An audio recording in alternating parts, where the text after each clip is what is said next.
We should be live now for stint part number 3.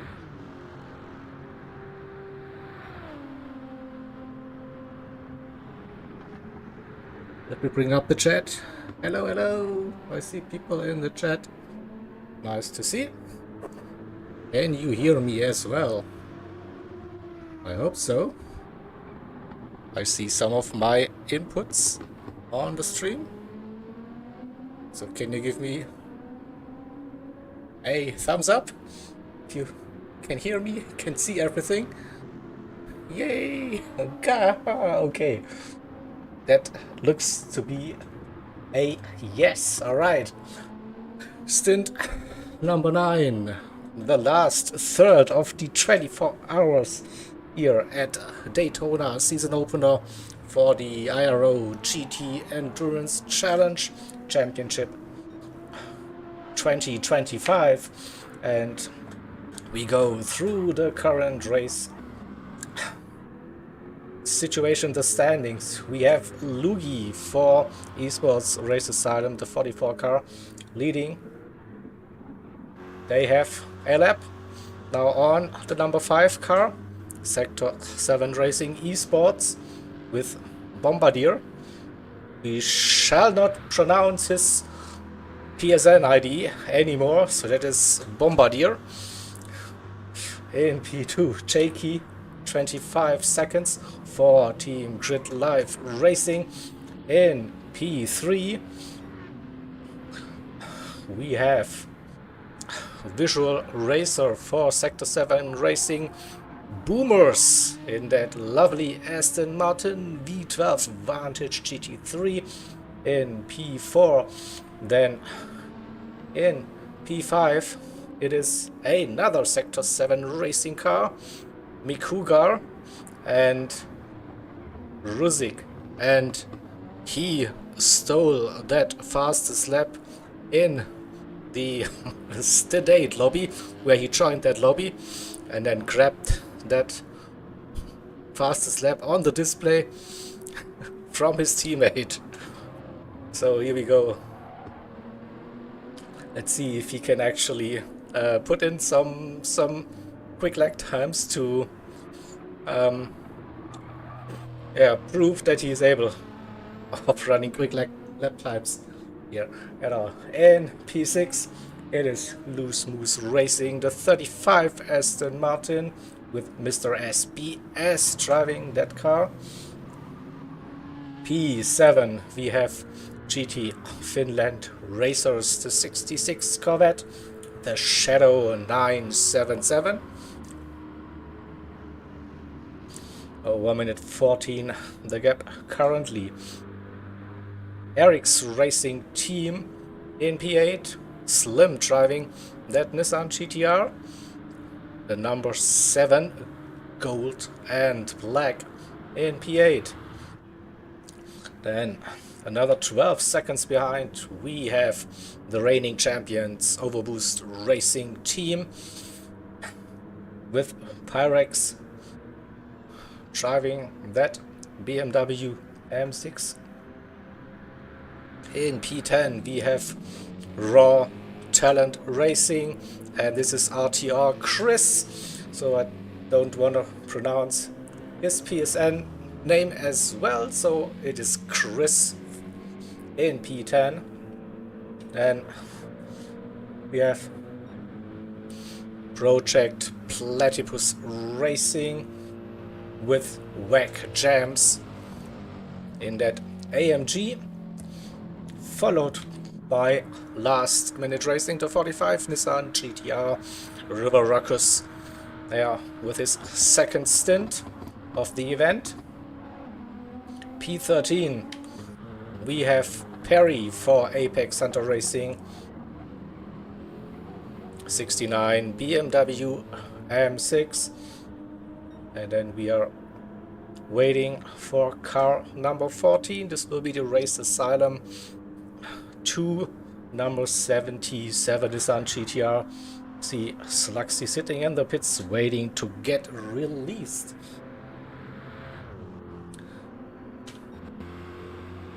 So, and because it is very early in the morning, so I want to get you all involved.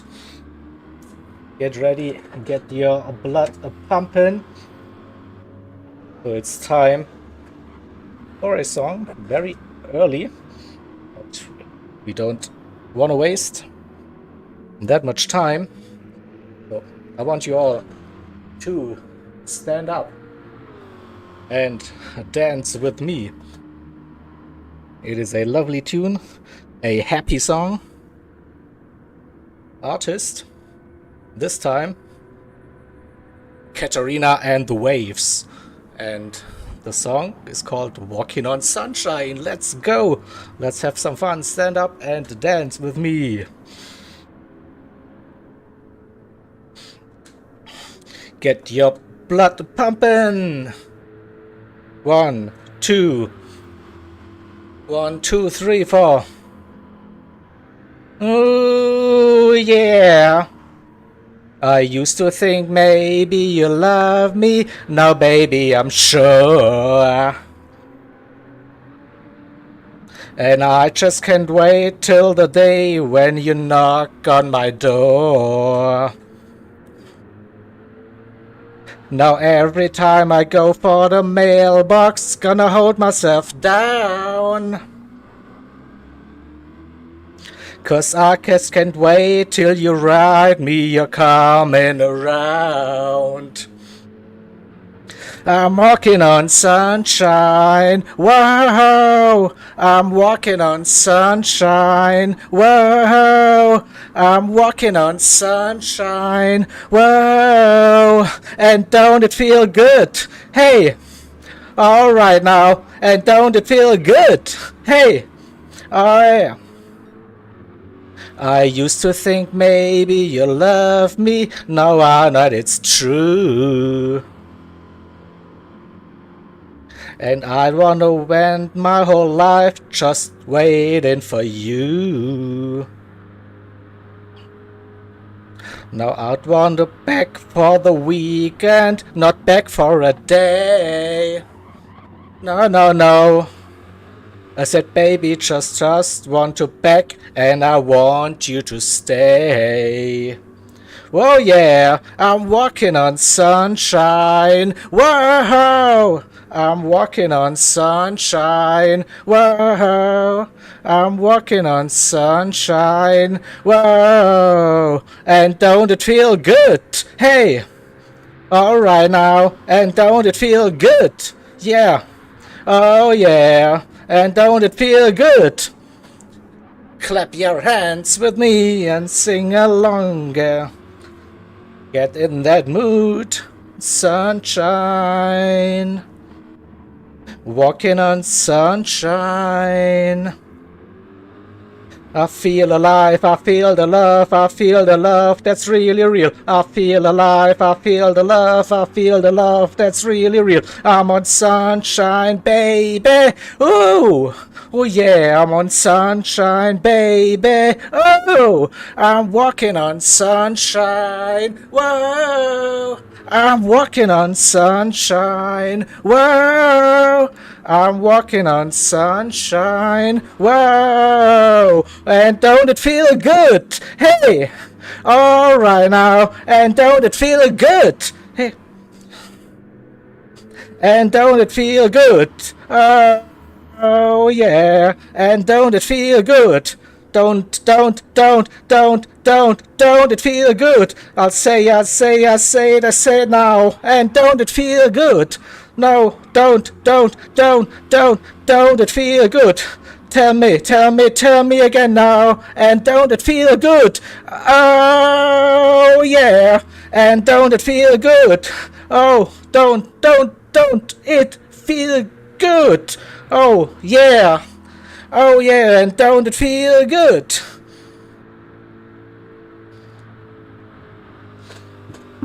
So I hope you are awake now. Again, that was fun. Woohoo!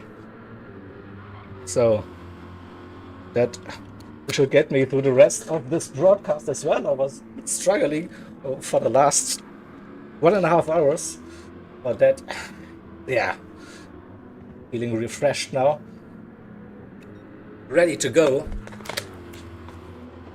for the rest of stint number 9 now. So we'll see, did we miss anything? Oh, we have a disconnect. No ORT Parex with the disconnect. Unfortunately, very early in the stint.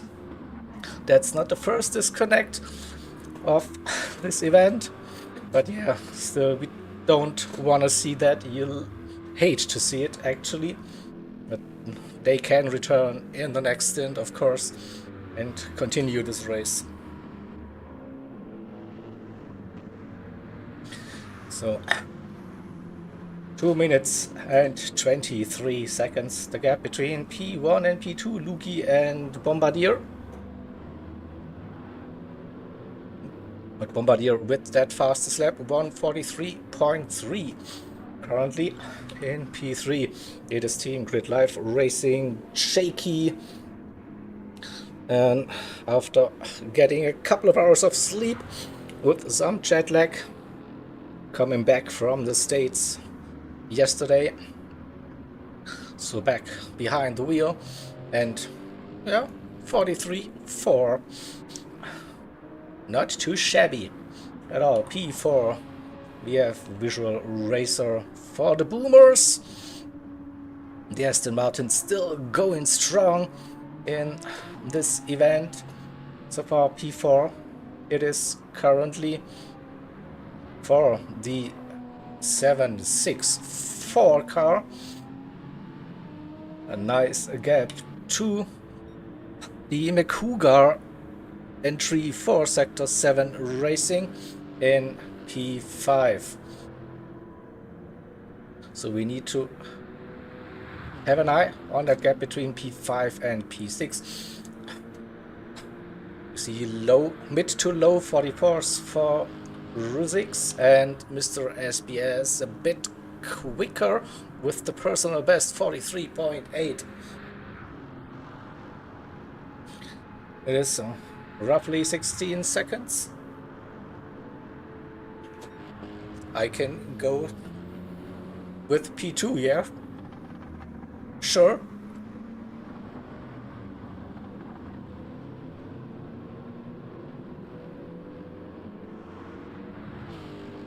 Okay, so then we go to the 66 car, the Shadow. Mainly 43s for now. 1 minute 11 that gap. So look at that purple through the middle sector, and that Corvette should be good. We just need to nail that Le Mans chicane that was on the edge, but I think just fine. Cuts that cross a little bit on the inside. Not purple anymore, but might get a run and up for a 0.4, maybe 43.4. Comes around and a slight improvement, 0.5. The Eric's Racing Nissan GTR number 7 running in P8, only 20 seconds behind P7, so no immediate threat for the 66 car at the moment.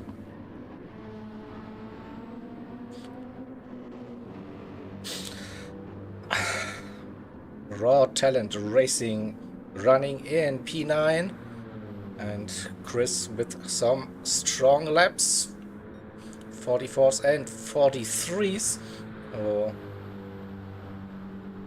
pushing the BMW early on in the stint. Let's have a look at the gap to P8. It's not showing currently, so we need to calculate it ourselves. 8:52 and 6 08. That is 2 minute 40 something. So definitely a lap behind the 8 car. In E10,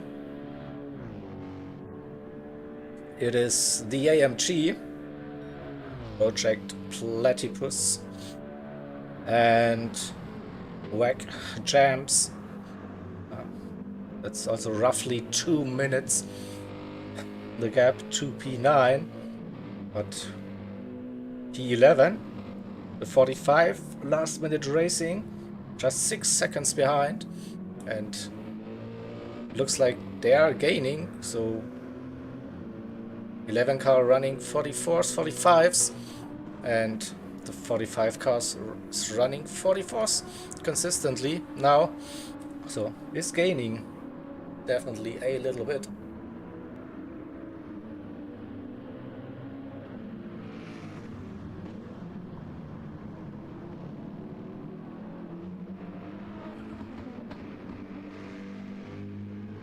P12, we have the 69 AHR BMW M6 Perry. Behind the wheel, a bit of ups and downs, 45s, 46s, 44 and a 46 again. Not sure if they will be catching P11 with that pace at the moment. And then we also have the 77 car out on track, 16 minutes behind the leaders at the moment. And we have Slugsy, the little homeless snail, in the car. 44s and 45s currently a lap time, so getting up to speed at this stage, but has to deal with blue flags pretty soon. I see a blue-white Corvette and not too far behind.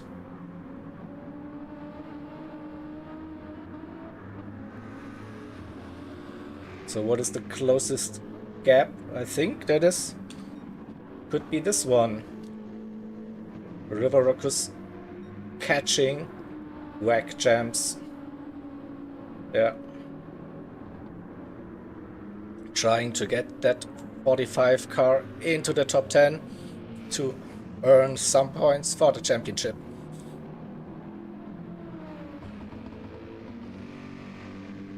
So they had also a disconnect, I think, in stint number 3, and it was River himself who had that bad luck. I'm pretty sure he's eager to squeeze everything out of that car and get it into the top 10. I'll hand it over to the teammates for their final stints.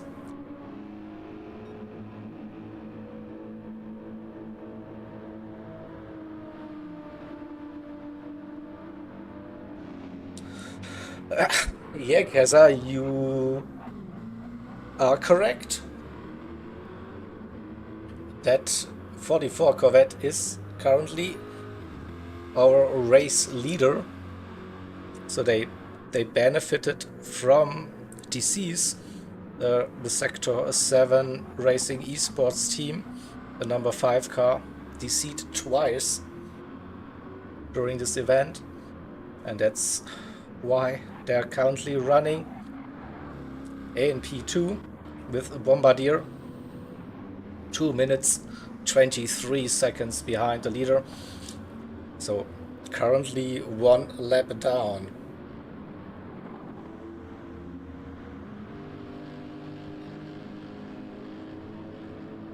And they're showing some serious pace, definitely 43s, low 44s for that stint.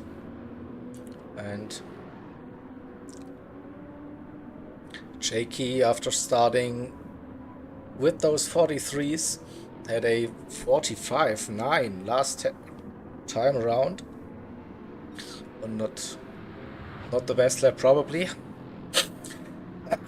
A drag limit penalty with a 45 or a little off track.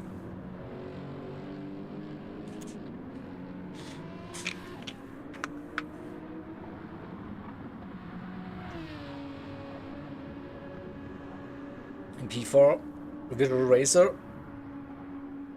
mid to low 44s now, so showing the pace for the Aston Martin once again. Is a nice gap to P5 then with 1 minute and 14 seconds.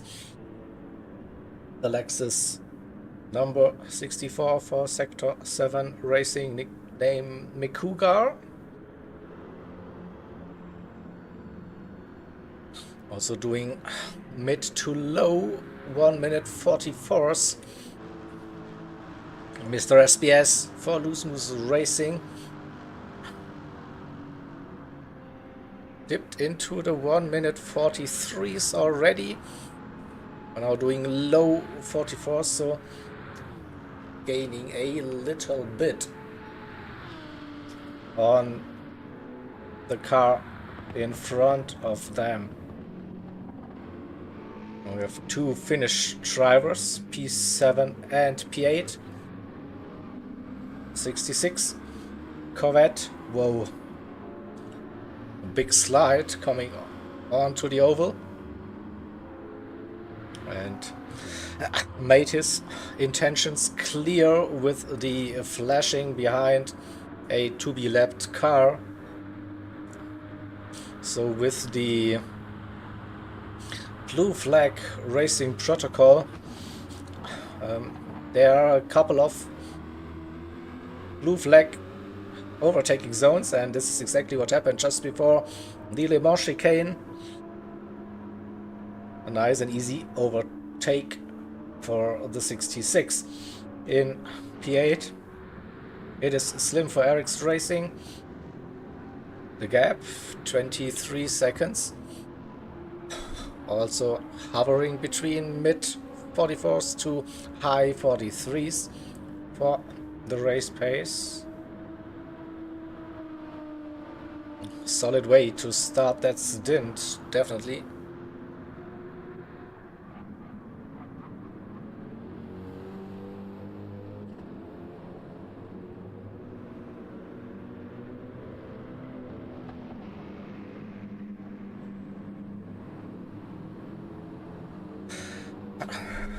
Have a look at Chris' lap time, 43s mainly, some low 44s as well, extending that gap, and the gap between WEC champs and River Ruckus under 4 seconds. So again, the German driver chipping away a couple of tenths per lap and trying to get into that slipstream in the next couple of minutes, and then also maybe go for the overtake before the first round of pit stops. So we are expecting the drivers, say roughly lap 21, 22, 23 maybe, something like that, for their first pit stop. The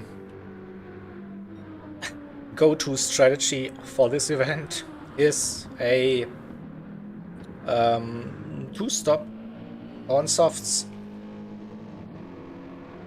I think we saw one team going for a medium 1-stop strategy in the first stint. I think they made a little bit of progress on that opening stint, but after that, that strategy was gone.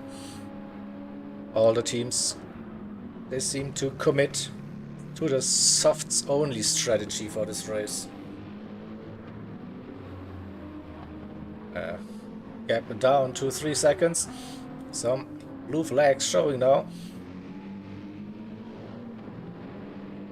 That is again the blue and white Corvette, I think.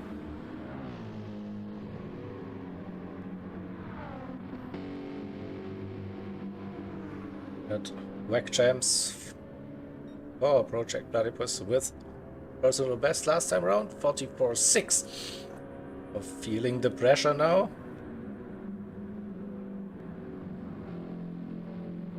And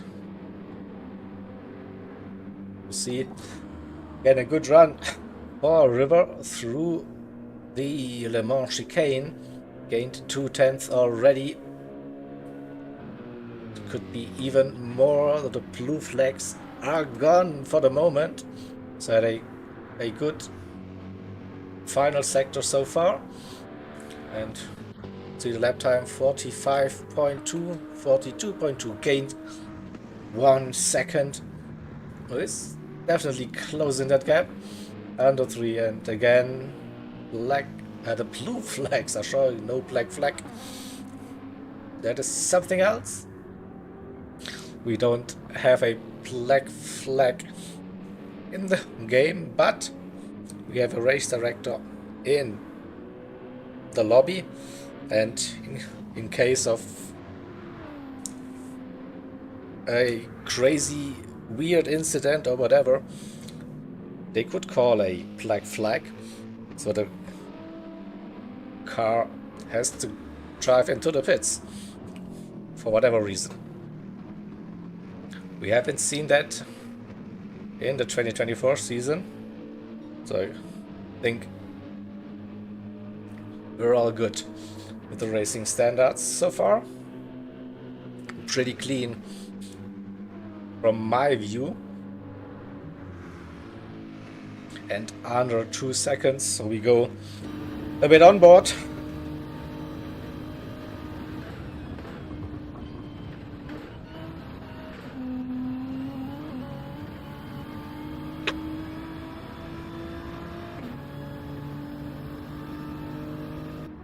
And the gap between P12 and P13, so you 11, 13, 16, 14. Here we go, 5 minutes.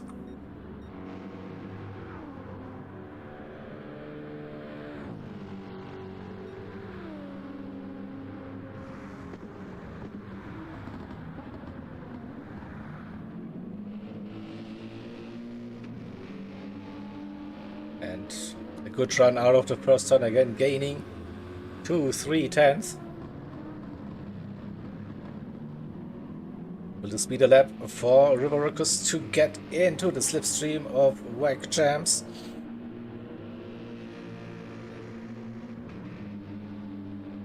He's so close now, 1.7.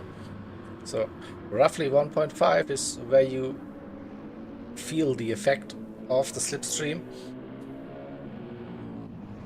And it's close now.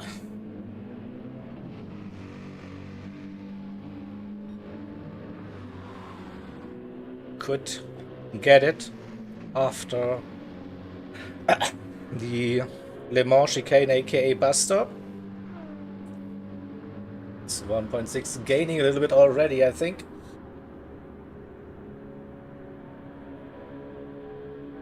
But what about the blue flags now?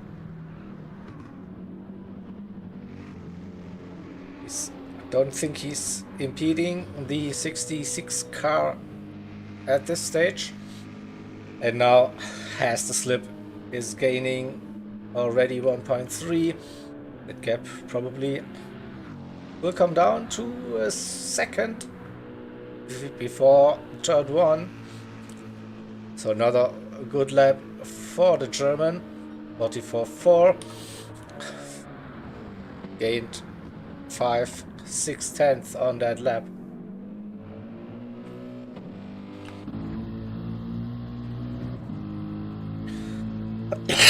Now, will WEC Champs defend that position?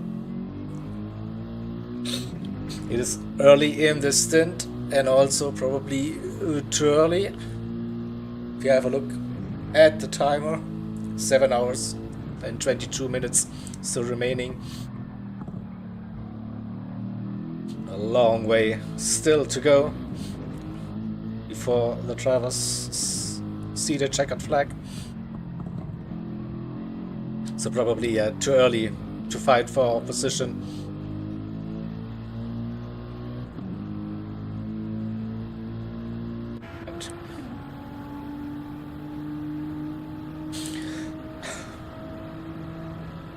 So will that gap drop down to under 1 second after the chicane? Carrying the speed, yeah. We should see it happening now. Wow. That was a good exit. And now using all of the tow to get himself into an attacking position for the next lap. 6/10 heading into the first turn. Lost a little bit.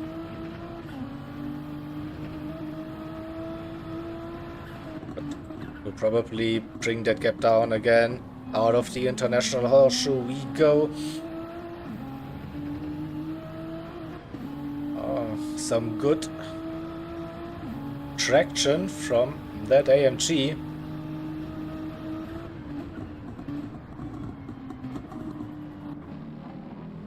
And now we have the situation. The 66 Corvette now really close. They will be using their lights to indicate now. Blue flags move out of the way, and this is exactly what is happening. So Rukus taking the high line and then trying to tuck in behind and use the slipstream of the 66 car to eventually surprise the 11 AMG. Could be an option. So Lugi, the first driver to pit on lap 24. P2 gained 1, 2, 3 seconds maybe during that stint. Pitting as well. Jakey also very low on fuel, so lap 23 it is, I guess, for Grid Life Racing. And we have a look at Shadow, who sits in between P10 and P11. Also the fuel is getting low, so all of the drivers are now approaching their pit stop window.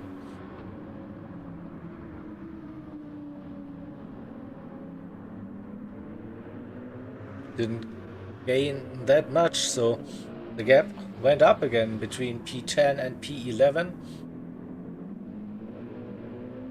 2 seconds plus.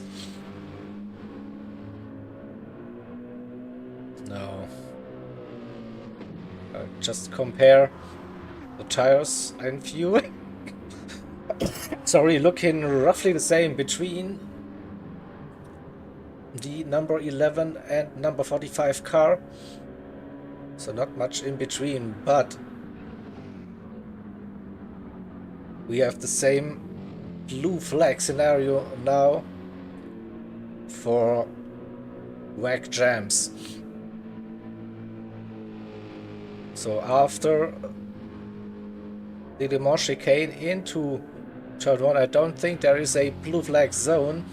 So it's, I think, after turn 1. And we see River gaining now in the slipstream gap 1.4. So next opportunity now maybe to get closer. Maybe after the horseshoe, pull over to the right hand side or go very wide into that horseshoe, also a possibility. So the shadow around the outside through the kink. Air and river.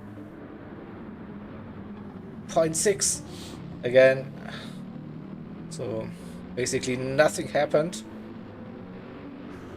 Back within half a second.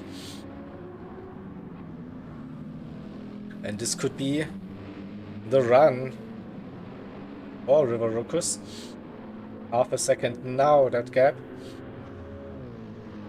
And we saw advantage for the 45 car through the Le Mans chicane, and with a good run out of it, we might see them slingshot past the 11. Oh, let's wait. Yeah, Wagchamp struggling on the exit, loses a little bit of momentum. And this is the opportunity for River Ruckus, getting closer. 3/10. Now in the strong part of the toe. Will it be enough to go for a move into turn 1? 2/10, 1/10. Wagchamp's covering the inside line for now. Will he make it? Get that car stopped? No, he runs a little bit too deep, and they come side by side out of the first turn, and it's River Ruckus who gets his car in front. There's a counterattack. No, the German driver covering the inside line and gets past. So P10 it is. So replay time. Let's see that sequence once again. So the run definitely then a little bit too late, going deep into the first turn. They are side by side for the next bit, but then it is the 45 who gets his car in front before the international horseshoe and moves up one position.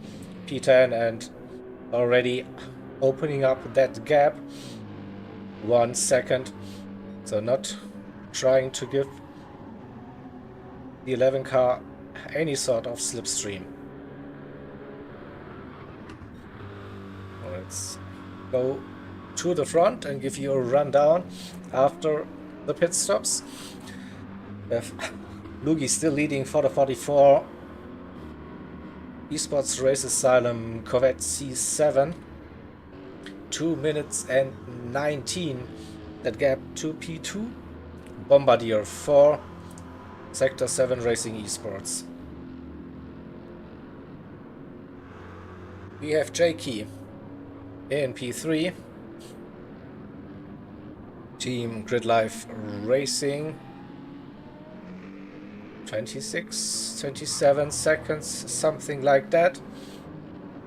And the same gap to the car behind in P4. It is the Sector 7 Umers car.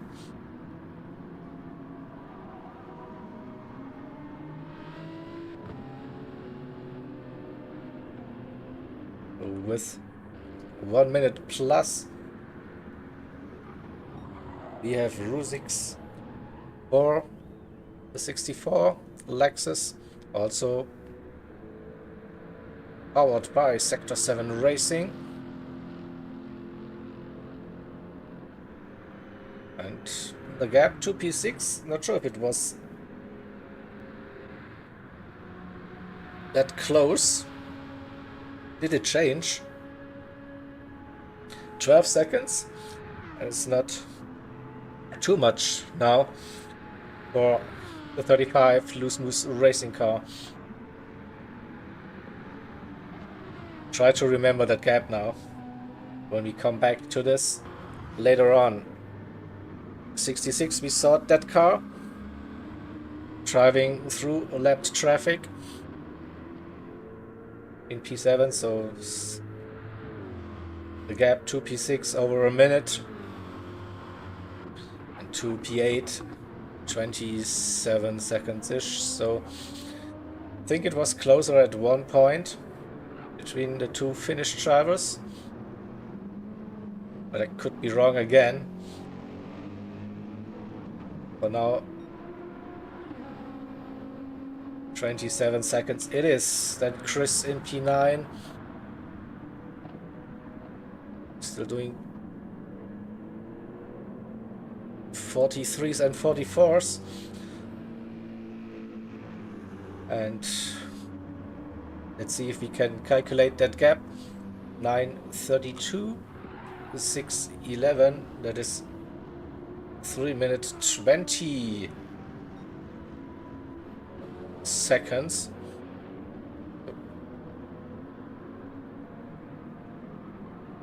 It's 2 laps.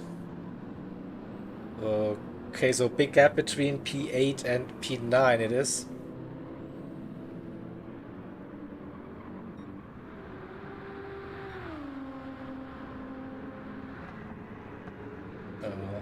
Maybe we have to wait for the next time around. It could be roughly 1.5 laps, so I'm not too sure about doing quick math after being awake for I don't know for how long. 24 hours now, I think, for me. So yeah, not the best timing to do quick math, but yeah, definitely a bigger gap. So the 45 still running on very low fuel now, so probably will be there in lap on racing lap 24. The AMG staying with the 45 now after the overtake. On the same fuel strategy, from what I can tell. P12, we have Apex Hunter Racing, 20 seconds the gap to P11, and also not much more to P10, so top 10 still possible for AHR at this stage, and then still roughly just under 5 minutes the gap between P12 and P13. Sluxy doing some hot laps and having to deal with some blue flags, of course. Still going strong.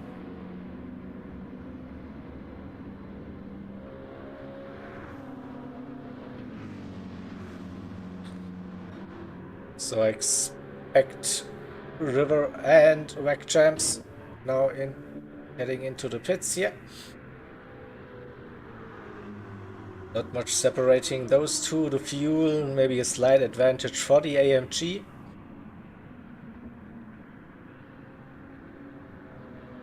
It should be still close after they exit the pits. Perry doing the same, 21 seconds. Lost a little bit of time, no, I think. So then let's talk about our race leaders for a second.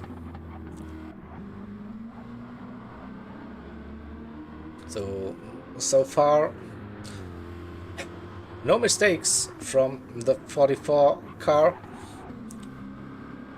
throughout this 24-hour race. They moved up the order. Had a bit of luck, of course, with Sector 7 having 2 disconnects already. And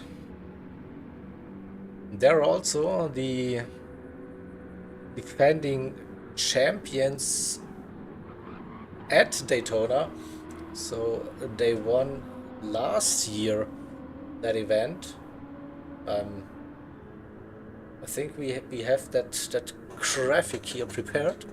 So it actually states last season winner, the esports race asylum. They were also running in a Corvette C7. Look at that. Alright, yeah. So, can they defend their victory here at the Daytona International Speedway, the road course? Looking good at the moment, definitely.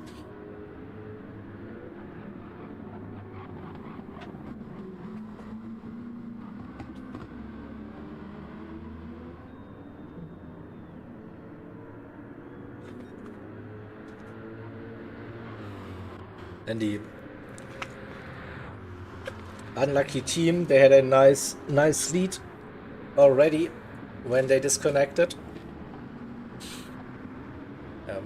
Trying to cut that gap down. Can they get back onto the lead lap? Maybe that is still 30 seconds-ish. A long way. Gained maybe 3-4 seconds so far.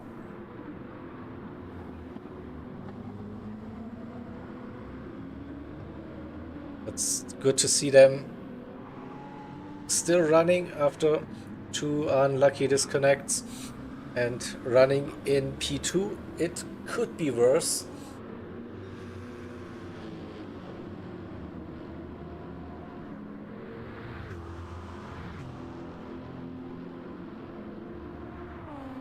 Keeping their gap to P3 as well.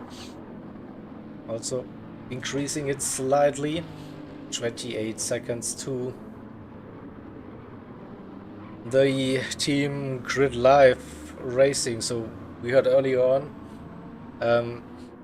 the rebels or renegades from several communities forming this race team for the 2025 GT Endurance Championship season here at the International Racing Organization.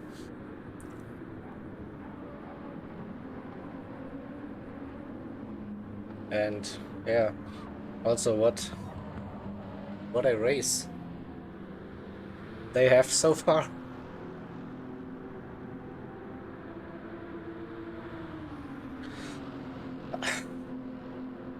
We've seen Jakey, we've seen King Ears, Lucas and Pei Mei for the team, and really outstanding drives so far, which got them to P3 for now,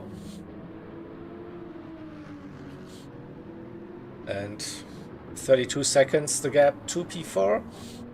It's quite comfortable, I'd say.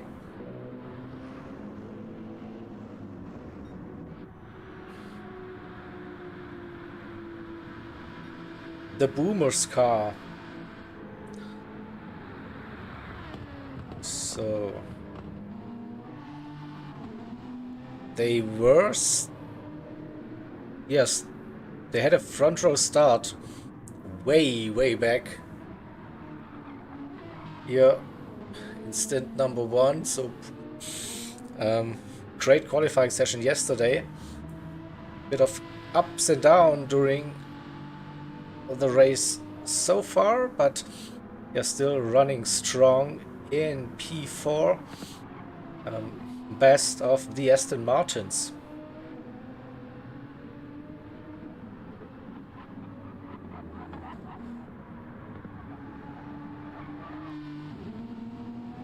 Let's get on board.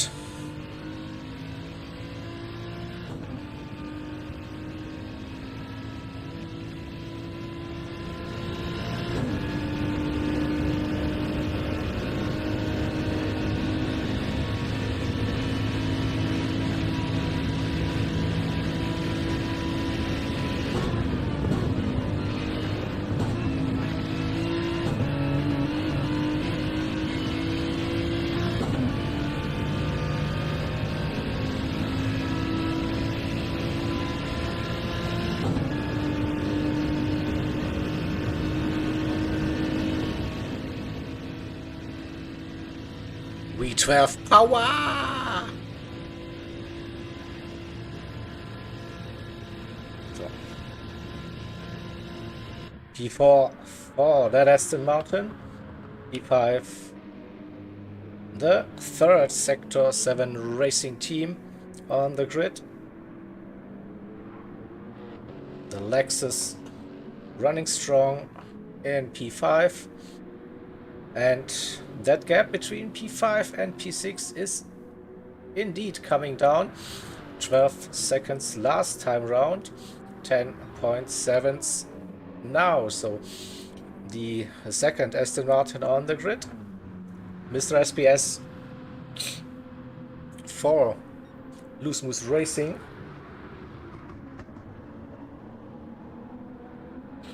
Chipping away a couple of tenths every lap. So could get interesting towards the end of that stint number 9 for the drivers.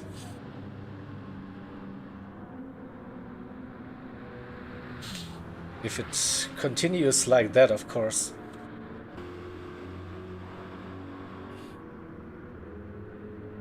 And the shadow for the 66 GT Finland Racers Corvette in P7.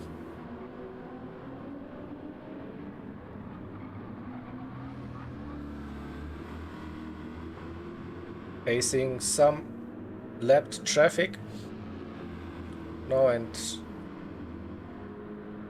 had a great lap last time round, close to that fastest lap of the stint, 43.339.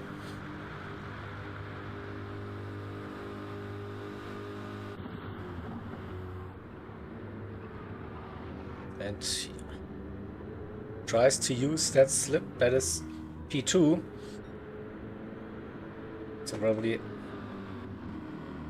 had to let them pass. Not trying to stay with them. It's a good ghost to follow.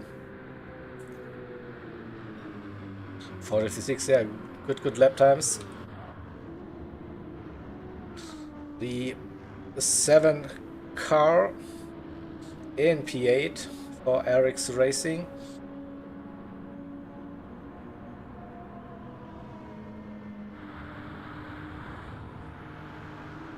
Also uses a little bit of a tow currently. That is P3, if I'm not mistaken. So P7 got the slipstream and P8 as well from P2 and P3 respectively. They should be getting similar lap times then, if they can keep up with that pace. And Chris for RTR, it's a bit of a lonely race at this stage. Look at the track map. No cars around, but cut that chicane a little bit too much. So we'll get forced to slow down. And the gap between 45 last minute racing, River Ruckus, and P11, number 11, AMG Project Platypus, that went up 7.2 seconds. So why is that? Less fuel in the car for the 45. That probably gained them 3-4 seconds maybe during the pit stops.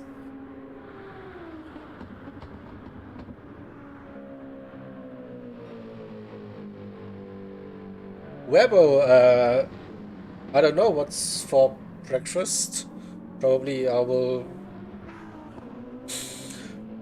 go with a hazelnut milkshake once I have finished my stint.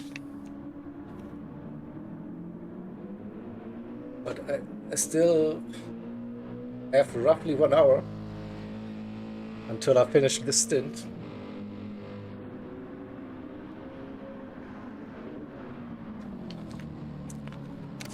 For now, just sticking with the water to stay hydrated.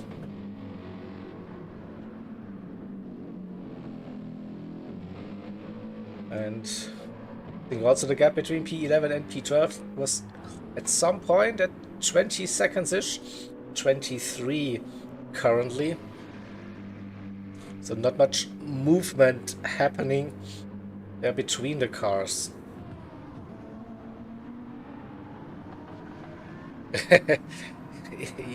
Yeah,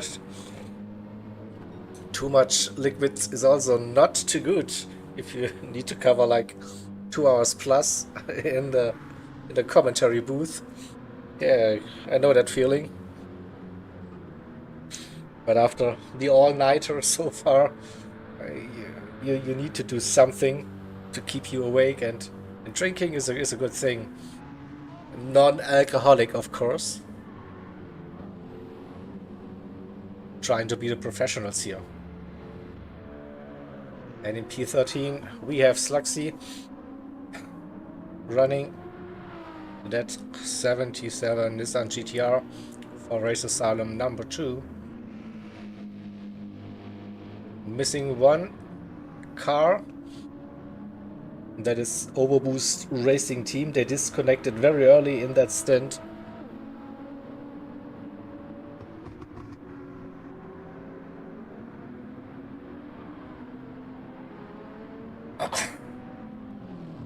Alright, Husky Gaming, tell me more. Drinking alcohol is great for breakfast. Alright, recommendations please.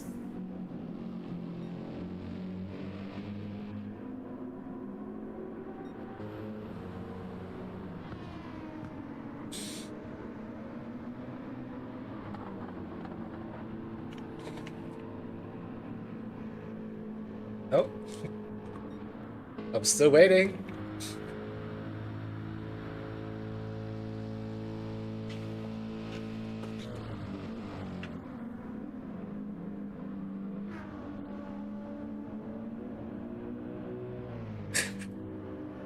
Wait. No, not alcohol, just beer. It's okay. What country are you from? Where beer doesn't count as alcohol?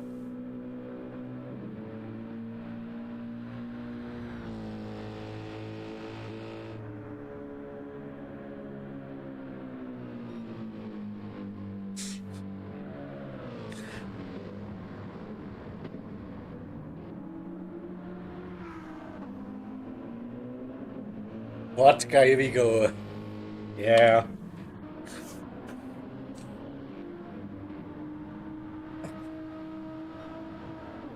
I mean that's okay if you would like tell me to drink something like a whiskey or scotch, then I would say nah, that's not my kind. But yeah, vodka, that's maybe okay.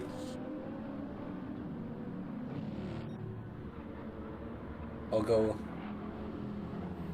fancy with tequila or something like that. And hey May saying Jakey is cooking. Oh, putting in those 43s constantly, yeah. You reckon the jet lag is gone now?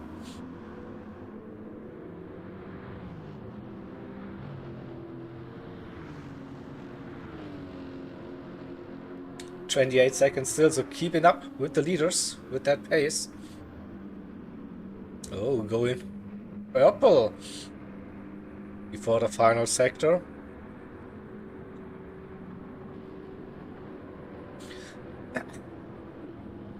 Could have a nice little toe as well. Lost that purple, but could improve the personal best. A little slipstream maybe from the fellow Lexus car. 2, 3. Yep. 43.3. seen a couple of drivers now having a 43.3 something. It is still Bombardier P2 holding on to that fastest lap of this lobby with a 3:07. And Lugi also consistently lapping 43s currently.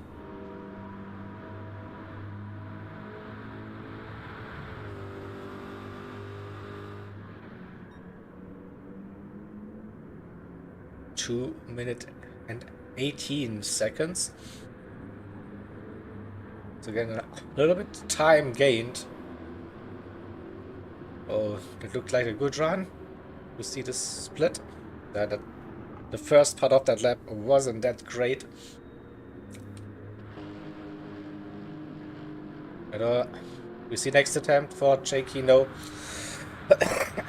Nearly 4/10 down on the personal best.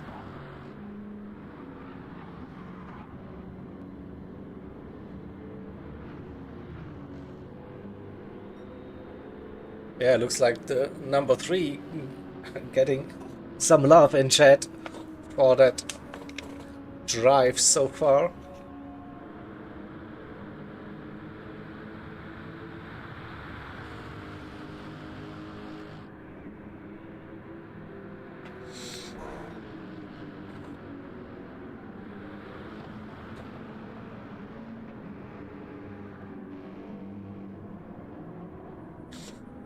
See the other gaps, 40 seconds now between P3 and P4. Still roughly 1 minute between P4 and P5. And between P5 and P6, that gap is slowly coming down. So Mr. SBS pushing that Aston Martin to get closer to the Sector 7 Racing Lexus, the Mekugar team. So he's probably on track to close that gap right before the driver swap. It could get interesting for the rest of this race, definitely. So 1 minute to the next car. Shadow also pushing this Corvette 43s.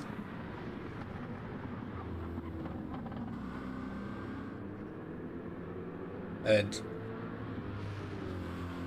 Slim not really gaining, trying to keep up with that pace from the 66 car.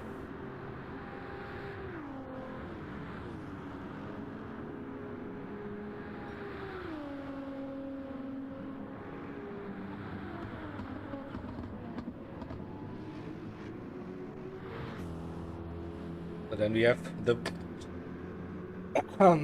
bigger gaps between the cars, between P8 and P9. We have 8:54, 2 minutes 40 roughly, and between P9 and P10 it is also 2 minutes 20, something like that. So definitely some bigger gaps. After the overtake we witnessed early on this stint, Recus 4, last minute racing, the 45 Nissan GTR, they opened up that gap to WAC Champs and Project Platypus in P11, 8.5 seconds now that gap. But they're driving also very consistent now, not giving Harry for Apex Hunter Racing any hope at the moment to bring that gap down. I think the gap went up from 20 to 25 seconds now over the last couple of laps.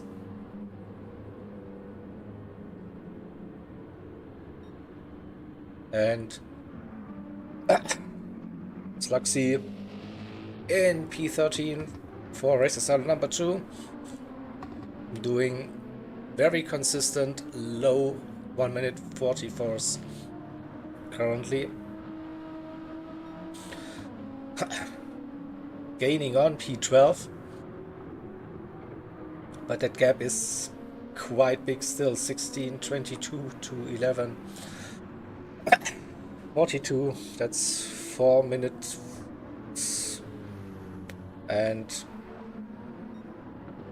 40 seconds, something like that. So where was that bit? 8 seconds between P5 and P6, probably the closest on track we have currently.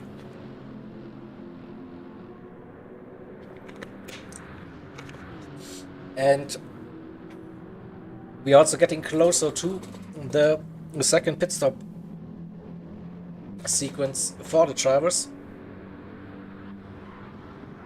I guess 3 to 5 laps away from that one.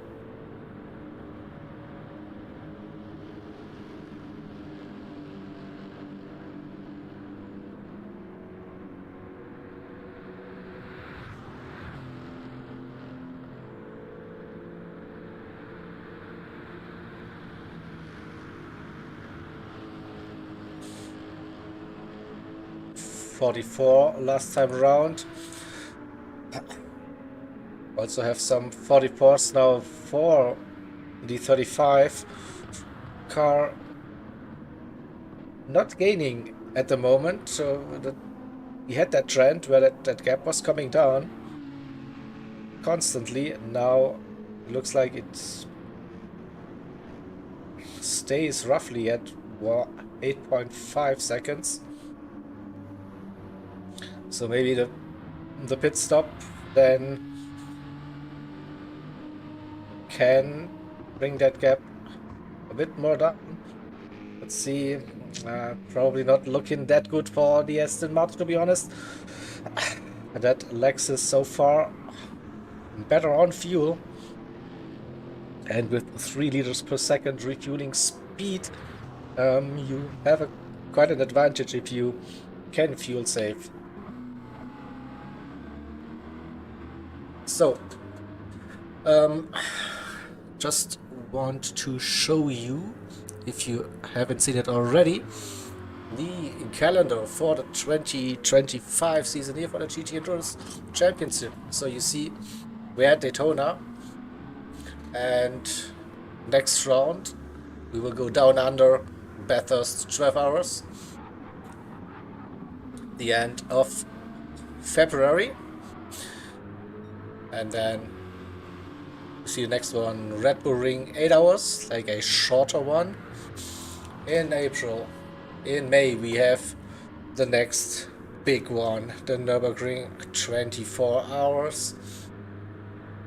Then again a short endurance race at Monza in June, followed by Le Mans, 24 hours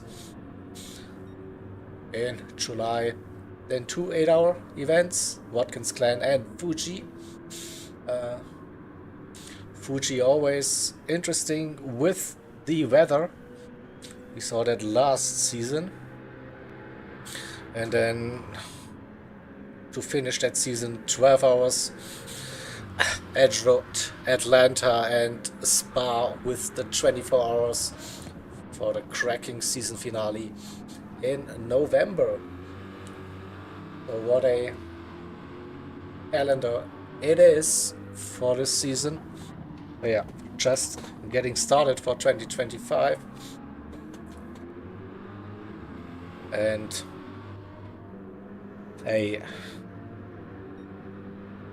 yeah, what a way to open that season with the Daytona Rolex 24 here on Gran Turismo 7, organized by IRO.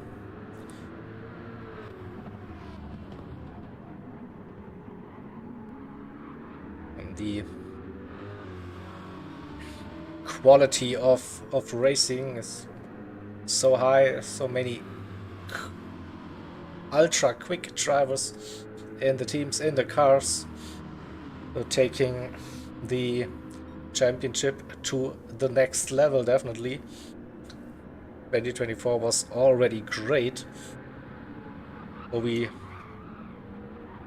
saw it like with the amount of signups we got and the like mega close pre-qualifying session at Barcelona in the Mitsubishi Lancer Evo Group 3. And yeah, so definitely great to see the sheer talent we have in this series for now. So Lugi hitting for the final time for the stint. New tires, fuel to get to the end.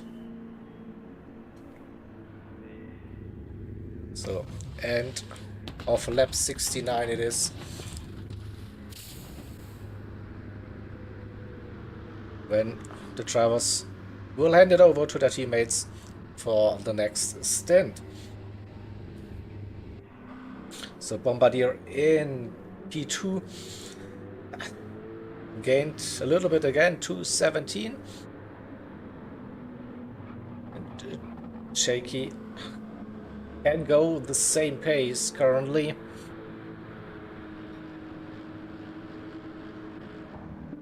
A 44 this time, maybe due to traffic.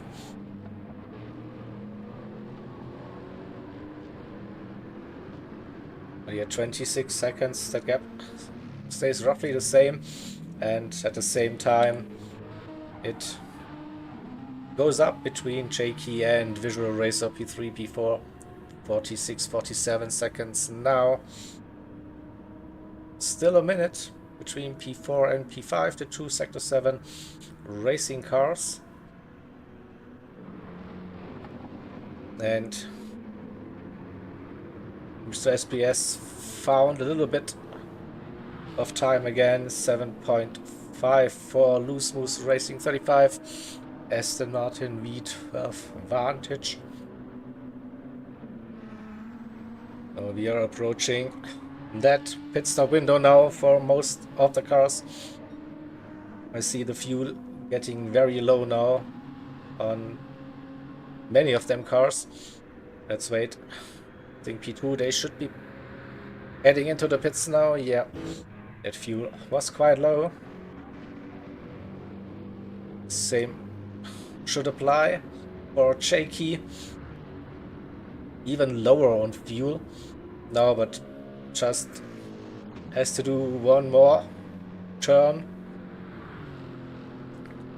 on the oval and then blast through the penalty zone and directly into the pits with 300 miles per hour.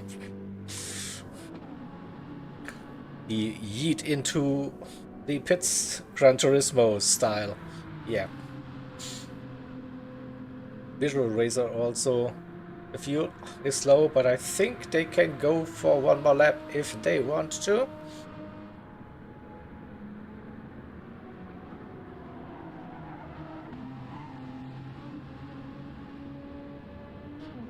And Jakey was on 0%.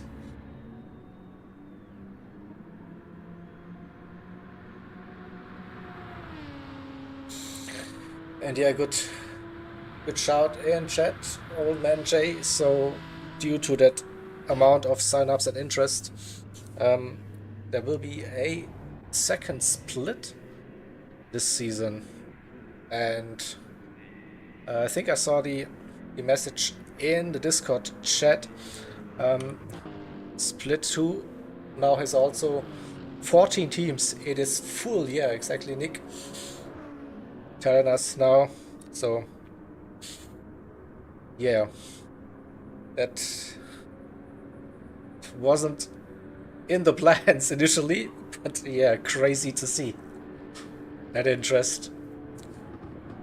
So I guess the admins must be doing something right with this series.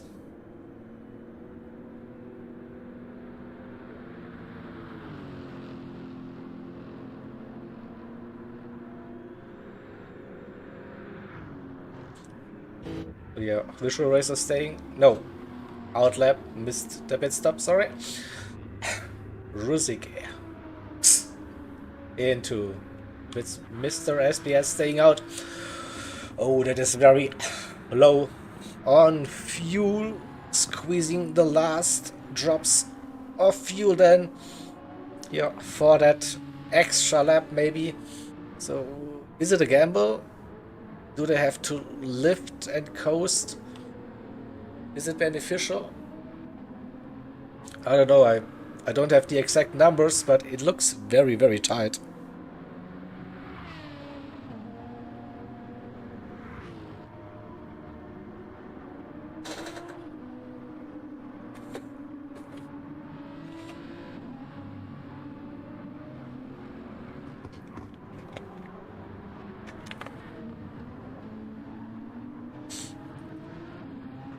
Yeah, if anyone in chat knows some streamers that would like to do commentary for that split 2, they are running the same races, just a couple of weeks separated from split 1 every time, so 2-3 weeks usually.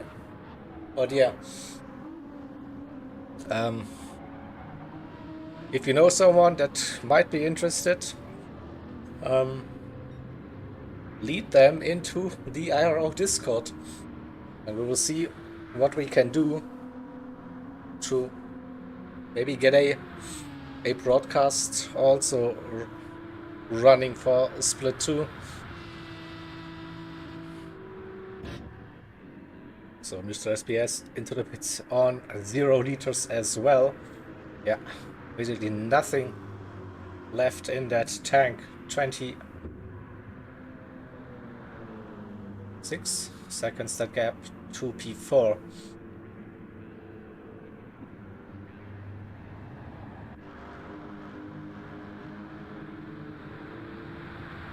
What did we miss?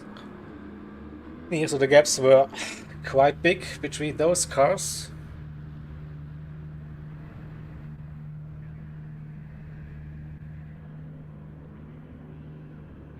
Just refueling. Don't see any damage, so just need to wait. Chris into the pits now as well, low on fuel. So I guess we will see the same happening now for the 45 car. You're looking still okay. That's probably one more lap for River Rockers and the 45 last minute racing crew. Yes, a nice little tow. And yeah, I'm going for that extra mile.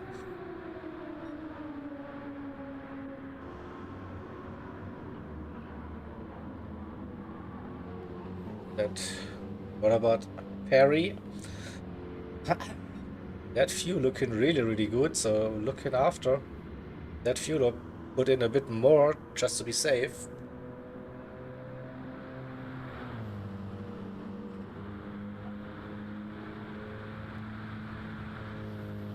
Maybe 2 more laps for the HR driver. So the 11 AMG Project Platypus, they did their pit stop already. Going till the end now.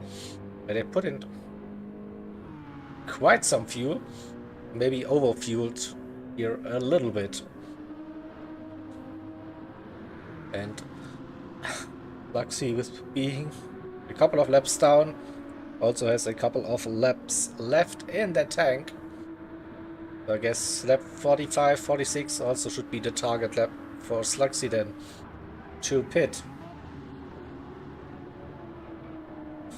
So still surprised to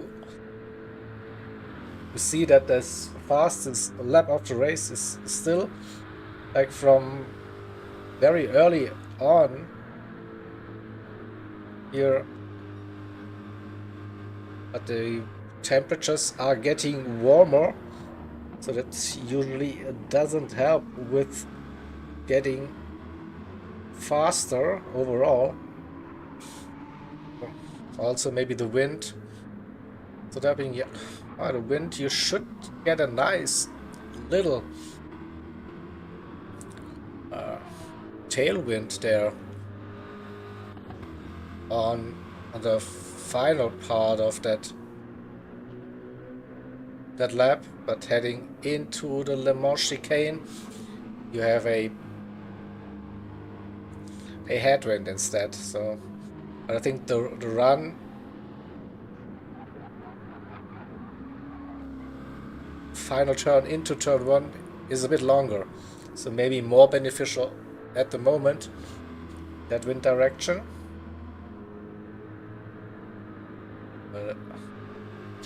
Lugi, very solid, consistent drive so far, keeping that gap still over 2 minutes to P2.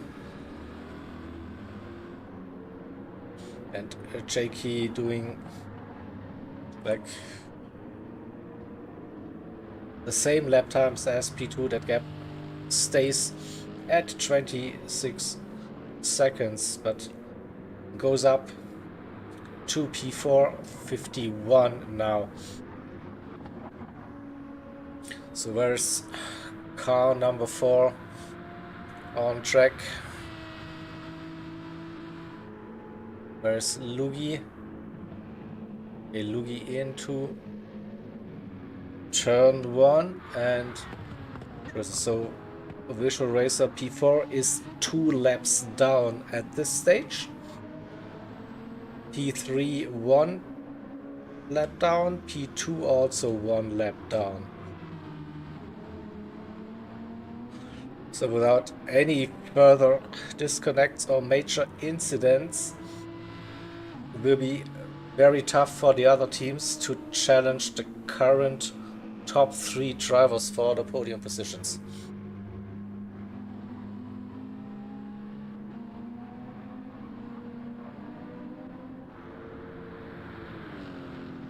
And after the pit stop,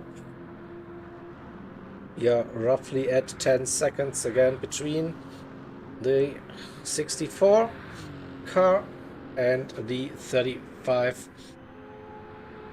So all the time Mr. SPS gained, probably lost in the pits due to the refueling part.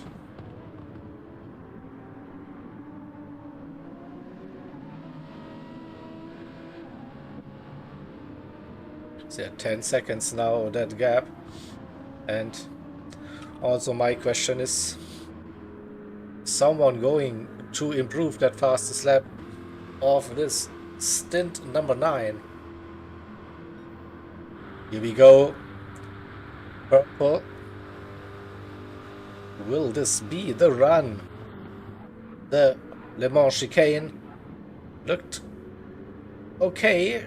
Cuts the grass a little bit, but should be fine. But then lost it.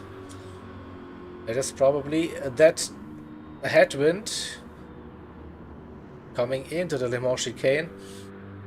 But maybe the good run and now picking up that tailwind could push that car. 43.8, still 43s. Everyone should be happy with lapping 43s here, no doubt about that.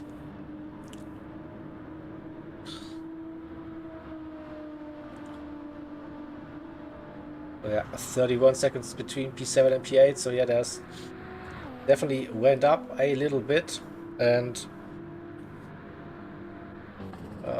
Chris for Raw Talent Racing, yeah, a very quiet race so far. Oh, touched that wall on the outside. So Wally says hello to Chris. But no damage. Just probably some scratches on the beautiful livery. And I guess it's another one of Slammer's creations for RTR. I've seen many of them last year, where that team competed in the Community Team Cup, and Slammer sent me the liveries for inspection. P2 had a whoopsie. 1 minute 53, yeah, look at that. 10 seconds lost. Somewhere. Oh, damage. I see damage on the front and the rear, so there was something happening. Oh, they will be pitting this lap. They won't be running with that damage for any longer. Will they? They do. Alright, so I'm not so sure about that one, but yeah, the gap to Jakey, just 13 seconds, so they might be... Yeah, now looking at the lap times, 1 minute 46.9, so that's 3 seconds loss per lap. So I don't think you want to go to the end with that damage, and this could mean that Jakey and the Grid Live Racing team could move up to P2. I say it loud, they will move up into second position. So I think that the team will be now having a little bit of a discussion in the team chat what to do. But looking at the lap time, 3 seconds, this is too much for... You have to go for 16 more laps. You will lose more time now keeping that damage and staying out. Then you're probably looking at 30 seconds-ish for the pit stop with damage repair. I don't think they will be taking any fuel or tires. Maybe tires, I don't know, to push. So I would be very, very surprised if they stay out for another lap. It looks like, no, they're coming in, yeah. So, phew. But again, looks like that the drama won't end for the number 5 car after 2 disconnects and somewhere a massive whoopsie with the damage on the car. And here we go, the fan favorites of Grid Live Racing running in P2. So we see fresh tires, no fuel as expected, but then repairing that damage. That also was like 6-7 seconds maybe for damage repair, and now we have 16 seconds to P2.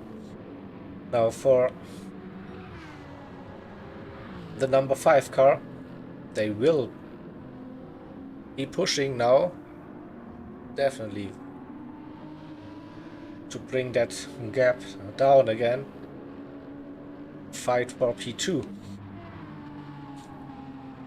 So we have then 3 Sector 7 racing cars in P3, 4 and 5, separated, yeah, by quite some gaps. Gap between P5 and P6. Yeah, Mr. SPS for Loose Moose Racing not really gaining that much.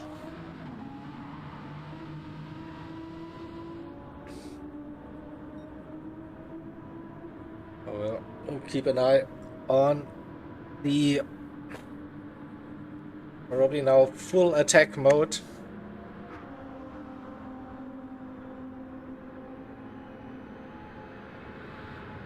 I wouldn't be surprised to see a new fastest lap incoming now.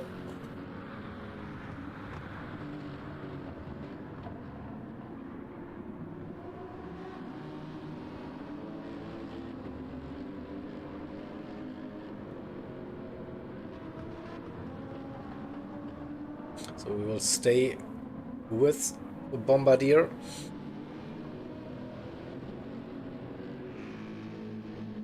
And wait for the sector time to appear. Oh, half a second down. Didn't expect that, with especially that tailwind heading into the first turn. Maybe a little bit too late on the brakes.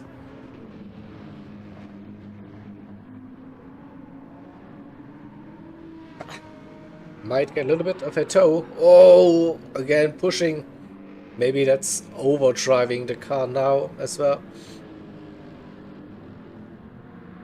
So you easier said than done, I know, from the commentary booth. But I mean, throwing away the car for a second time doesn't help you at all. You're still running P3 at this stage, and you look at that, is probably angry driving here for Bombardier, which in the end causes them to lose even more time. That 1 second penalty is painful here, cuts the entry too much for the Le Mans chicane, and gets a slowdown penalty immediately.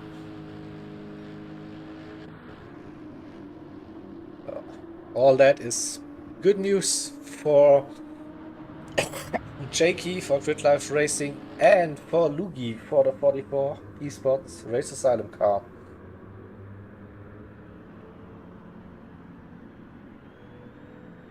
As we are getting closer to the driver swap, so the end of lap 69. So, there's 11 laps to go.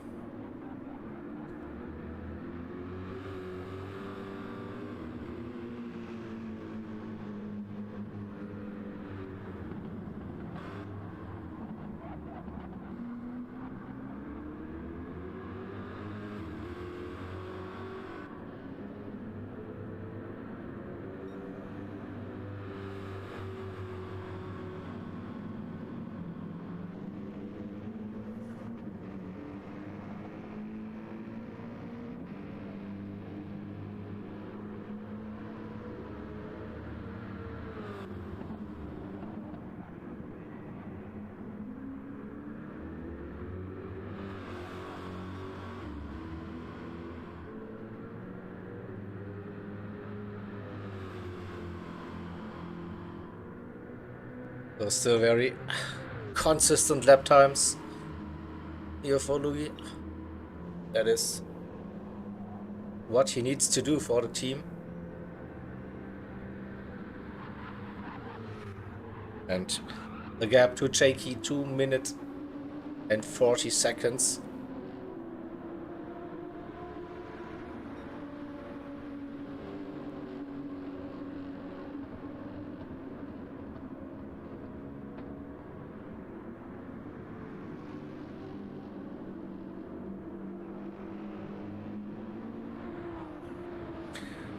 Well, but no worries. We still have 3 more stints to go.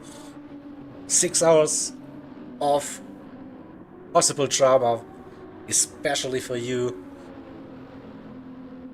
I'm pretty sure that the teams running, they don't want to have any more drama. We've had plenty already with multiple disconnects, damage.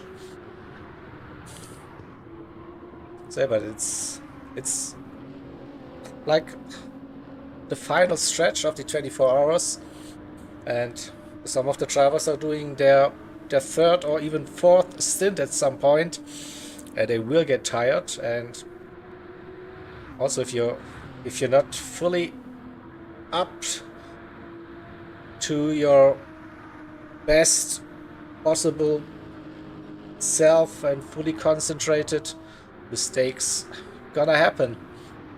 So that's also part of endurance racing. So the fatigue is kicking in for some of the drivers. And yeah, gonna run through the grid to see the gaps. So after that shaky couple of laps after the pit stop for damage repair, now Bombardier 4 Sector 7 Racing is back up to speed, 43.5. Now roughly 20 seconds that gap. P4 we have Visual Racer. The Boomers car for Sector 7 Racing in P4, doing a very solid stint and keeping that car on track in P4. On P5 it's the third Sector 7 Racing entry, the 64 Lexus McCougar, the name of that team. 35 Loose Moose Racing Aston Martin V12 Vantage GT3. It is Mr. SBS trying to close that gap. He's gaining slightly, under 9 seconds now. E7, we have the 66 car. GT Finland Racers, the Shadow. 1 minute that gap to P6, but yeah, very consistent drive, 43s all the way.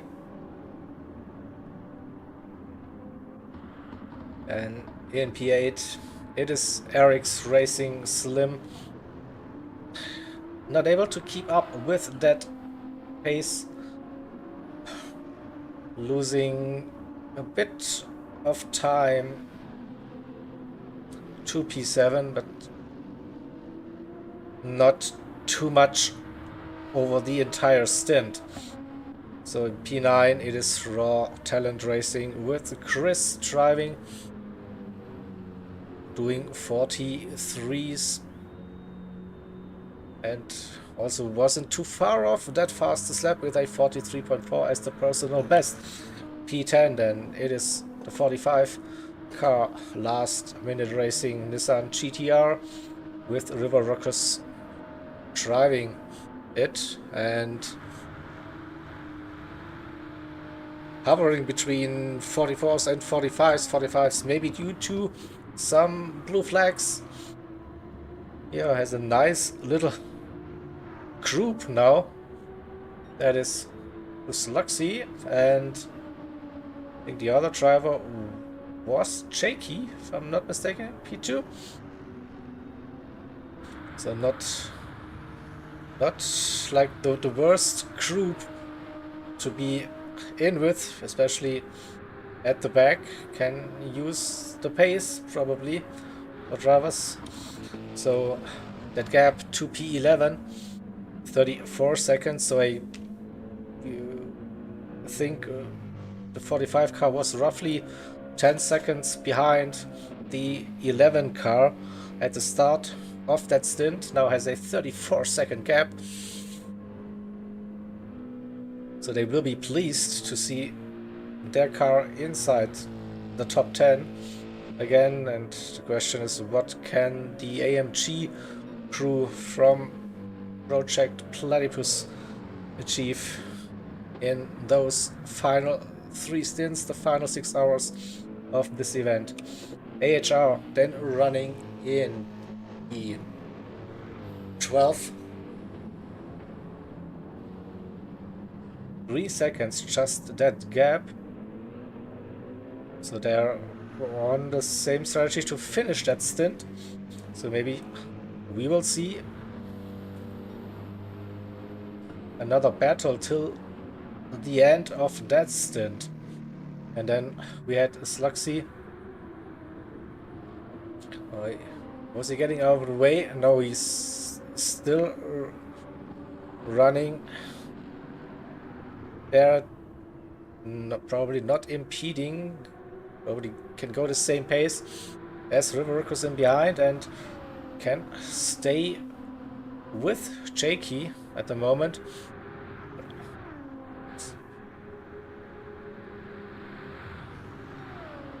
We have 44.2. Not too bad. So then I think we will stay with this one. Closest on track for position.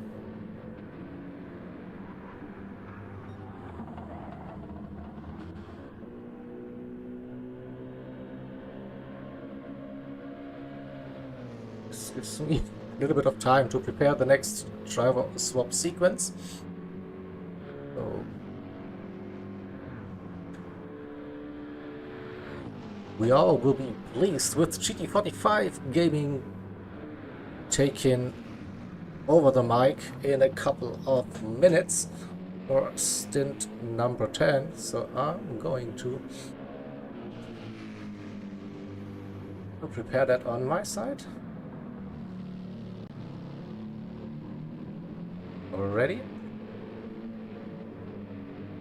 While we are watching Harry getting closer and closer now.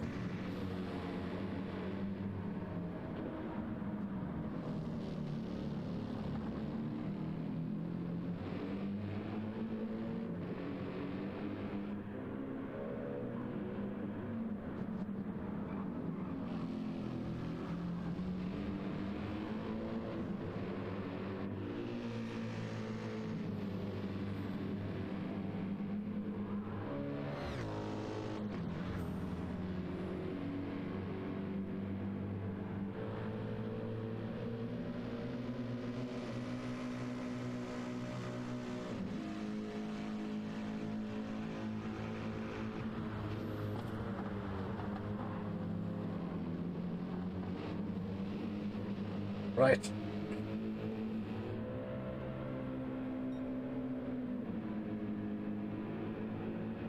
Well, let's focus on this battle for position on track. 1.6 seconds now on that gap between the two drivers. And Perry definitely with that momentum currently gaining. And yeah, that AMG loses so much time on the last part of the straight. It's crazy. Oh, nearly lost that car. Good save though, but maybe it's getting nervous. No, Perry right behind. Let's jump on board with the drivers.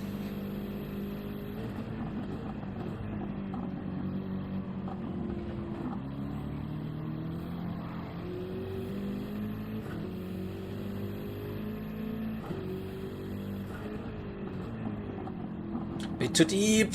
That costs time, but also jams with all sorts of struggles to get that car onto the oval.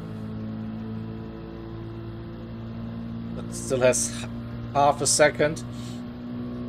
But if that trend continues and Perry gets a good run through the Le Mans chicane,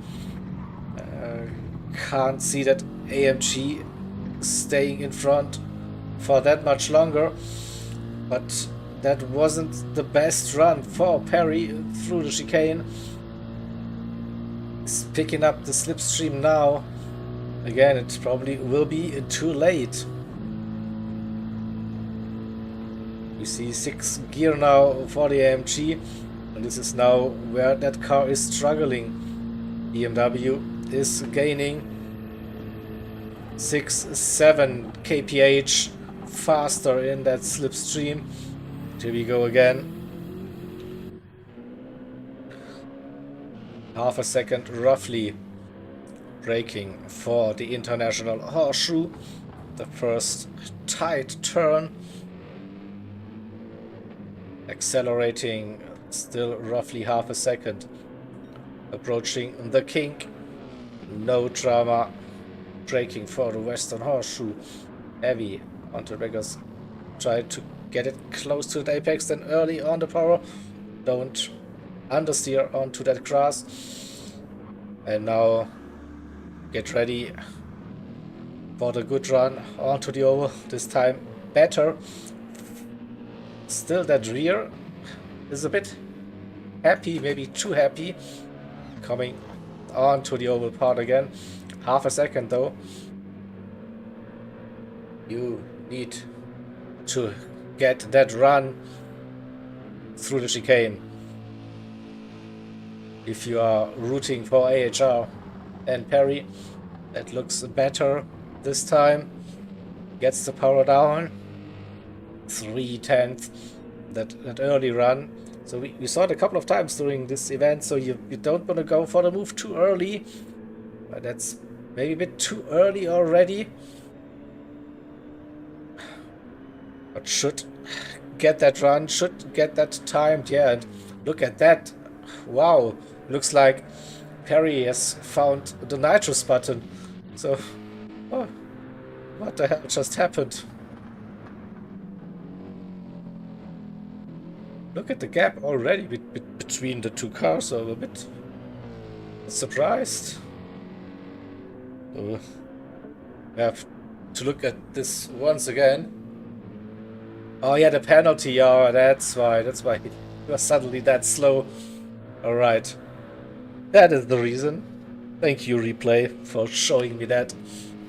I was like, no way that BMW can be that much faster. But yeah, if you have that penalty, that's unlucky. So yeah, the number 11 drops down to P12 and the number 69 up to P11. The gap to P10 though, 38-39 seconds. And we have a new fastest lap. On lap 62 we have a 43.1. Bombardier got that lap.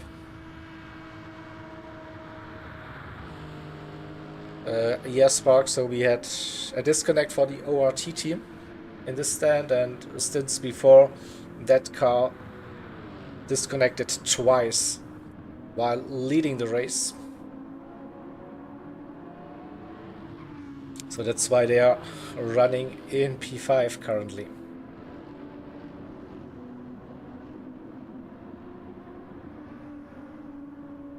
While leading, yeah, big oof.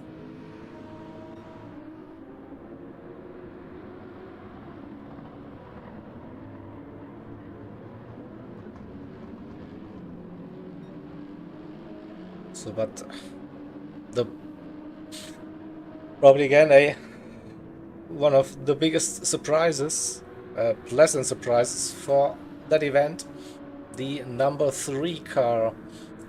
Grid Life Racing, it is running in P2 on the podium, 17 seconds that gap to P3 currently, and without any major incidents so far, the 44 car Esports Race Asylum leading this one on the penultimate lap before the driver swap. Lugi had a couple of slower laps, so maybe taking it a little bit too easy. P12 and P13, yes, of course you can. 16:35 for Sluxy and 12:08 for Wag Jams.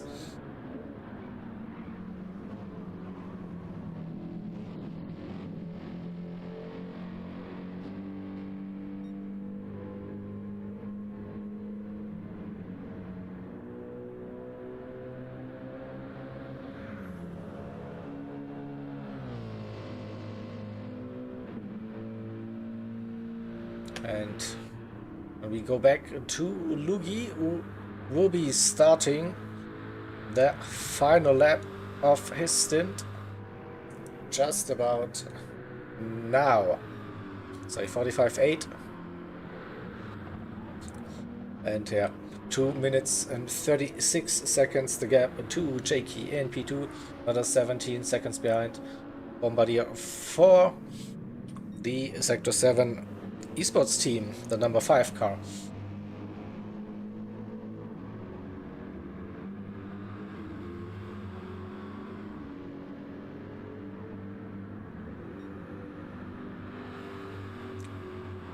So, final meters. It's maybe more than meters.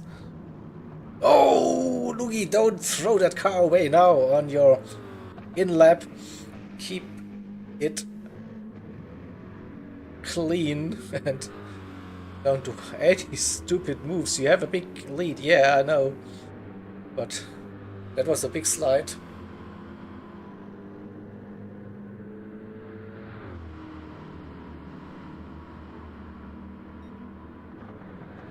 Lost a second, but that probably doesn't hurt that much. So final time through the chicane we go, and then we will see that car heading into the pit lane to perform the driver swap. And I will bring up the next stint lobby as the picture-in-picture view for you, so you can follow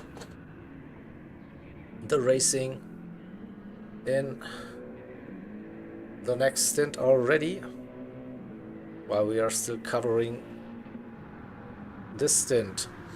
So should arrive any second.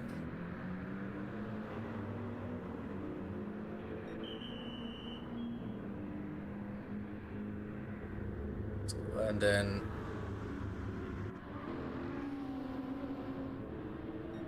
we see, hopefully, yeah, we see the next lobby running.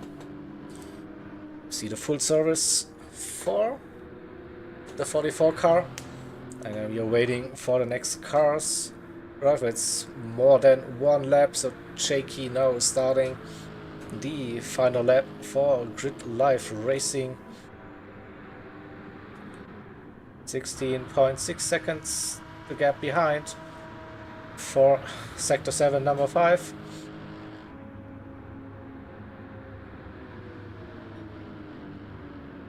Another 49 seconds to P4. Visual racer for the Boomers. Rusix for Mikugar. So Sector 7 Racing 3, 4 and 5 currently.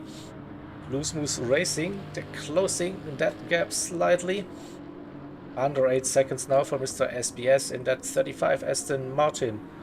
And we have another minute to the 66 Corvette. And they have a nice little gap as well to RX Racing, the number 7 Nissan GTR. So bigger gaps than to Chris, roughly 3 minutes. 2P9 for Raw Talent Racing, River Ruckus for Last Minute Racing in P10. Also more than 3 minutes at this stage. So I think Jakey is close to visit his pit crew and perform the driver swap.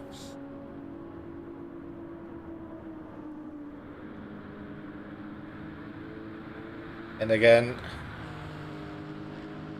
outstanding stint for the Grid Life Racing team.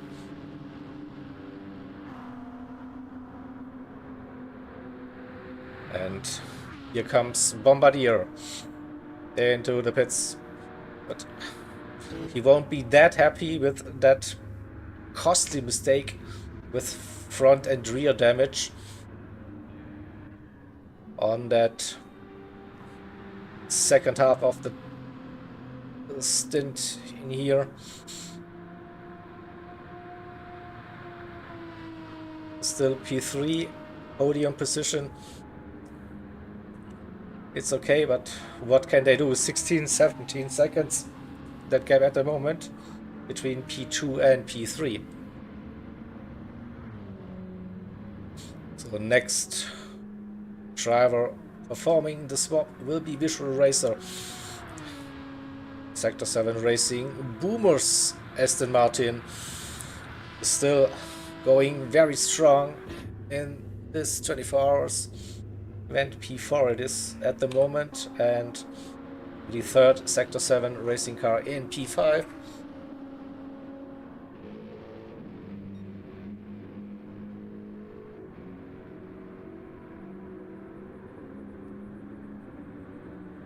Yeah.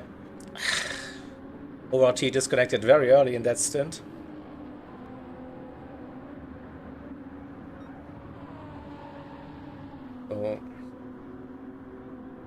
So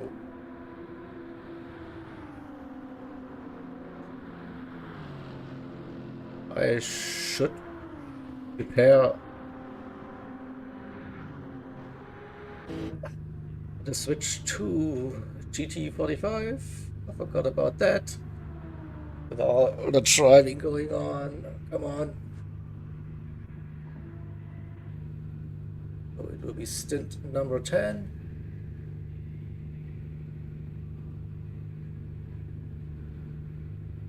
Mr. SPS in the pits. The shadows. So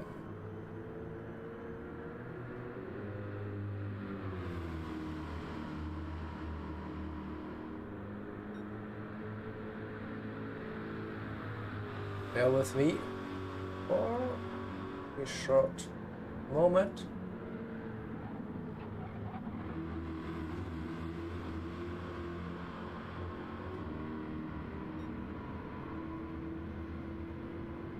Trying to fix that. Should be good. All right, so I'm happy with that stint, so I gladly hand you over to GT45 in stint number 10. So thank you all for joining, and keep on watching. So we still have 6 hours to go, and yeah, that's me being done for today. Good luck for the teams, and good luck for my colleagues in the commentary booth.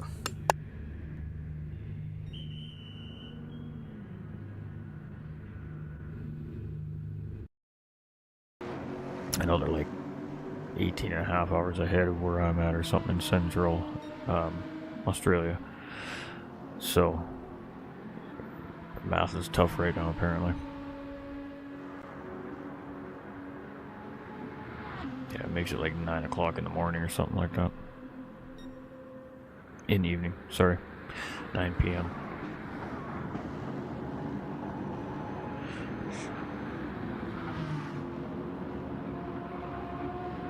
Alright, welcome in everybody. I did not even see the transition. I was staring right at it. I'm just sitting here rambling on.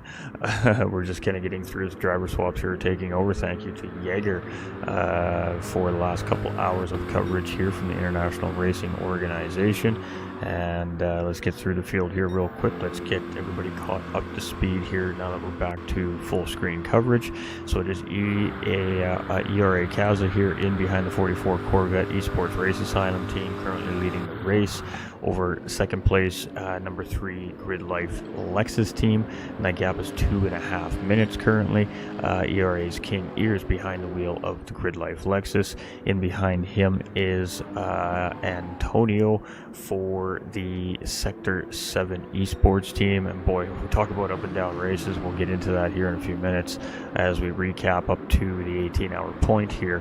But currently sitting in third place, 11 seconds in behind ERA King Ears, and this is the driver who's currently holding the overall fastest lap of the race with a 142.827, and that was done early in stint number 1. So let's see if this driver can improve his own fastest lap from the beginning of the race here. But definitely going to be looking to make up as much time as they can on the racetrack here in this stint, due to everything that's kind of gone on in the race for those guys. We've got Hidey in behind the wheel for the Sector 7 Boomers, 764 Aston Martin here, and that's about 52 seconds in behind the podium currently here as we get underway in stint number 10. We've got distinct Philo in behind the wheel of the Sector 7 Racing McCougar 64 Lexus car here as well, and it's 52 seconds in behind the sister Aston Martin up ahead, and 4.5 minutes in behind the current race leader. It is Caballero GT and the Loose Moose Racing Aston Martin here in 6th position, 5.5 seconds in behind Philo, the 64 Lexus, and got about a minute in hand to the driver in behind. So Loose Moose Racing has done a great job here so far, the number 35 team here, and has got themselves sitting very solidly up in the top half of the grid here so far today. We've got GT Finland Racing number 66 Corvette here 7th place currently, 1 minute behind Caballero GT, and the Loose Moose Racing Aston Martin, and has about a 36-second gap over the Eric's Racing number 7 GTR currently. So Kukas behind the wheel of the 66 GT Finland Racing car here in stint number 10. And we've got lots to talk about here in stint number 10. This is an important stint, and we'll get into that here as well shortly. Eric's Racing's number 7 GTR currently being piloted by Eric's Racing's Javi. Not exactly sure how to pronounce that properly. I'll get some clarification from some of the names I'm unsure of here before our next racing round next month in Bathurst. So, apologies if I've gotten your name wrong this weekend. We will definitely try to get it proper for everybody. We don't like to butcher people's names, but for the time being, if that's what we're doing, that's what we're doing. We just apologize here. So we're starting to see some of the teams starting to get out on track here. So let's continue back through our walk as our driver swaps continue here. We have Raw Talent Racing up into 9th place. It is being currently piloted by Valkyrie. This is a number 20 BMW car. They've had a little bit of a tough day, and we'll talk about that a little more here in just a few moments as well.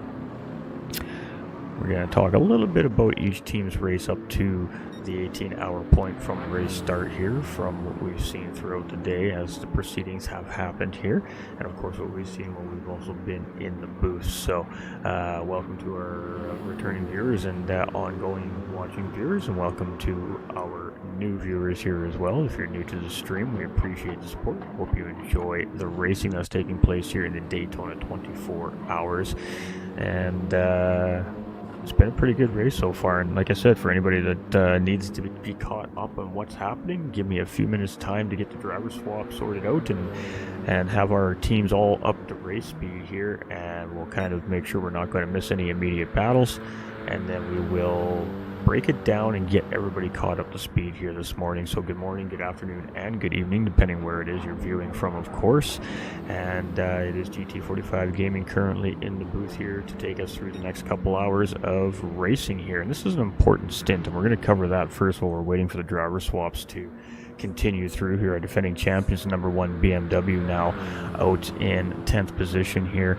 Had a disconnect in the last stint there, so dropped a couple of positions due to that, and it's just been a tough racing weekend here for our defending champion BMW team. So they are just putting their heads down, trying to salvage the day the best they can, and they'll continue to push through, and the next racing round is in the round.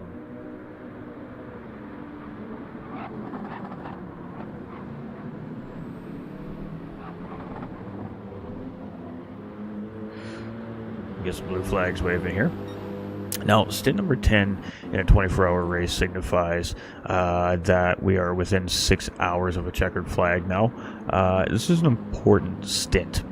Over the last 8-10 hours of this race, even 12 hours arguably of the race, the job of the drivers that have been covering those mid-race stints has been to keep the car in good racing condition, don't do any unnecessary damage to it, and it remain extremely consistent. And that's exactly what we saw over the last few hours of racing, especially through the nighttime hours here, as we're now getting very into morning hours here at Daytona. The fans are wide awake at this point in time and definitely have their eyes peeled on the racetrack, getting ready to see what is going to happen at the end of the day today. day. But the drivers that are currently piloting each of the 14 cars on track here right now in Stint 10, this is a crucial 2 hours for each of these drivers. This is in a sense a very pressure-filled spot to be in, depending or on the drivers for each of the teams, depending where you are on the racetrack. I don't think it matters.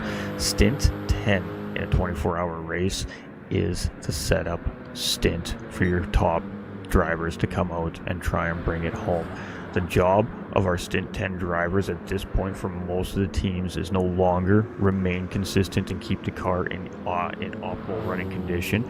It is, we've saved the car, we've done everything we can to do what we can, we're now turning it over to the best in the team. Go get it. So this is the setup stint for the next 4 hours. This job of the drivers piloting these cars currently is to set up for the next 4 hours for the big push, the gain on position, and the potential battles for overall gain. At the end of the day, where these drivers cross the checkered flag is going to matter in the point standings. So the next 6 hours, we are going to see the attitude of this race start to change. We have CLR Richie out for the number 45 Last Minute Racing GTR here. He's currently 11.5 minutes behind the race leader. It's been a little bit of a tough day for this team here as well. Slider Rules in the AHR 69 BMW here out in 12th position, 42 seconds in behind CLR Richie. I already forgot what team that was in the 45 Last Minute Racing GTR. My goodness, we are struggling here. Wake up, GT45. Wake up, my man. All right, so we got Ross Thorne back behind the wheel of the Project Platypus Racing number 11 Mercedes here. He did start the race off for this team, and he's here now in a very important stint to continue on for the team. This team hasn't been overly happy with the performance of their Mercedes here this weekend, so it's definitely going to be a little bit of a overhaul on the car, so to speak, as we get prepared for 12 hours of Bathurst in a few weeks time for round number 2.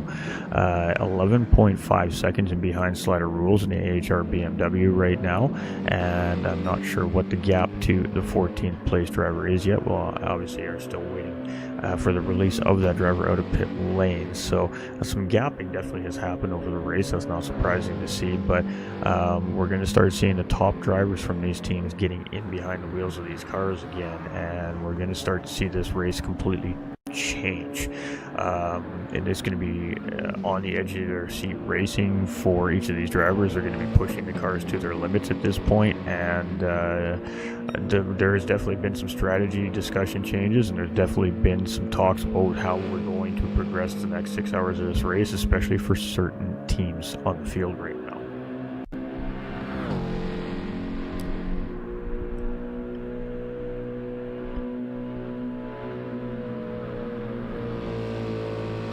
At 42.934 is the fastest lap currently in the session, but still a little off of the overall fastest lap. That's about a tenth away yet, a little over as a matter of fact. So chasing overall fastest lap from stint 1 is Antonio right now, and we did say that before broadcast switched over to my stint here, that if anybody was going to do it today, it may very well just be the man that originally said it in the first place, because many have come and many have tried so far in this race and have not yet succeeded to dethrone that fastest lap from stint 1, which is quite surprising to me actually. So all right, let's go take a look at the gaps here again real quick, just make sure we don't have anything too crazy immediate, as we do have Antonio closing in very quickly here on the grid life number 3 to Lexus here. I mean, 5.7 seconds is that gap, so we're definitely going to probably be sticking around right about that area, I think, here. We've got 6.4 seconds between Filo and Caballero as well, so there is a couple of potential battles here. So let's begin breaking down and recapping the race for everybody here, and we'll be keeping our eye on those 2 specific spots on the racetrack. Hero package is deployed, right? The special wings have come out of the garages, for real. let's start with Esports Race Asylum team here. Obviously, our race leaders. We'll just take it from top to bottom here right now. Started the race in P5, currently leading the race, so up 4 positions here from race start. It's been a very solid, consistent race from Esports Race Asylum. They've had great pace and they've had great consistency. They haven't really made that big mistake or had any real major serious issues behind the wheel of the C744 Corvette here this weekend. And due to that reason, I mean, they have put themselves in a very, very strong position to take the checkered flag first here, as things are looking 6 hours to go, a little less obviously now. So it's been an eventful race for this team, but an uneventful race in this team. There was one incident with a blue flag situation earlier on in the race between Esports Race Asylum and I believe it was Raw Talent Racing, and we're just going to leave it at that. But other than that, it's been a pretty uneventful race here for Esports Race Asylum so far today in that 44 Corvette. The number 3 Grid Life Lexus here. This is a little bit of a fairy book story in a sense here to open the season for this team. This was a top 6 contending team last season. Obviously, the competition has stepped up a notch this season coming in. So obviously that means that every team that is returning from last season has to step up their game. So team captain made some calls, added some drivers to the roster for this season, and they started in 9th position here on the grid. And much of the same thing for this team. They have not made the big mistakes. They have been extremely consistent. They kept the car very safe and sound. They've made very good sound decisions when they needed to, as far as when to battle, when not to battle. And ultimately right now that has them in 2nd place, but starting to feel a little heat from Antonio from Sector 7 Esports, which we're going to go talk about here in a minute. So it's just been a pretty uneventful race for the most part for the number 3 Grid Life Lexus team, but currently they are the largest movers in the race here today, up overall 7 positions from 9th place currently here in the race. So a pretty good drive coming from that number 3 Lexus. ERM Antonio here to Sector 7 Esports number 5 Lexus. This team, I mean, what can we say? This team has had a up and down race, an absolutely crazy race. I almost swore there. Whew, that was close. Caught myself. And there we go, new overall fastest lap of the race, ladies and gentlemen. ERM Antonio, as we're sitting here talking about him, just dropped a 142.736, and if I'm not mistaken, that is 0.009 seconds off the qualifying Super Pole lap that his teammate Macho Monkey put down on Friday morning. So this team came to race, and they've been very dominant all day long. They haven't really made the big mistake either until last stint with Bombardier behind the wheel. There he had a moment and took some heavy damage on the car, and that set them back a little bit more. But the bigger story for Sector 7 Esports number 5 Lexus this weekend has been 2 disconnects and 2 stints. One disconnect was fairly late in the race and only cost them the race lead by literally a couple of seconds. However, the second disconnect cost them a lap down and a position. So at that point in time, it was Bombardier just trying to now pick up time and minimize the damage for the team and for the car, for the circumstances on their racing day. And unfortunately for him, added to the time loss in a sense. So currently sitting about 2 minutes 40 seconds behind the overall race leader. However, if there is a team that can claw their way back onto the lead lap, it is going to be the number 5 Lexus today, without a question of a doubt. The big complication for the team is obviously reeling in Esports Race Asylum, getting around them to get themselves into a position to get back maybe up through the field for a potential fight for the lead. But I mean, with less than 6 hours to go and a lap and a half almost to make up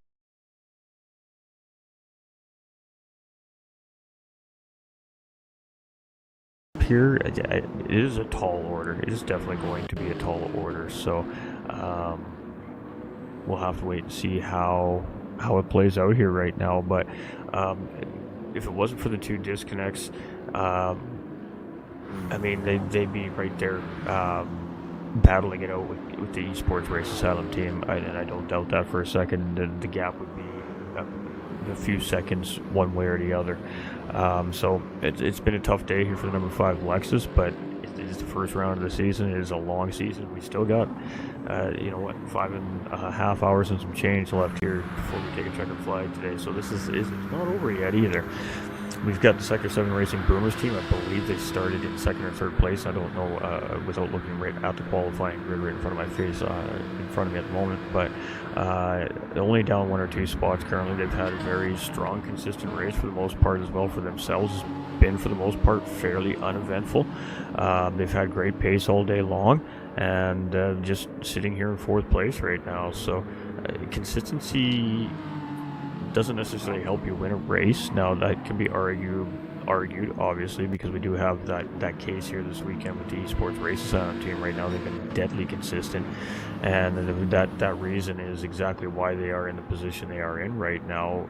All things aside, DCs or no DCs, the consistency has got them where they are, and today could potentially bring a race win, but consistency definitely can win a championship. So just because the Sector 7 Esports Racing team might not edge out that win that kind of slipped through the fingertips here today potentially, doesn't mean that they're out of this championship by any stretch of the imagination, and they've shown that they are going to be a force to be reckoned with here this season. Split 1, no question of a doubt.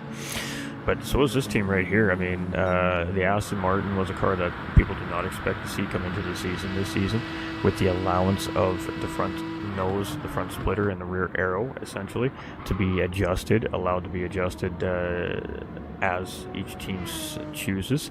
That has changed which cars become more competitive in this particular championship with the season schedule. So that is why we're seeing the Aston Martin out here. Typically, if this was just a straight BOP series like it was last season with the brake bias adjustment allowance, we would not see this car on the racetrack right now.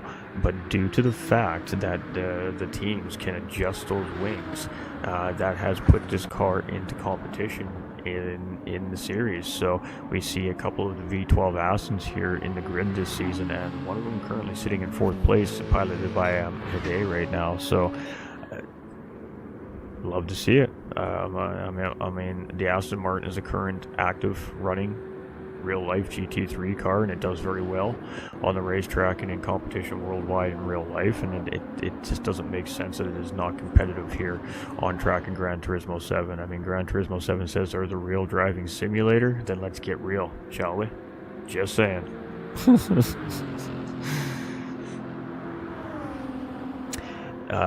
Our number 64 Sector 7 Racing McCougar car. So all 3 Sector 7 cars currently sitting in the top 5 right now. And all things considered, with the one team having a pretty eventful race here so far for themselves, is speaking volumes for the depth of this team here this season. The McCougar team here is currently sitting in 5th place, being currently piloted by Philo, 52 seconds to 4th place, and Keplero is nibbling. I mean, 8.2 seconds in behind, so it's a small cushion right now for the number 64 Lexus from 6th place driver Keplero. Again, it's been a fairly uneventful race for this team as well. They've just kind of kept their nose clean. They've made smart racing decisions. They've kept really good pace on the racetrack. They've had good consistency and are being rewarded with a top 5 drive right now. And again, feeling a little bit of pressure from behind from a distance at the moment, but looking strong right now in 5th place.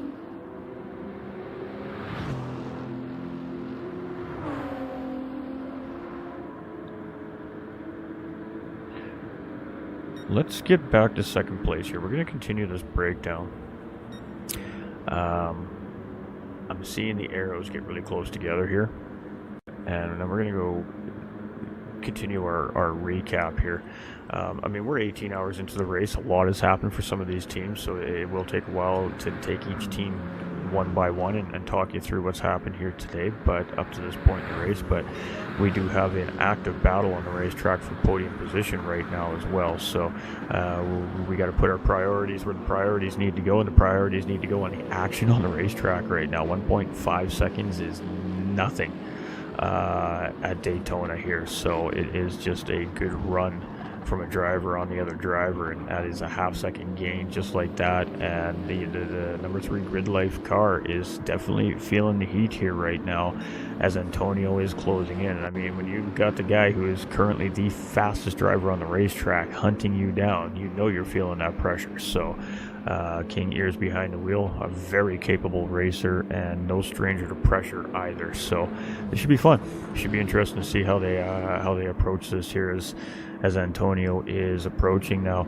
You know, if this was 6 hours into the race, most likely we just see the number 3 car concede the position once that number 5 car got a proper position on him. But now that we have 6 hours, less than 6 hours remaining in the race at this point, that may not be the case. We may see a fight for this position here. It is hard to say. We're going to find out, though.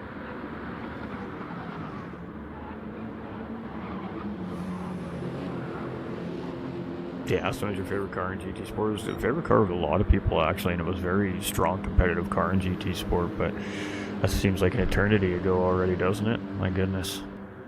My goodness.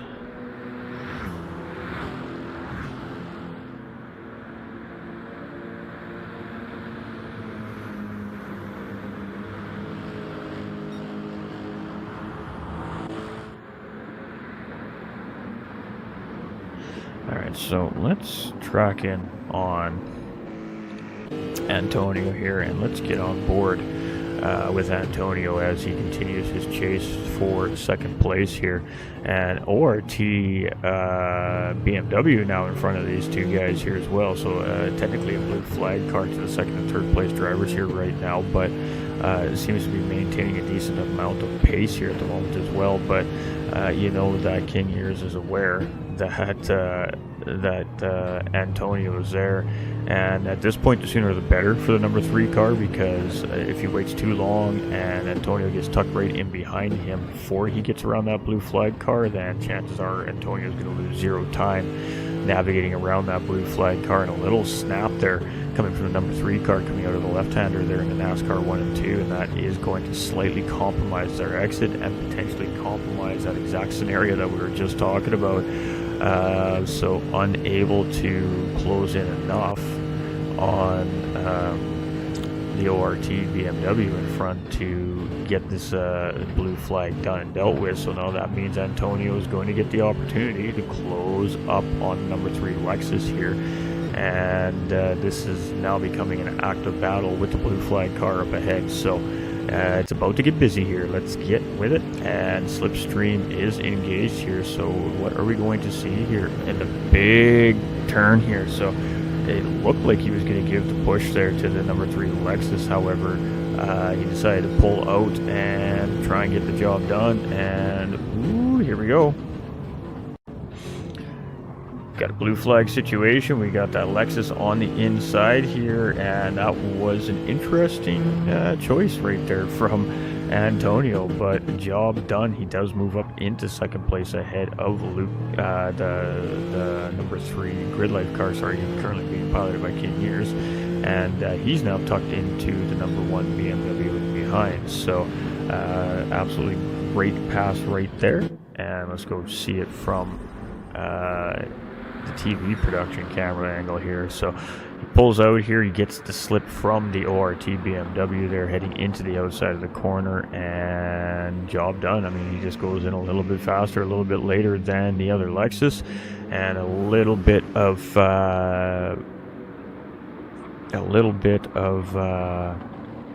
cooperation from the number 3 car there as well, giving plenty of space there to allow that battle to properly happen. And we do have a proper position change there, so that was a nice move and a nice pass by Antonio, and he will pull himself up into second place. That leaves King Ears in third position, and King Ears right now is going to do everything he can to just sit in behind Antonio and try to keep in that draft, because at the end of the day he knows his driver is extremely quick. He's the fastest man on the racetrack today, and currently anyways, and that means that you're gaining free speed if you stick in there. So you're definitely going to do everything you can to try and stay in behind for as long as you can. All right, back through our field here.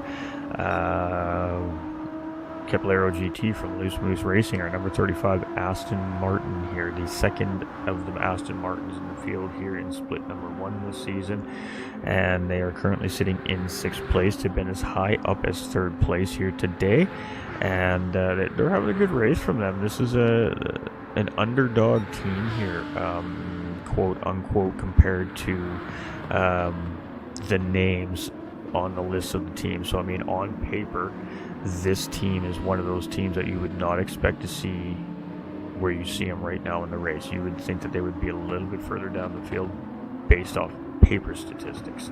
That doesn't mean anything in the grand scheme of things really in reality, because racing is racing and things happen, but statistically on paper, which is what unfortunately we go by here in our world as commentators and production managers and etc., we go by statistics because that's what we have to work with. So statistically, this team is having a fantastic season start, as well as the number 3 Grid Life team here as well. So a couple notable mentions here today with these two teams. Pretty uneventful day for these guys as well, for the most part. Again, the reason why they're up in the top half of the grid here today. GT Finnish 66 Corvette here, GT Finland Racing Team. Currently being piloted by Kukas. This is his 2nd time behind the wheel of the C7 Corvette here today for this team, and it hasn't been a crazy eventful race for these guys. They have just put their head down, they've stuck to their strategy and their game plan, and they've just been putting in the time in their laps, and I mean, they're up 2 or 3 positions, I believe, maybe even 4 positions possibly from qualifying, and are just continuing to do exactly what they're doing. I don't recall any crazy moments during the race for the GT Finland Racing Team. They spent a large part of the early part of the race closing in on the ORTB and BMW to gain position on them, and that's kind of where it's been at for them since. So for them, for their first race of the season and new entry into the International Racing Organization's Endurance Championship this season, having a fantastic start to their season. I mean, all is fair in love and war, and endurance racing is definitely war. So I mean, top half of the field in the debut against us, an absolute stacked lobby like we're seeing here in this 24 hours. I don't think there's a lot to be complaining about there. I really don't. We have Eric's Racing here, number 7 GTR here as well. Yavi behind the wheel.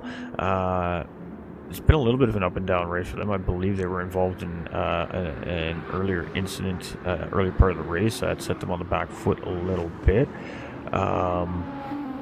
And then they just kind of started clawing their way back up, and currently have themselves in 8th place. And again, this is a new entry this season as well into the series, and a very strong team. I know this team from another endurance championship of the series, much like the GT Finland Racing Team as well. And not surprised to see that they are in the top half of the field here, but you know, these were our top contending teams of some of these other endurance championships. So this is not a team to discount this season by any stretch of the imagination, and currently sitting in 8th place here right now in the grid. So no real immediate battles kind of happening here right now. We're still keeping our eye on this one, but it seems like Philo is starting to open that gap up pretty good. So we're just going to continue doing what we're doing here. This is killing some time in the stint as things are a little spread out right now. We have Raw Talent Racing, the number 20 BMW here. It's been a fairly eventful race for these guys. They had a tough race start. They started to gain positions. They were starting to fall into a rhythm, and then they had a blue flag lead lap car situation, which is obviously in the official's office being looked at by our behind the scenes staff that takes care of those sorts of things. And it set them back on the back foot a little bit, and I mean they've come back swinging. And resilience is a good word for Raw Talent Racing today.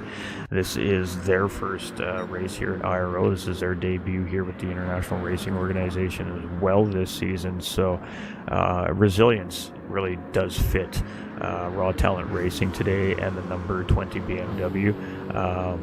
It's been a tough day for these guys, and they just have continued to do everything they can to continue to fight back and have themselves up into 9th place, so got themselves back up into the top 10. So I mean, resilience is the word of the day for the number 20 BMW in my opinion, and I'm yeah, that's just the way it is because I said so. No, I'm kidding. I mean, they've just shown great resilience today, and it seems to be fitting for the situation. So we have our defending champions, the number 1 BMW Overboost racing team. Absolutely spectacular racing team. Great talented group of drivers. We know this from the 2024 season. They were a dominant force in the 2024 championship season, and is the reason why they are carrying that number 1 on the car this season. So they've returned back to defend that title, and up against it here today. It has been a tough day for them as well. The car just seems to be a little off pace today. They've had the car up as high up as 6th place at one point in time here in the race today, but then they did have a disconnect just a couple hours ago on lap, I don't know, like 6 or 7 into the 670 lap stint, so that really hurt them. That was about a 3 or 3.5 minute time loss coming into stint number 10 here, and dropped them down, I believe, 2 positions. So just trying to fight back up again, 22 seconds in behind Raw Talent Racing BMW right now, and facing some adversity here today for sure. But you know, this team, they had a dominant performance last season, but they had a couple of races very similar to what this race has been for them. And I mean, they still came out on top last season, so it's a very young season, and there's a lot of racing left to do here yet this season. And we have some fun stats for everybody here soon too. Once I get through all the fun stuff, catching up to viewers that might just be tuning in here. So it is the number 45 Last Minute Racing GTR here, and these guys started off the race in great position. They were up in the top 5 of the field. They were having a great race, and then they suffered a disconnect, and I believe it was in stint 3. It was an early stint disconnect, which set them back quite a bit of time. I think it was a little over 3 minutes, which essentially is 2 laps down, and they have just been trying to pick it up since then. They've had a incident as well on track, and one of the drivers that caused some heavy damage to the race car, which caused some extra time loss as well. And I mean, it's just been a battle for the 45 Last Minute Racing GTR here today, but we talked about it a little bit earlier in the broadcast, one of our other stints. Some of the teams are just facing that adversity early, getting it out of their system, and then that just leaves them a season of focusing on the task at hand. So sometimes it's a blessing in disguise just to have that tough race and shake it and just get it out of your system early in the season, really for real. So some see it as a bad thing. It depends how you look at it, I suppose. But they're still on track. That car's still running, and full intentions of taking a checkered flag here today, and that's the important thing. So points are points, and you got to take the checkered flag to get the points. So we've got the AHR BMW here and the 69 car, and it's been a little bit of a tough day for these guys here too today. They were involved in a lap 1 incident, caused a pit and early time loss. They started tracking back up, got themselves back up into, I believe it was an even 9th place at one point in time. And then there was an early race battle. They were coming into turn 1 just on the inside line, just allowing space to the outside driver, and got caught out by the ever so famous invisible barrier at the tire wall coming into the turn 1 entry, and deflected AHR right into the side of GT Finland Racing Corvette. They did manage to keep the car on track and underneath them and damage free. However, though, unfortunately for the 69 BMW, that was not the case, and that caused an unscheduled pit stop and some time loss. And it's just been that kind of race for the AHR BMW here this weekend. But Sliders Rules is currently piloting that car. He's got 42-second gap in behind Richie right now. And that BMW is still moving and grooving, so that's what matters the most.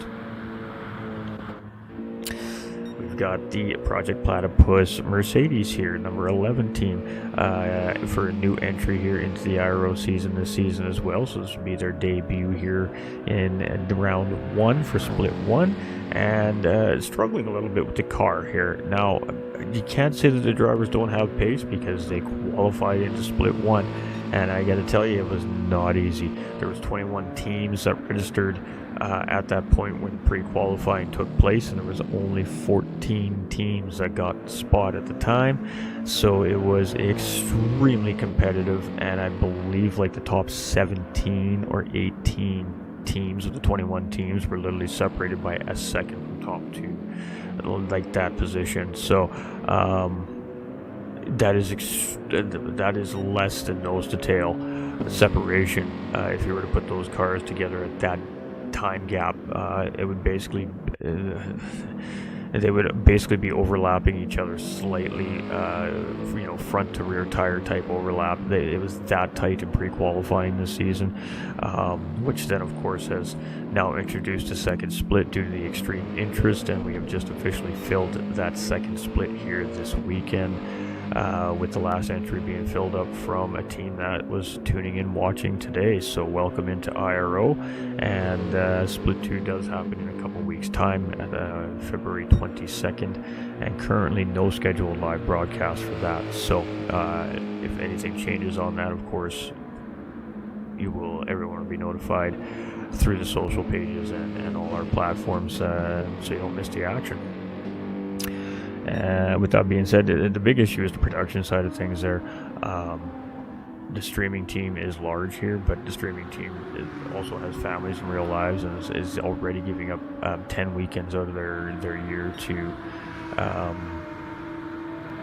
broadcast the series. So to ask that same group of team to give up another 10 weekends of their year, especially those that have families, is kind of a big ask for volunteers. So it's just going to require more hands on deck, and if we get those more hands on deck, then it is something that may become feasible. Not saying that there isn't current streamers within the broadcast team that are able to take on the extra work, but it really does take a large team to make this work. I mean, just today alone, we have, I believe, 7 different broadcasters involved throughout the 12 different stints, 6, something like that.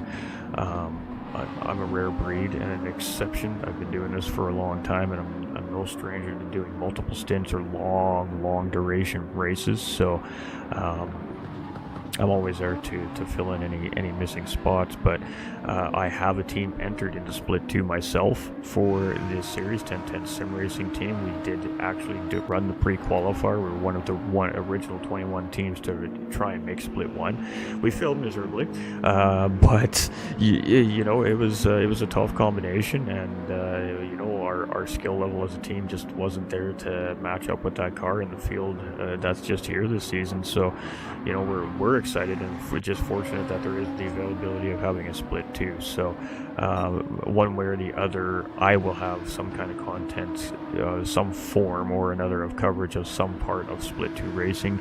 If we're not live broadcasting through the International Racing Organization, there will be some onboard coverage from our racing team throughout the full event. So but for the viewers out there, mainly in our racing community, if you know some more streamers out there that are commentators and are capable of streaming to a YouTube channel, let us know, and we'll open up discussions with them, and we'll see what we can do. Obviously, it would be awesome to have both splits live broadcast, but 2 splits and heavy full distance endurance races is a lot of work, and we understand that. So like I said, the racers that are entered into Split 2 and are still able to take part in the series, missing out on the pre-qualifying. We are absolutely just extremely tickled pink to even have the opportunity to still run the season. So anything above and beyond that is just bonus for Split 2. Alright, so that's our rundown for the race, minus our 14th place driver, our 77 Team RA GTR, because I got sidetracked, because that happens sometimes, because it's late and I'm tired, and yeah. It's been a tough day for the 77 Race Asylum GTR here.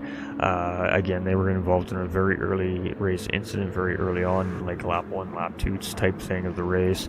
They got some heavy front and rear damage on the car. They had to replace the front and rear splitter on the car. It obviously cost them some time loss, and they've just kind of been on the back foot the whole way through since. So, I mean, it's tough. It's tough being one of the teams that's multiple laps down.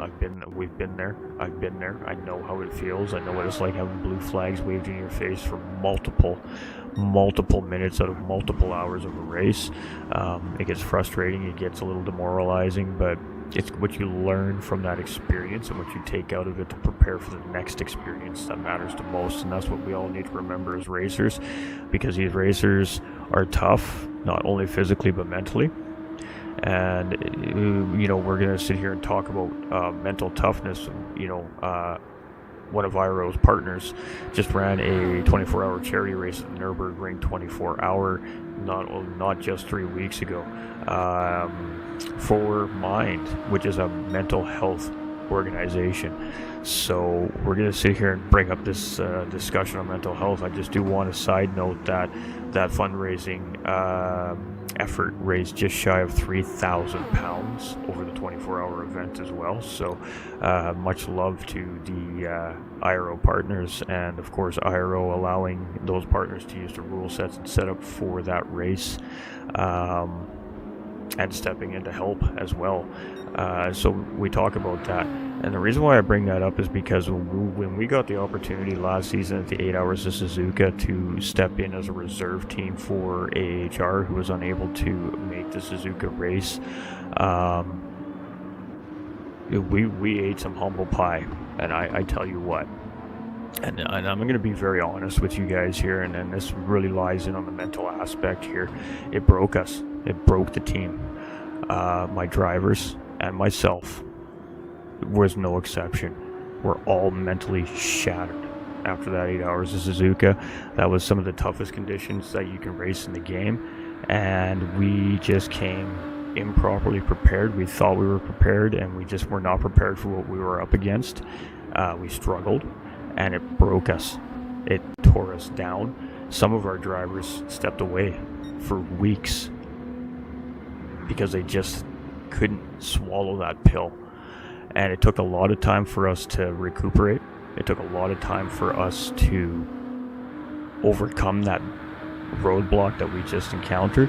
And then we got an opportunity to come back 5 weeks later and run the 12-hour Petite Le Mans, round 9, again as a reserve for the AHR team, who again was unable to make that racing round. And what I realized after a couple of days of just letting it sink in and getting over the absolute disappointment and just that mental part of it, and starting to actually break down what happened in that race, we came to quite a bit of realization. And the biggest realization that we got out of that was we had an atrocious race at the 8 Hours of Suzuka, but what we learned from that atrocious 8-hour race at Suzuka made us very strong. We came back to Road Atlanta and came back with a very strong top 10 finish. So, I mean, going to being 15 laps down at 8 Hours of Suzuka, going to 12 hours of Road Atlanta against the same field, and being in the top 10 and only being 8 laps down at the end of that race, that is a mental win. And I'm going to tell you, the paddock is nervous this season coming into Split 2. On paper, my team is still very outmatched. We qualified second to last in the pre-qualifier, but I have an excited set of drivers in my paddock. We are a very mixed match skilled group of drivers, but I have got a very focused, confident group because IRO taught us out of our 2 opportunities last season that lesson that we haven't learned yet in our sim racing careers, and it's not physically how to handle these races, it's how do you handle a race mentally. And that's what some of these drivers got to deal with today. And the drivers that are struggling here today are going to go through that today, especially the ones that have never done this before. For those of us that this is the first time we've ever stepped into something like this, it's something you're going to go through, and I want you to take me very seriously on this. Sleep on it. Get with your team. Talk about it. Break it down and figure out what went wrong and try to figure out why that happened. And if you can just sit there and as a group and as a team collectively slowly put the pieces together and make those small little subtle changes as you prepare for your next round of racing, you will see exactly what I'm talking about.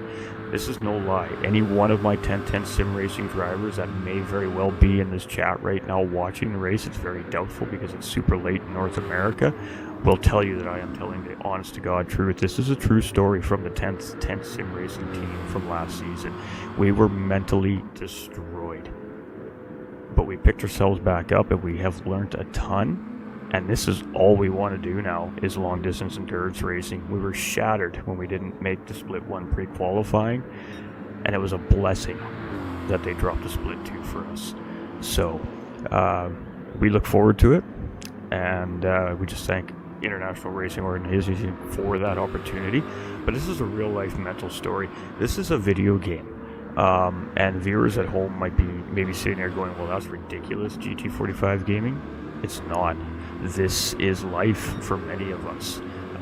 You got to think a lot of these racers, myself, I lost my family. I don't have my family with me right now. They live in a different city in a province, and there's a strained relationship there, and it's not for any other reason than just me and my partner at the time just fell apart from each other, right? And for me, the community and the stream and the sim racing and the commentary is my life. This is what's important to me outside of that.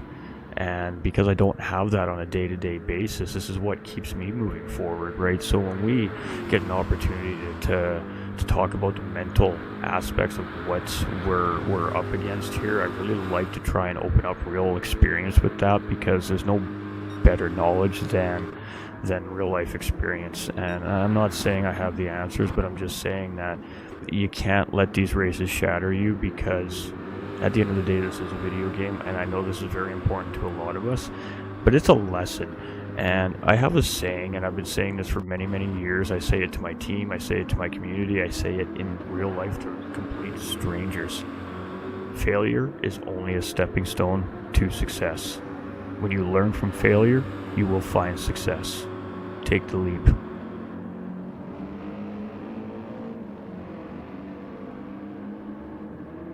Alright, let's get back to the racing here. Again, it's just spread out, so I'm just taking this opportunity to touch on some stuff. We go through some randomness.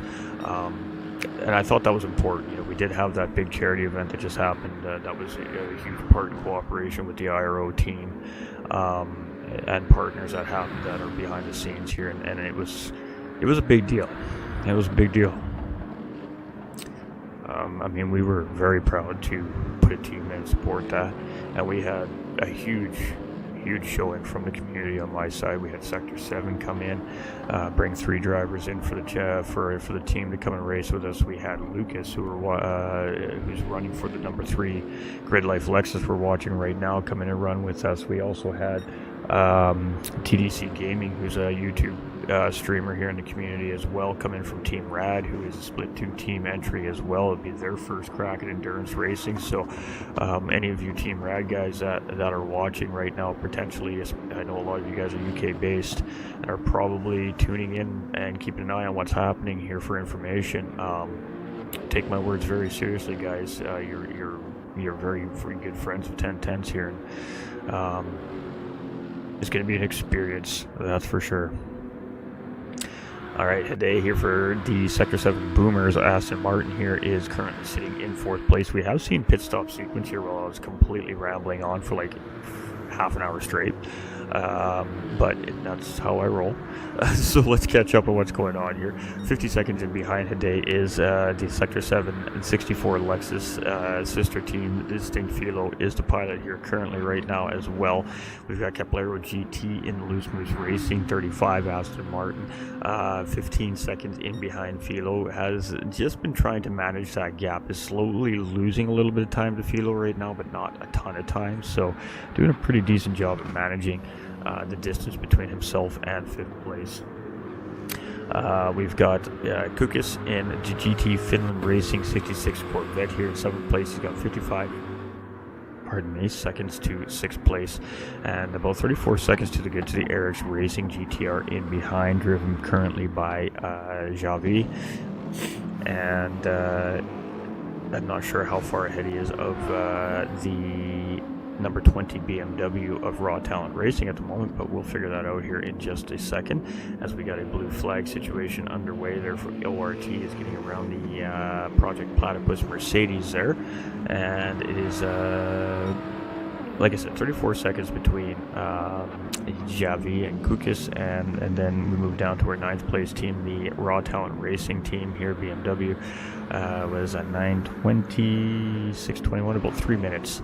Currently in behind Eric's Racing's GTR at the moment, so about 2 laps, give or take, and have 24 seconds ahead of ORT Kings here currently in that number 1 BMW. So not sure what that gap was coming into the stint. I have that has kind of slipped my mind, but it is at 24 seconds right now. I feel like I've seen it at 22 at some point here in the stint, so it looks like just kind of maintaining currently right now behind the number 20 BMW.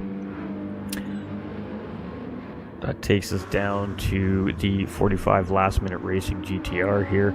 A tough day for these guys. They're 12 minutes behind the race leader, and that puts them about 2.5 minutes in behind number 1 BMW currently. So as we get down to about 8th to 9th place in the grid, we're starting to see quite a bit of spacing in the field. Some of that's due to contact incidents with the walls, or self-induced inflicted wounds to the race car, or disconnect situations, unfortunately, for some of these drivers. So it has cost them some extra time than probably anticipated within the race, but that's racing. That's the way it goes. And the point is all 14 cars are still here and giving it everything they've got. So Slider Rules behind the wheel of the number 69 AHR BMW here right now. He's got 39 seconds in behind CLR Richie. I can't quite remember that gap either. He's got 29 seconds to the good over the Project Platypus number 11 Mercedes. So in no man's land right now, but there's still potential there for AHR to grab position here before the end of this race, without a question of a doubt. Those are not unclosable gaps, so to speak. We have Ross Thorne here in the Project Platypus Mercedes AMG. Here he's 29 seconds in behind Sliders Rules in the AHR BMW there, and we see a 206 backed up by a 205. So I'm not sure if there was a double pit there.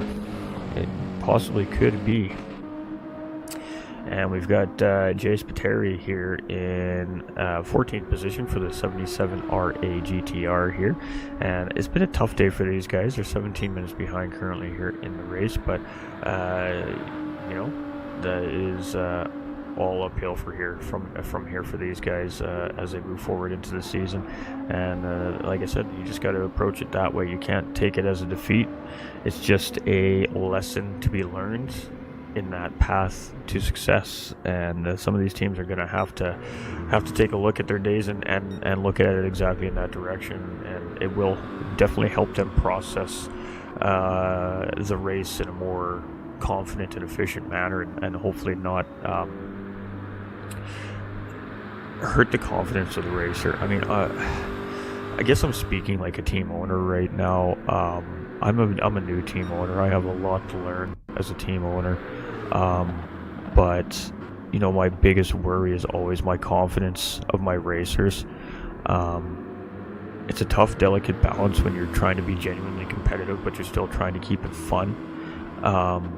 That tends to play on the confidence of the racers that are involved in that situation. And I mean, for me as a team owner, the confidence of my racers is always number one priority.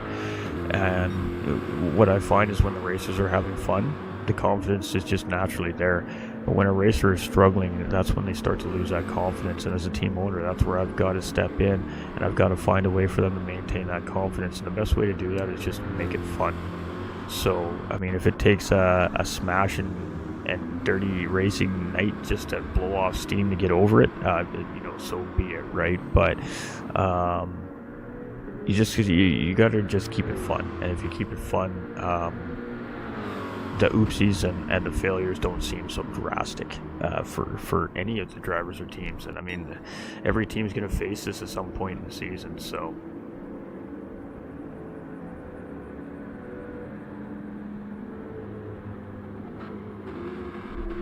all right, I'm going to catch up with the chat. I've been ignoring y'all for a while because I've been just talking. That's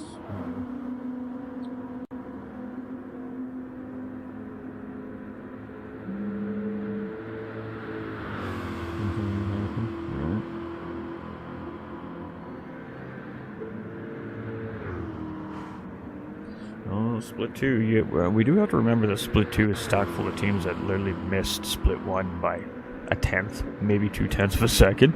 Yeah, no, it's going to be a fast split.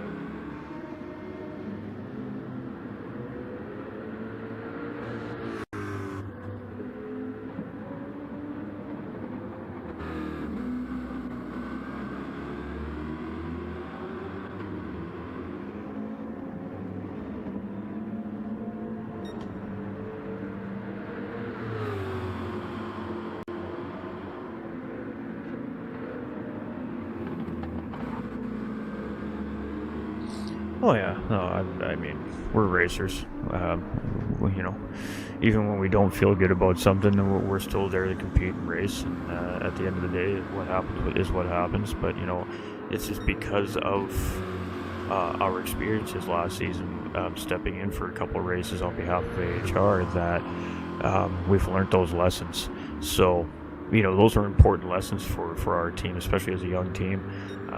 Coming into a fresh full championship season where we get to run a full calendar schedule, you know, has helped us prepare for what we can start to expect over the next 11 months of racing, essentially, right? So some things are important to pass on to the community and to the other racers. You know, some things obviously the teams to keep close to their chest and keep locked away in the team vault, but you know, when it comes to the confidence of our racing community, it's always priority. Not only the drivers, but the overall community. The community is what continues to create what we have here. There are the racers that come and fill our championships and give us our content as streamers. We want them confident. We want them having fun. In other words, what's the point? I mean, at the end of the day, isn't that the whole point of a video game, is to be having fun? I mean, there's huge, serious implications on this. You know, we're here to compete, but at the end of the day, we're also playing a video game and having fun. And the more important part of all of this really is the social aspect and the friends that we make. So, it's all byproduct. It really is. Miss D is a G. I can't wait to see Miss D get back into form, Ray. You have no idea. Miss D has been away from the track for a while. I'm really excited to see her get back behind the wheel. I am excited to see her go.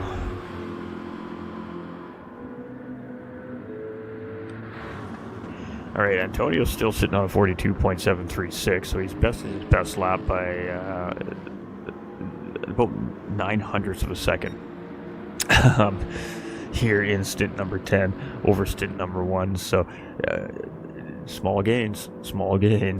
We got King Ears about 15 seconds in behind here in third place, and only lead lap car is the leader currently right now. So That gap, however, being said, was 2 minutes and 40 seconds from Antonio to Kaza at the beginning of this stint number 10. So an hour and 16 minutes into the run here, we now see that gap down to 2 minutes and 27 seconds. So he has peeled 13 seconds out of Kaza and Esports Races Island Corvette up ahead. So he is definitely on the move. And I mean, there's still a little less than 5 hours left of this race. I guess we'll see what the team's got.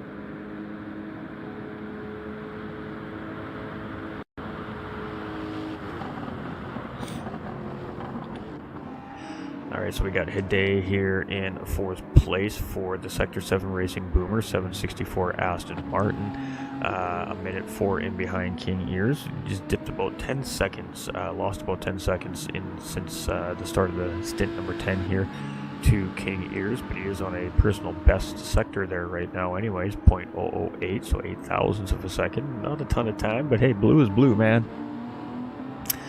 We talk about confidence. That's also a little confidence booster when you're behind the wheel of your car when you see improvements on your sectors.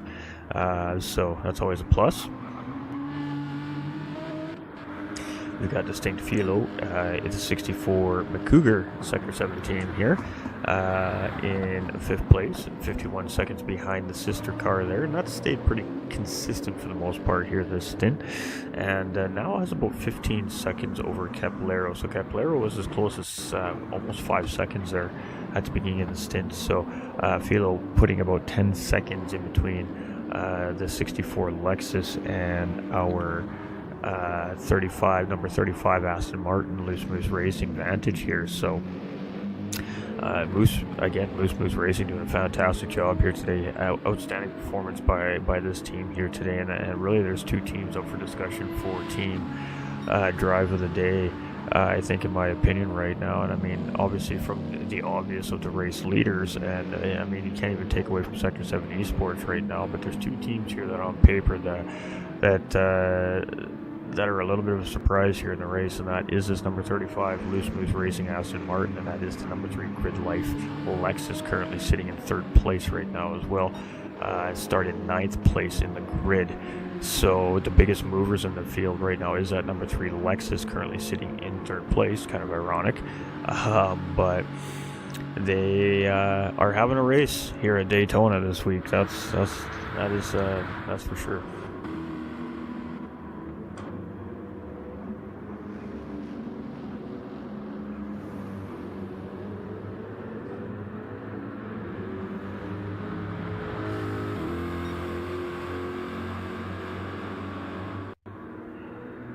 Alright, so we got Kukas here in the GT Finland race. I was just reading the chat there for a second. I was a little enthralled with what was going on there.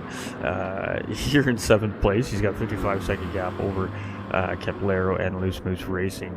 Aston Martin up ahead here right now in the 66 Corvette is looking pretty solid. I mean, it's been just a good, consistent day for this team, and currently sitting in the top half of the field. So, I mean, I don't know what the vibe in the paddock is for this team, but I don't think you can be too disappointed with being 7th in a field like this right now.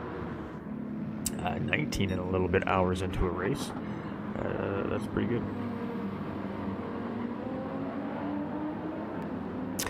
We've got Eric's Racing's Javi. Yeah, there's like 5,000 different ways this can probably be pronounced. Here in 8th place, and he's been doing a good job here. He's been trying to track down the GT Finland Racing team here for some time, and I honestly feel like that gap was at like 50 seconds, and now it's down to 32 seconds, but I could be wrong, so I don't want to mislead our viewers here with misinformation. I can't be 100% confident that that's the case, so I'm not going to say that that's the case. I just feel like that's the case. We've got Raw Talent Racing Valkyrie here in 9th place, and again, a little bit of a gap between 8th and the rest of the field at this point. We're starting to see a couple laps in between the top half to the bottom half of the field, essentially. But from there, you know, the gaps are kind of closer. 23 seconds between Valkyrie and the number 1 BMW from ORT. King's behind the wheel right now. that's not insurmountable by any stretch of the imagination. We've seen gaps like that closed up in a stint already today. We've got Richie here. He's got 39 seconds to Slider Rules in the AHR BMW. He's got 33 seconds to Platypus, Project Platypus Mercedes here. So we got some potential battles that could happen for the end of our event here today. But right now, it is nobody wants to make the big mistake, right? So everybody's got their cars pushing harder than they have been over the last few hours for sure. Definitely starting to push the limits on these race cars a little bit, and potentially even the drivers behind the wheels of them. Some of these drivers have ran a stint or two already in the race, so fatigue could potentially be factoring in for some of the teams here as well. But you know, we're getting into crunch time here. We're getting into when the race gets serious, and that's coming up through stint 11 and most certainly stint 12 to the checkered flag. So again, this is the setup stint for the chase to the checkered, in my opinion. Stint 10 is an important stint, and I kind of feel like that every racer is aware of that, because Antonio especially is just absolutely sending it as hard as he can right now in this stint. You can tell by the attitude of this car right now, it is not as cool, calm mannered, and crisp in between the lines as it was in the earlier part of the race when they were just cruising with a 48-second lead. They're now down by 2.5 minutes, so they're using every available millimeter of this racetrack right now, and that is driving the car on the edge to maximize their time, and that puts the driver at a slight higher risk of making a mistake. We seen it from Bombardier last stint, right? Just trying to push the limits. But the fastest driver on the racetrack in this stint, without a question of a doubt. King Ears in number 3 Lexus here. He's got 17 seconds to Antonio. It was about 12 seconds to the good when they started the stint here, and has given up about almost 30 seconds at this point here now to the Sector 7 Esports Racing Team, but has a very solid grasp right now on third place, 1:04 in hand over the Sector 7 Racing Boomers. Aston Martin chasing in 4th place. I mean, anything can happen. It's not signed, sealed, delivered by any stretch of the imagination. It's not as comfortable as having a lap in hand per se on the driver in behind you chasing you, but it's definitely a cushion right now for the Grid Life team here. Hidey in the Sector 7 Boomer Aston Martin here. I mean, this team hasn't put a foot wrong today. They have had a very good, crisp, tactical race, I guess, is the best way I think I can put it here. It's just been clean and consistent. They haven't forced the issue when they didn't need to, and when they need to make something happen, they have. And now it's just trying to see if they can find their way to that final podium position, or maybe even a little bit better at this point. But a minute is a big order. And they do have 52 seconds to team sister car 64 Lexus of Philo, currently behind the wheel of the McCougar Sector 7 racing car as well. So in a good position right now. I mean, not sure how they're feeling in the paddock right now in the Aston Martin garage, but I think I'm probably would think you're seeing some smiles right now across the board in the paddock. I think you would think the team is pretty satisfied with their current running position. We've got Philo. We were just talking about the third Sector 7 racing team, so 3 of their teams up in the top 5 here right now. 19 and a half hours essentially into the race now. So showing some depth here coming out of the Sector 7 camp here for sure. We've got Caballero here in 6th position, again, Loose Moose Racing, the only entry for this team here this season, and they did make that split 1 roster, so having a good race here today, and much like the number 3 team up in 3rd place here right now, a little bit of a sleeper team here coming into round 1, a team on paper that you wouldn't expect to see in the position they're in right now, and they have been as high up as 3rd place in this race today as well. So showing some great pace in the Aston Martin, and a sleeper team on paper with a sleeper car on paper, doing really well in 6th place here. So Loose Moose Racing have a fantastic season opener for themselves here as well. GT Finland Racing Team, new entry this season, strong team, very, very efficient racing team. These guys are no strangers to endurance racing. I know this team from other series, from other endurance racing series as well. I've been a part of as a commentator, and you can expect to see some pretty good things from this team. Once they start to settle into the rhythm and the groove and the routine of how this championship works in comparison to the other endurance championships they've raced in, you can suspect to see that this team is going to be contender. They're in a very competitive car. Obviously, that helps, but you still got to know how to drive that car. So do not count this team out by any stretch of the imagination. They're feeling this out here today. And I think that's the case for a lot of the teams here today. This is a gauge race. You're gauging your competition. You're seeing what you're up against. You're seeing what you got against the field. And you're seeing where you stack up. So from here, the teams are going to get to some serious business in the off weeks, preparing for the Bathurst race. It's they're going to be breaking down each individual team and the strengths and weaknesses of those teams, and it's going to be game on as we prepare for Bathurst here from Split 1 after this weekend, without question of a doubt. This is a full, we're feeling each other out. A lot of these races may very well be unfamiliar with each other, and you got to get a feel for each other on track before you trust each other on track. When you start trusting each other on track, that's when the racing gets incredible. So give us some time here, and by round 3 or 4, we're going to see a whole different series here out of these teams. They're going to have a much better handle on each other and how each team is strategizing, operating, and the pace, and that is going to change the way that these races start to unfold throughout the season. So Eric's Racing's Yalvi here in 8th place, slowly but surely trying to nibble away at Kukis up there ahead from the GT Finland Racing Team. Eric's Racing Team, also new entry this season, very strong team. Again, I know this team from other endurance competitions here around the GT7 communities as a commentator, and another very strong team. Again, typically top contending teams in some of those endurance championships that I've been a part of, that I've seen these guys in. So again, no strangers to endurance racing themselves, and much of the same thing I think as the GT Finland Racing Team is. It's an assessment race for a lot of these teams, just feeling each other out, getting that gauge, and then get to work. So Kaz coming in for that second scheduled pit stop here. So we are now at that point in the stint we are seeing our 2-stop strategies starting to unfold, and that second set of racing tires are starting to go onto these cars. I suspect that the last 20 some odd laps here are going to be probably some of our faster laps now from the group, because as this stint is closing down, most likely we're not going to see most of these drivers potentially again to the end of the race.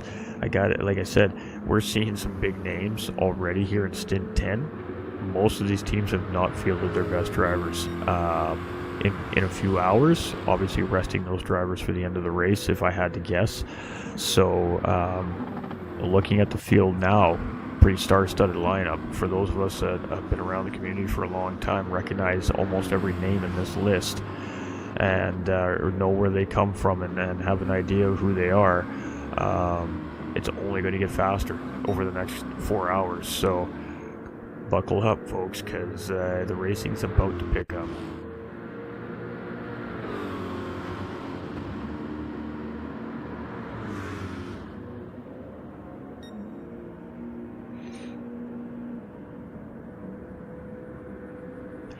I'm just seeing in the chat one of the names coming across for the final stint for one of the teams here. I know which team that is as well, so that's interesting, and definitely top talent on that team for sure, without a question of a doubt, or one of. It could be interesting, I'm telling you.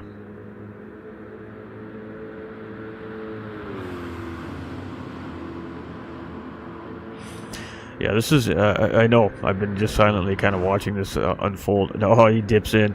Oh, he dips in.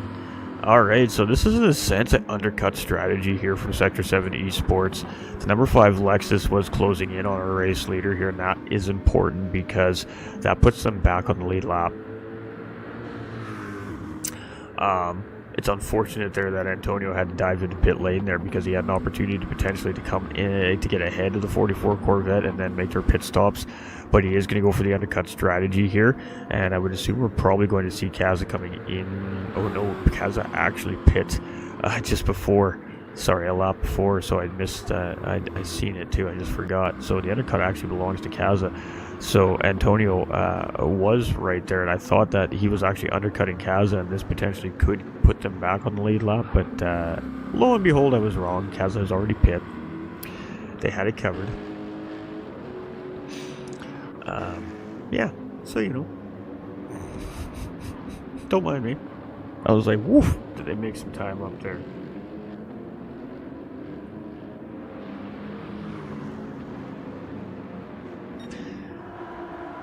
Yeah, I was like, wow, what did I miss? Where have I been for the last hour? What happened here?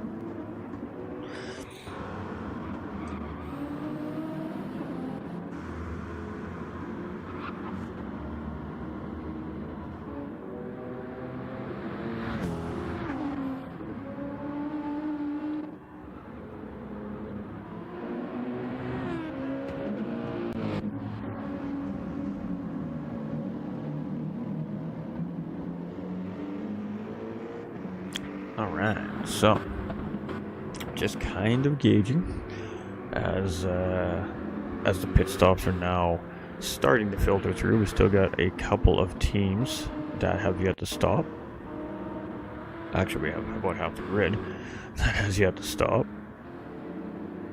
That was a very early stop from Kaza and Antonio, actually, now that I'm looking at it. I guess maybe not. That was actually a later stop by those drivers. Yeah, you know, I am going to just state that I've been up for 22 hours straight now, and I might just be slightly tired. Might not fully be with the program all of a sudden.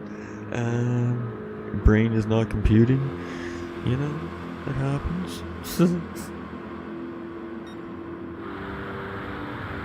The continuous rambling is my body's self-defense mechanism for not falling asleep, I think, at this point. But I tell you, we are getting very seasoned for being up for 30 hours straight. By the end of this 2025 season, I'm going to be able to start knocking out 48-hour events, man. Come on. I'm cooked and washed. That's it. Just sacking another commentator. Done deal. That's it.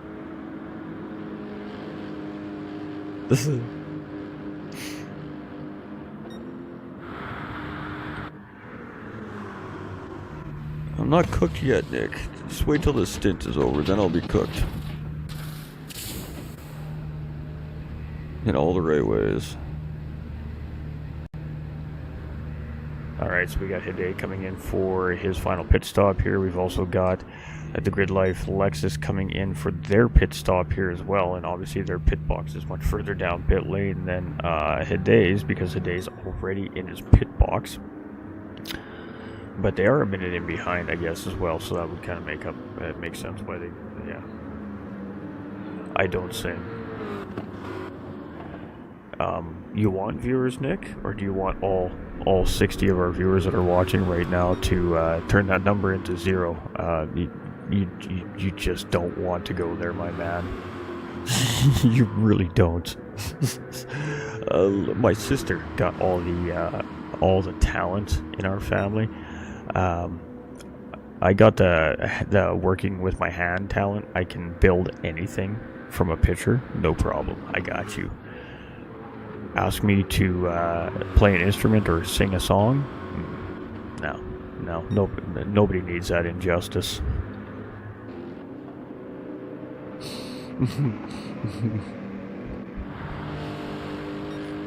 I'm really doing everybody a favor. I promise you.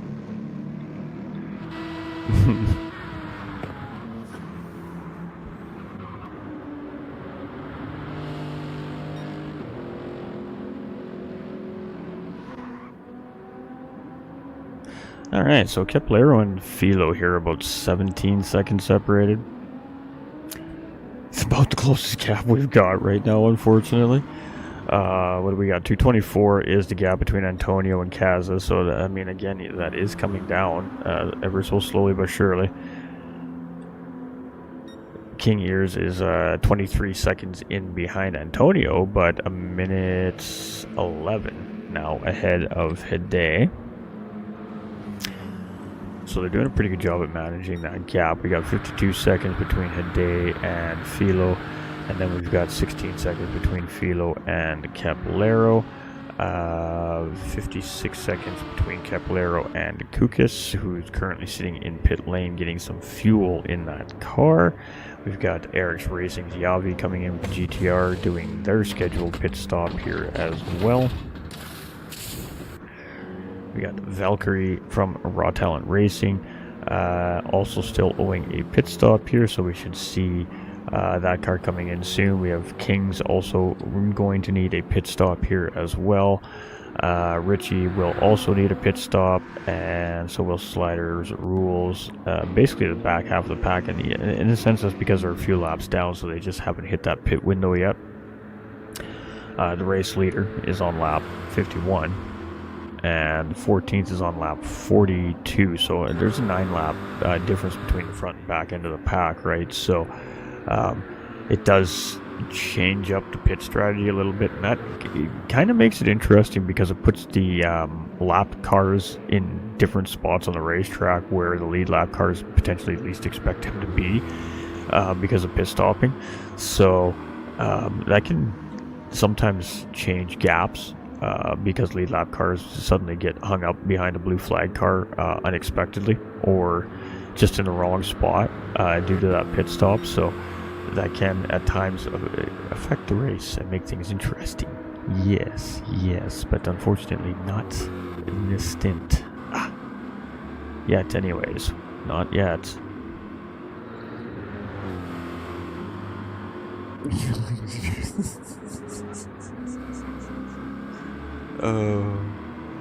So you got lots of singing talent in the chat. Yeah, you don't need it. You don't need me or Cupcake to do it. I don't know if you guys got deep enough pockets for that, and then you regret paying for it. So I mean, it's just not a good investment. I mean, I assure you.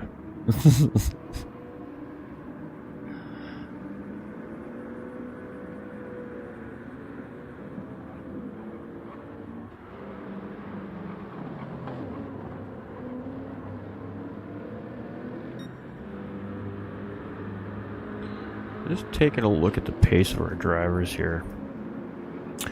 A mistake made there from Antonio that last lap. They're a couple seconds off the consistent pace there. We got a good solid 44 pace coming from Lexus and Aston Martin 764 car in 4th place here. Pretty consistent actually in the pace between the two of them. We've got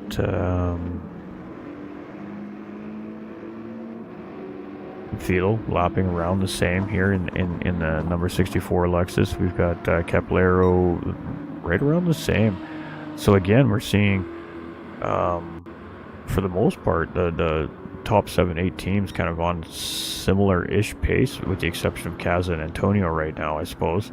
For the most part, we're seeing that mid 44 pace from pretty much the whole middle part of the field here.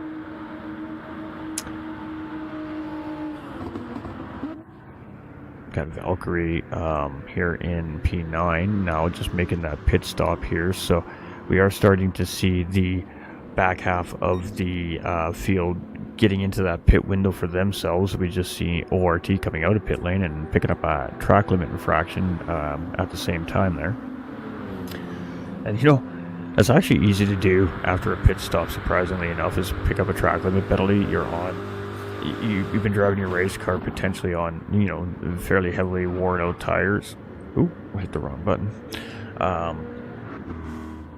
So you get used to having to turn in a little bit sooner with the car, potentially having to brake. There's adjustments you're gonna have to make as your car tires wear down and stuff like that, right? So when you go into pit lane, you get that fresh set of rubber, and you go to make your first couple of turns, and you're used to turning in just slightly earlier than normal because you are just driving on degraded tires. Sometimes you turn in too early for the apex of a corner, and that causes a little bit of a curb cut and can cost you a half-second track limit penalty. And that's quite potentially what happened to the ORT BMW team there, is just coming out on the fresh tires and just not making that adjustment, and potentially just accidentally, I don't even know what I was going to say there, accidentally just turning in a hair too early, and actually creating the penalty themselves, potentially. Just coming from experience as somebody that does race as well, that sometimes you get so used to the way your car feels, and all of a sudden you get a fresh set of rubber underneath you, and you forget that, and you make a silly little mistake like that, right? And it happens. It does happen. Although many of us probably won't admit it, it does happen.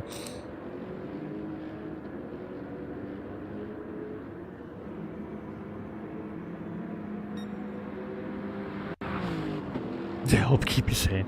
I can't.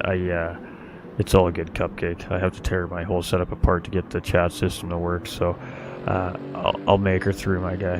But I will most likely probably come and jump in with you at some point here once we get the stint shut down, and it's just going to require a lot of bit of tearing down my stream setup to get the chat to work. But I'm probably going to come and join in with you. I've got some interest in what happened. I'm definitely interested in what happens at the end of this race here today. So it'll just be easier for me to fight through the last 4 hours of the race, not being in the booth. Will be awfully tough to stay awake. So we may come join you for a little bit here in Stint 11. Once I sort out the issue of the chat system we got operating here. I just can't do it while I'm hooked up to all my streaming equipment right now because I've got a wounded setup, so it's all good, my guy. I'm with it, kind of.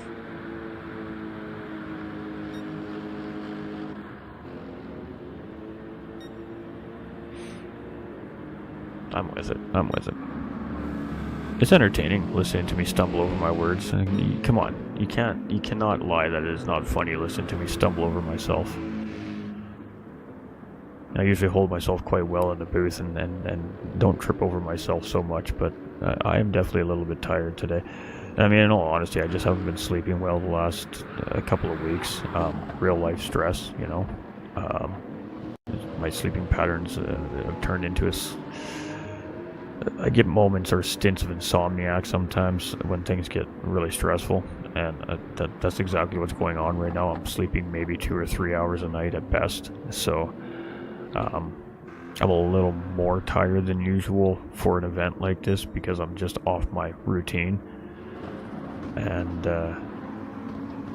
maybe I'll actually get more than 3 hours sleep after being up for like 26 hours straight. That'd be fantastic, to be honest. But yeah, it's just the way it is sometimes. Adulting sucks.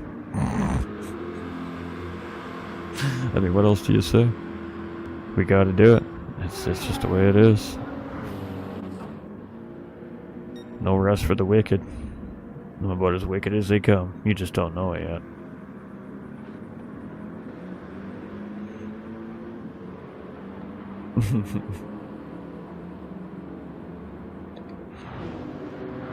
Alright, ORT Kings here in 10th position. Going to be interesting to see how ORT feels and what they have to say about round one.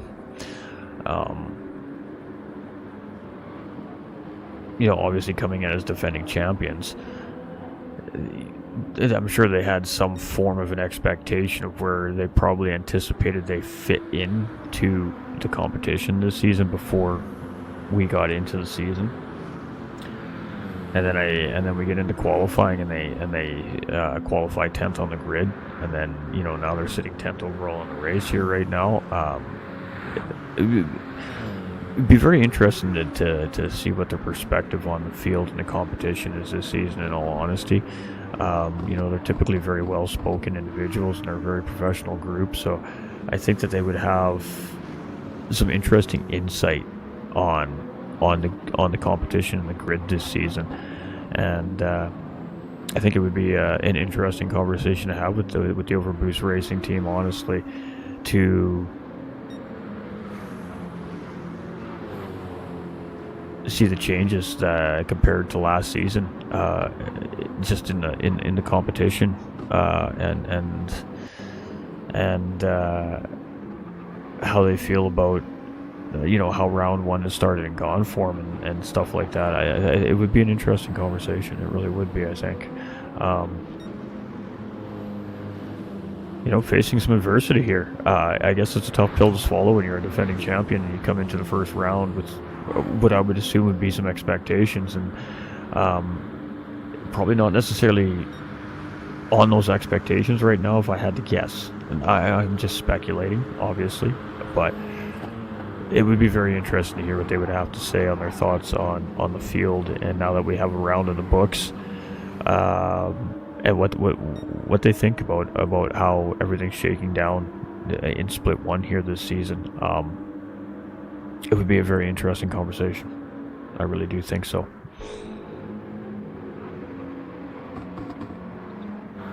Alright, slide of rules in the AHR number 69 BMW here. That copper and black BMW, and it's a doozy. I kind of like the scheme here. It's very, very simple, and it's definitely different from the rest of the cars in the grid, so it definitely stands out a little bit. It's not flashy. The liveries are really well done this season in Split 1 here. I gotta say. I mean, let's go take a look at them. I mean, we've got our typical ERA livery here, or RA livery in general, I guess. JP is the guru behind the Race Asylum designs here on their cars in competition, and always look amazing. I'm a big fan of JP's work, so I'm always a big fan of the Race Asylum design and the way that their cars look. I'm a big fan of flashy colors myself, but only when they're done right, and JP has definitely got it down to his science, so it is a fantastic design on these Race Asylum cars. I definitely enjoy them. JP is a fantastic livery designer, and I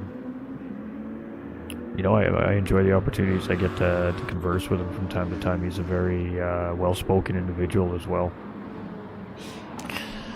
Sector 7 racing liveries always look very good. They do keep them, for the most part, very simple and very, very clean. And simple and clean, it just always makes for a good-looking race car. So the Sector 7 Esports car here is exactly that. It's very simple and very clean. And the point is not what the car looks like, but what we can do with the race car, essentially, right? So, it's always nice to have a good-looking race car on the track. Granted, he's got to look good.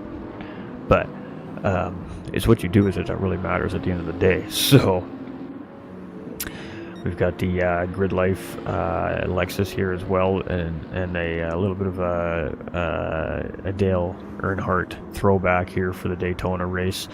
And a pretty cool livery actually on this car for any of us out there or that are Earnhardt fans, which is pretty much every one of us. Deep down inside, we definitely have a deep appreciation for this livery for sure. So, is it my favorite livery in the field today? Not necessarily, but do I have a deep respect for the livery? Absolutely. Sector 7 Racing V12 here, much of the same thing. This one is a little bit more flashy in a sense. It's got a good splash design on it that blends in with the Sector 7 Racing logo. Again, simple, but looks really good on the Aston Martin here. So, the liveries are deliveries. They all just look great.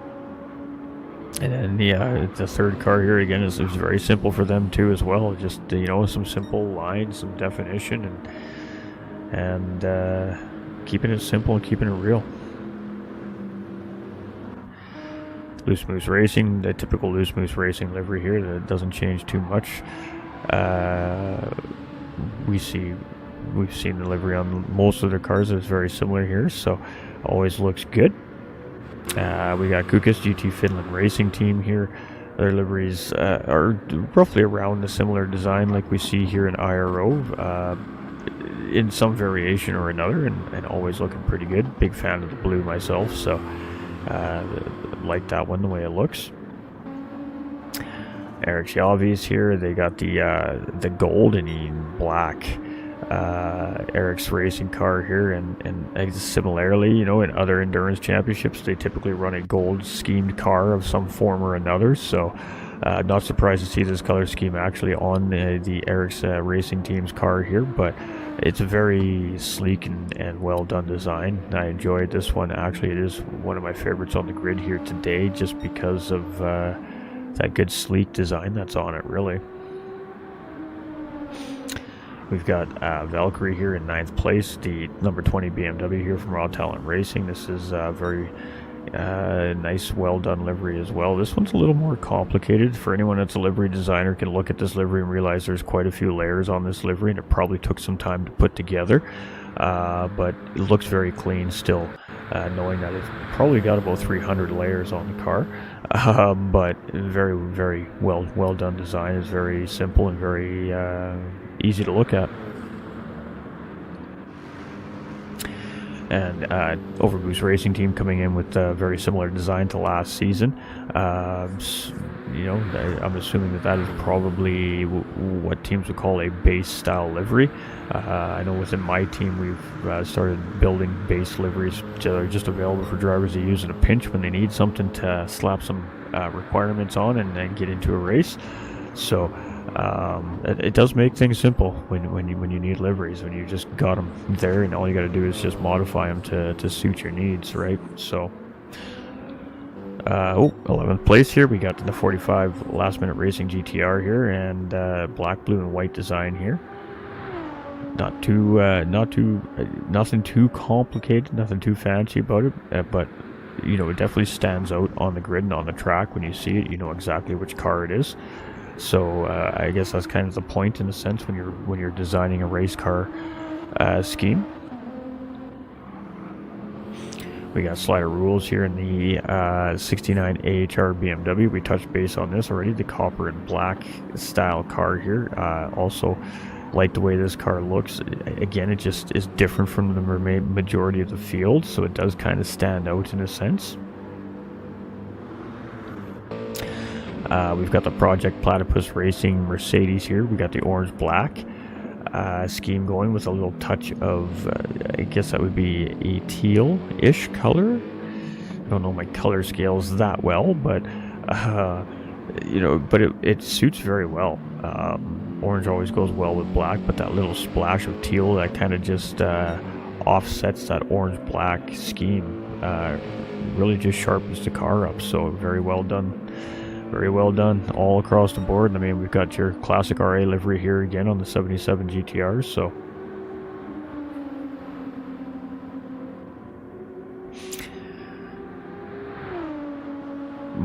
looks fairly close to the leader's car, slightly different colors.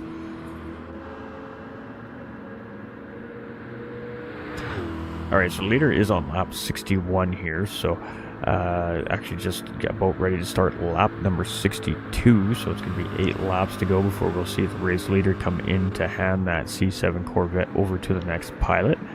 So we are roughly about 15 minutes away from driver swaps at this point, and we will be handing that off to Cupcake for stint number 11.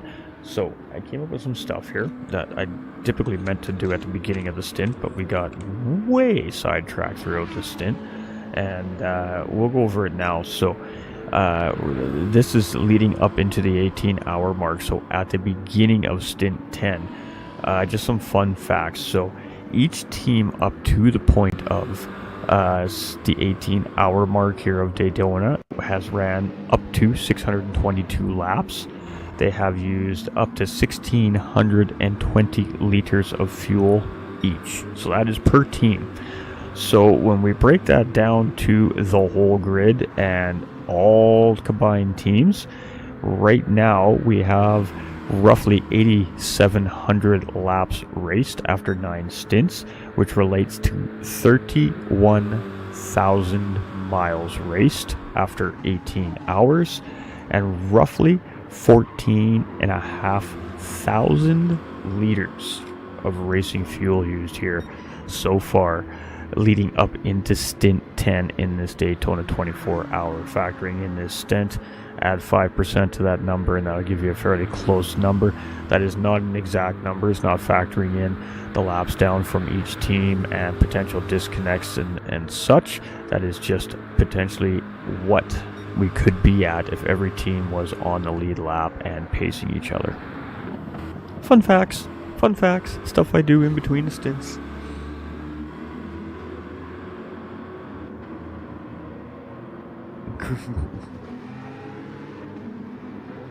Does not approve. What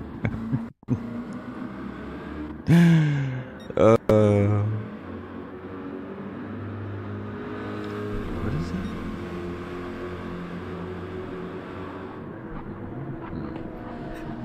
that?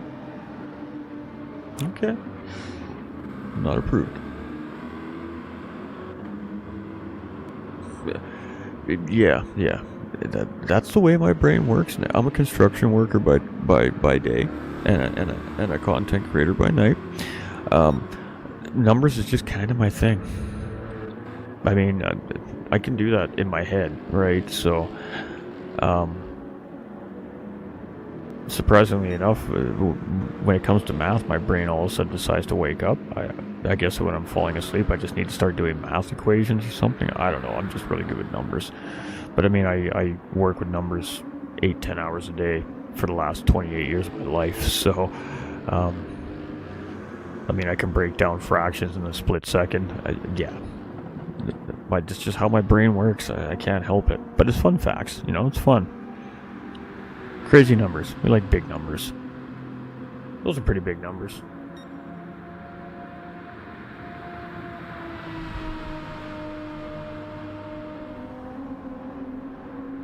Don't quote me on that. Facts, and don't quote me on that.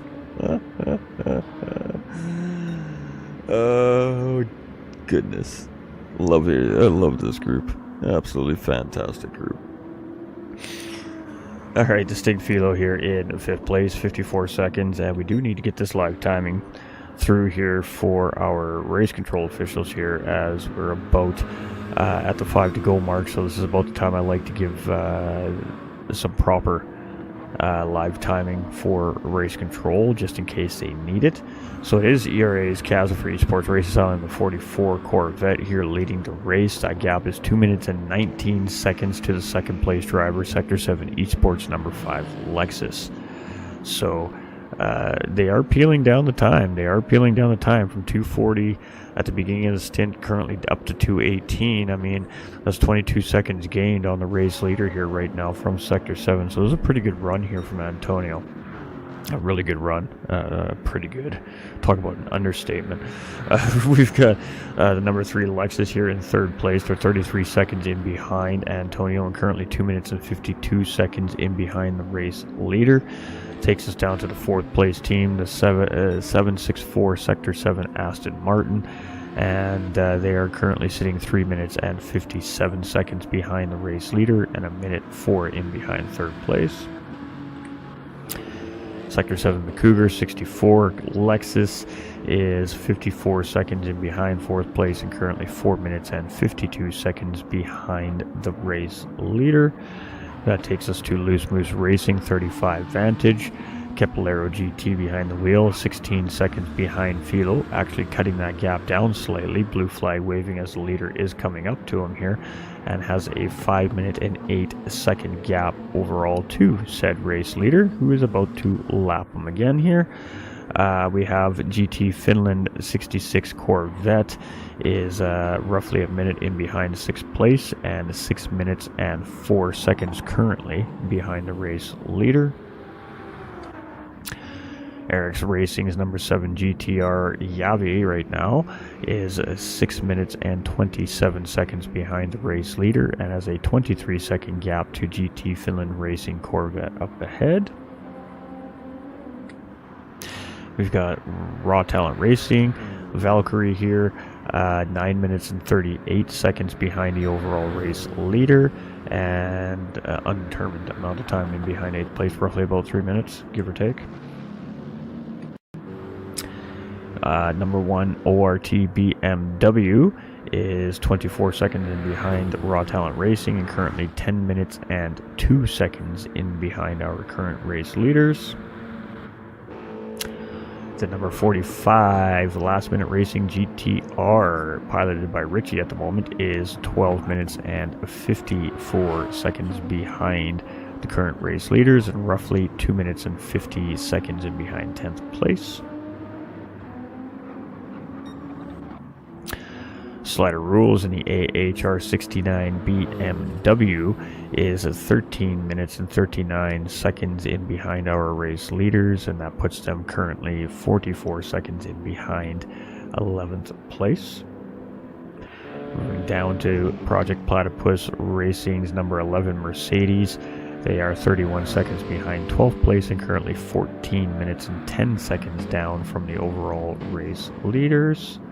And that takes us into our final car on the grid here today. The number 77 Race Asylum GTR is currently 17 minutes and 46 seconds behind the race leaders and roughly about 4 minutes behind 13th position. And that's just mainly purposes for race control, just in case we need that live timing. Obviously, the deeper into the stint that I go for that, the more accurate the information, but it does take that took about 3 or 4 minutes, I think, to get through. So we don't want to wait too late because we don't want to get improper timing because drivers are starting to come into pit lane as well.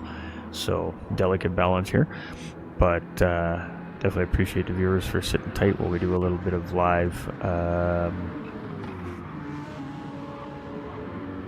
data transfer, so to speak.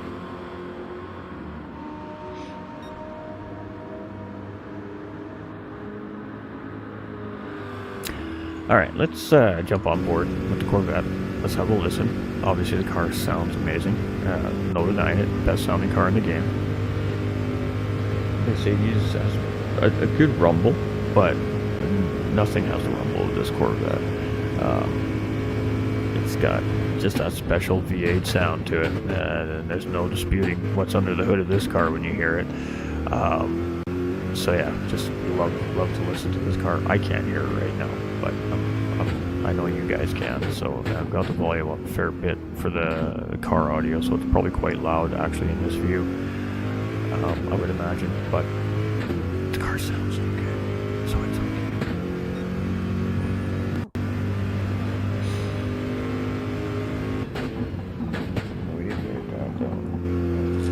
Definitely gonna forget that, but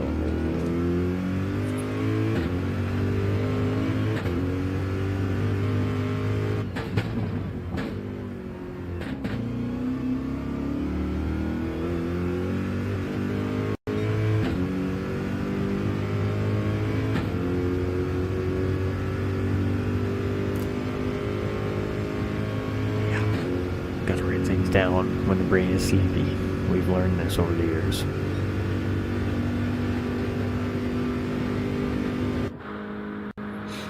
Alright, so we have, where are we? Coming to the Le Mans chicane here right now. That's going to leave us 2 to go as Kaza comes across the start-finish line before we start to see driver swaps take place. So we are roughly about 5 minutes, 4 minutes away from driver swaps here at this point. Call it 5 because of where they are on the racetrack. And then of course we do have drivers up to 9 laps down, which is gonna be about 20 minutes total for all the drivers to get full on track in lobby 11. But That's endurance racing. I mean, that's the way it goes. So, I mean, and it's for my team going into Split 2, that's exactly the goal. We have a plan, we have a goal, obviously, for the season, but you start one race at a time, one stint at a time, one lap at a time, and then you just take it from there. And basically the goal is to just try and improve a little bit better each race, each round, right? And that's kind of the goal for our team this year. Mainly is just to continue to find improvement from racing round to racing round, and then see where we end up when the dust settles. Obviously we have goals.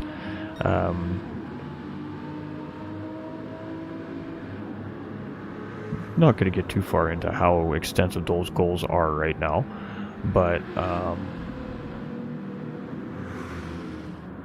believe in setting smaller goals first over the big goal. Smaller goals are easily achievable, where a big goal could take a very long time to achieve, and typically when you set larger goals that take a long time to achieve, you lose interest in achieving that goal. But if you set a bunch of smaller, or a series of smaller goals to eventually achieve the bigger goal, it's easier to achieve the smaller goals because they require a lot less effort and work, so to speak. So if you set smaller goals that are projected on the path to the bigger goal, potentially you're setting yourself up to hit that bigger goal quicker, because you don't lose that drive and that desire to achieve the goals because it seems unattainable because it's taking so long to achieve just the overall giant goal. But if you place smaller stepping stones, smaller goals in place to achieve the bigger picture goal, it becomes a challenge and a desire to want to do it, because you're achieving those smaller goals at a more efficient rate than you are the overall bigger goal. And the next thing you know, you've achieved that bigger goal, right? So I'm not sure how any of the other teams have approached the season, but I mean, every team has an expectation where they'd like to see them end up at the end of the year. But I've learned over the years to just set small, easily reachable goals, because that'll keep you focused at that task. Setting the huge goal that takes a long time to achieve, and especially as you hit road bumps along the way that can set you back away from that bigger goal, that's a tough fight. But when you set small little goals that are easily achievable, that builds confidence towards the bigger picture. So that's kind of the plan behind our garage leading into Split 2. So I'm not sure how the Split 1 teams have approached this season. I'm sure there is varying approaches to how their expectations are coming into the season, but I know for us it's going to be trying to achieve small goals round by round to hopefully achieve the big goal at the end of the season. I try. I mean, unfortunately for us, we got a spread out race currently right now, so I mean, it's up to me as a broadcaster to continue to engage and keep things moving in a good, solid direction, right? So I just kind of go where my brain goes. That's scary sometimes, but for the most part, we keep it in the right path, at least. We do tend to ramble and trail sometimes, for sure, but we just want to see some action.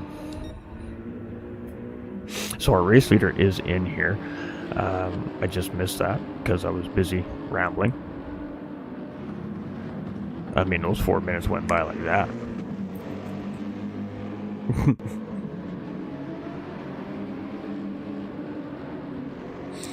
Well, I'm glad. I appreciate that, everybody. I mean, it is with the best of intentions, always. I mean, I do always. There's always a meaningful purpose behind my rambling. Whether or not I get the point across, I guess, is a different story.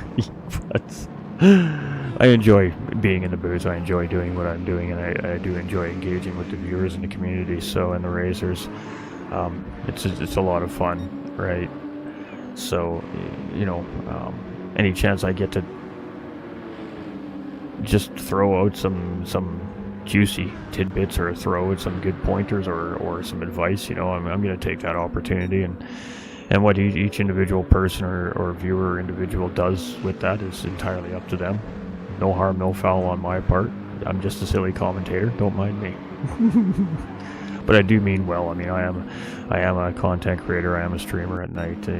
Part-time streamer, and I do very genuinely care about my community and our communities in our own backyards, and we really do try to do good outside of our little virtual world here. So, I mean, it's just all about continuing to try and pass it on and pay it forward, I guess. I've gotten some great opportunities as a streamer in the video game world to meet some really cool people and have some really deep conversations with those people, and a lot of that relates back to what I bring back to our viewers during these slower periods in commentary when the races settle down. So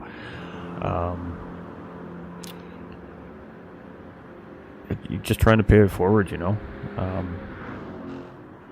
We're always just trying to do the best by the community, the best we can in any form we can. And I mean, as an influencer, content creators are influencers, and it's our job to steer our communities in the right direction, in my opinion anyways. And that's important to me and the communities I work with, and that's why I'm so tight with the communities I work with, because we have a shared interest or a shared goal, right? We're having fun here, but at the end of the day, it's about trying to make a difference in the world as well. And if you can pass on a positive message to one person that didn't think of something that way, and they go ahead and pass that positive message on to 3 or 4 of their friends, you're starting to make a difference in the world. And that's what it's all about. I mean, we're here doing big things. We're here racing endurance races. We're here for 24 hours at a time with over 100 drivers and dozens of staff and hundreds and thousands of viewers coming in throughout the 24-hour period to come and see what we're doing here.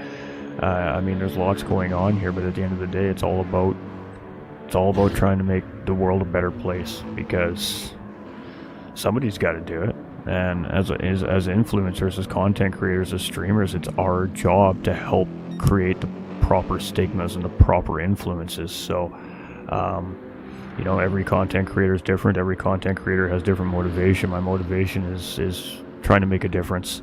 I see things old school, and I see the world as falling apart compared to when I was a kid, and I see a lot of change in the wrong way, and we just need to continue throwing positive messages and reminding people out there that there is millions of great people and great individuals in the world that are there to help, and you don't have to do it alone. And that is ultimately the biggest message, right? Because I mean, at the end of the day, it all comes back to mental health. And no matter how many ways you spin it, or you throw it, or you talk about it, or you discuss it, or you argue it, or you debate it, it all comes down to mental health. And positivity creates positive mental health, and that's just the bottom line.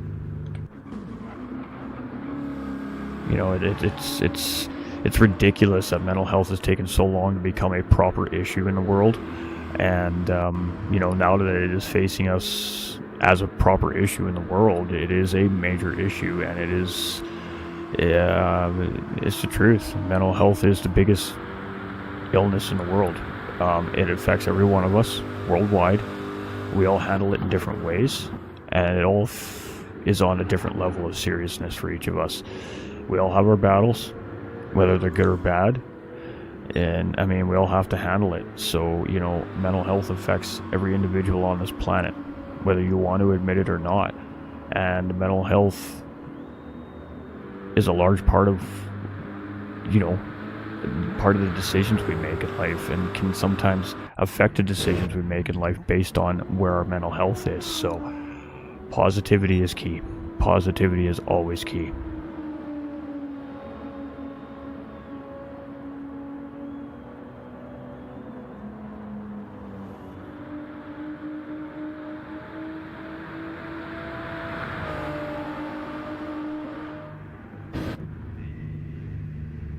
Alright, Yavi is in. I know the stream is now over to the IRO channel specifically here. The only ones that can hear me are anybody that may very well have gotten into the GT45 stream before I unlisted it. The message doesn't change. Full screen in 3, 2, 1.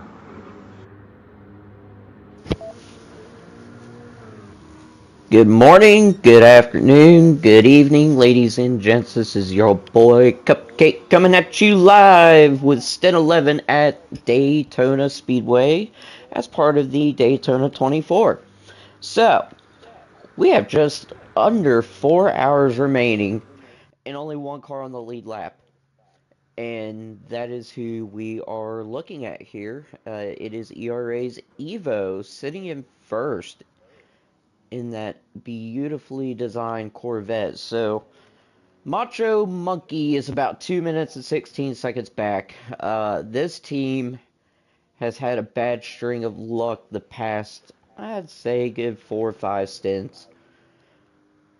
Just between 2 disconnects, and what they had was at one point every bit a 40-50 second lead over Evo.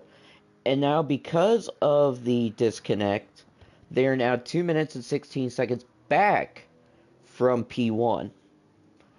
The boys over at Grid Life, though, we got to talk about them because they have been smashing it all race long. They're sitting in third position, 43 seconds back from S7R's Macho Monkey, but they're a minute and 3 ahead of P4. So these boys have done amazing. This lineup of Grid Life consisting of Jakey, King Ears, Paymate, and then Lucas. And they have, and Tom. Sorry. So they have done a fantastic job at this race, running very clean, very consistent laps, allowing them to at least get into that podium position with under 4 hours left. So I'm just going to go ahead. Let's just go down the grid here for folks just tuning in. I did see we have a couple new people watching us, so glad to have you on. If you guys got any questions about how this race is ran, we have the admins at IRO, International Racing Organization. They'll be more than happy to answer questions. I'll be more than happy to answer questions. And if you like what you see, don't be afraid to hit the like button, the subscribe. That way you can catch the races that come up. Now, mind you, we do run one race a month. So after this race is done and over with, we'll go to March, and that's going to be 12 hours at Mount Panorama. So that one is definitely going to be an entertaining race. I don't think any of y'all want to miss out on it. So, going through the grid, fourth place, we got S7R's a higher place in that lovely looking Aston Martin. 57 seconds ahead of P5. P5 consisting of S7R's Prima GTR. GTR, meanwhile, is 12.5 seconds ahead of 6th place, and that's going to be Arx Hallex with Loose Moose Racing in an Aston Martin. Arx Hallex, every bit a minute 1 ahead of the Shadow. And then Shadow is every bit 20.5 seconds ahead of P8's Eric's Racing Slim. Slim, meanwhile, looks to be getting ready to possibly lap P9. Let's take a look, see where they are at in terms of track-wise. I'm sorry. Yep, so that's going to be Kevin Gran Turismo sitting in 9th with Raw Talent Racing. Yeah, Eric's is coming up on him quick. So looking to lap him, but Kevin has a 20-second gap over P10. That's going to be ORT's John D. And then for P11 to 14, don't know the exact order yet. Just waiting on the drivers from the previous stint to pull in and initiate the driver swap. So that is where we are at, ladies and gents. Evo setting the fastest lap of the stint so far at a 1:43.3. We got Loogie, Ian, Hansa, Steven all saying hi. Hi, guys. A little too late for me to be staying up, but it's all good. Do not want to miss out on commentating such a big race, so I am all for it. Alright, so we'll go ahead and turn that down. I'm sure y'all don't want to hear that going off in the background. So pace-wise, Evo running very solid laps, man. Like low to mid 143s. But Macho Man's just right there. I mean, he's running anywhere from mid to upper 143s. So I would say about 2 to 3 tenths off of Evo's pace, but I mean, still running blistering fast laps and still at 44 seconds ahead of Jakey. Jakey, meanwhile, is running, looks to be the upper 143s. So you can definitely tell pace has definitely picked up.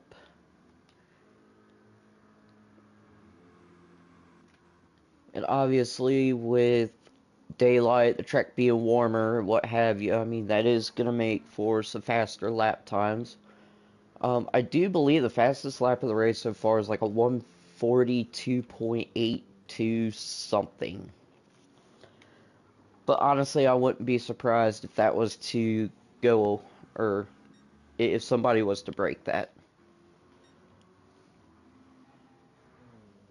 Even running a 1:43.431 last lap. Let's take a look at the comparison here. 1:43.5. So about a tenth of a second off their last lap between Evo and Macho Monkey. Oh, ERA Nick and Wabbit correcting me. Okay, I was wrong. So Antonio set the fastest lap of the race last stint at a blistering 1:42.7. So sorry about that, folks.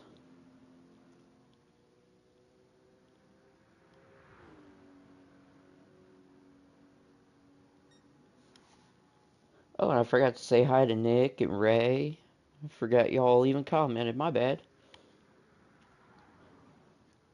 Caplero, am I seeing this right, or is ORT in 10th? I do believe they are in 10th. Yes, they are sitting P10 right now. So defending champions from last season, not having too good of a race. They were probably expecting to be up higher than what they are now, but I mean, as we've seen in the previous stints, anything can happen. Like I was explaining with S7R, what happened to them. Went from leading the race by 40-50 seconds to now being down 2 minutes and 16 seconds to the leader. So we still have plenty of racing to go, plenty of opportunities for drivers to make move and lose, or make positions and lose positions. So yes,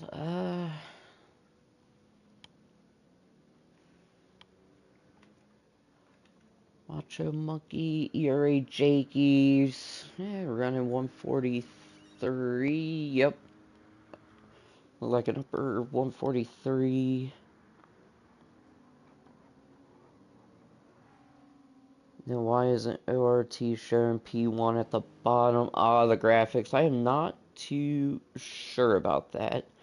Indy asking how much does a stint last here on average. They're set for around 2 hours. So what we have is like, this is a 24-hour race. We're going to have 12 stints. So what they do is they calculate lap times, they set a lap. So as you see on the top left where it says lap 9 out of 70, we're looking at Jakey right now. They're going to race until lap 69. At the end of lap 69, people are going to start coming into the pits. and that's going to initiate what's called the driver swap.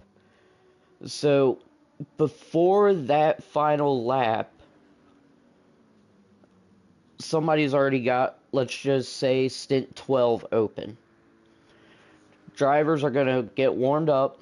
They're going to start the race. So the first lap, they're going to go around the track. They're only going to have, I believe it's like 5% of fuel.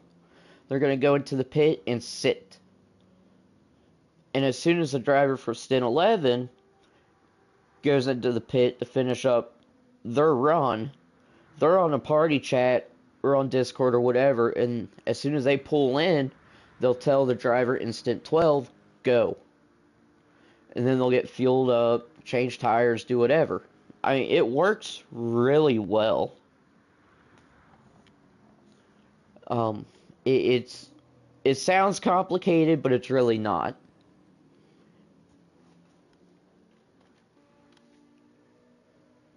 So let's just go on board here with a higher place on a higher bank.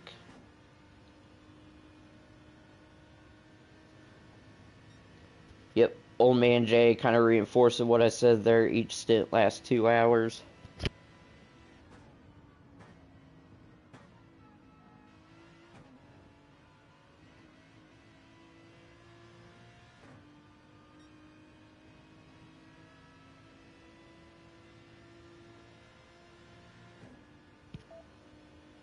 What would happen in the case that there's still time left, although the laps on the last stint are finished?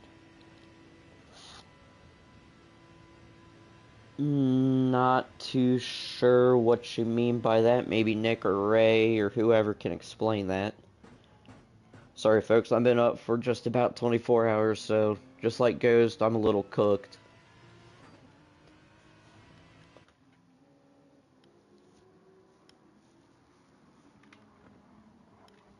Not seeing any kind of battles going on, and still separated by a good 13 seconds between Hallex and Prima.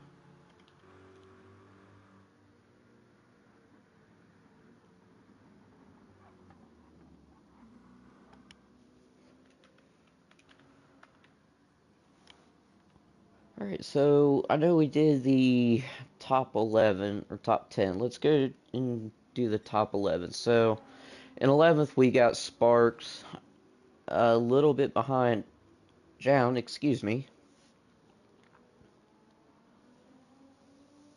Can't really gauge what the time difference is there. But Sparks is 47.9. We'll just call it 48 seconds ahead of P12. That's going to be AHR's Skelly GT.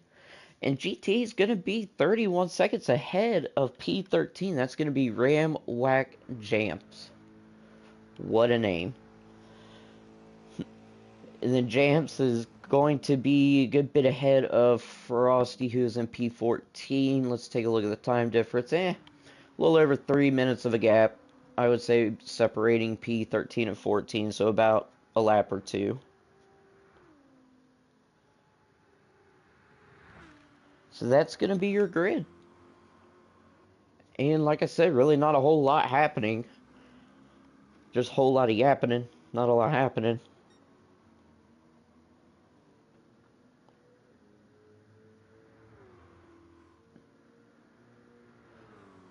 At Indy, we also have people that are working around the clock during this event.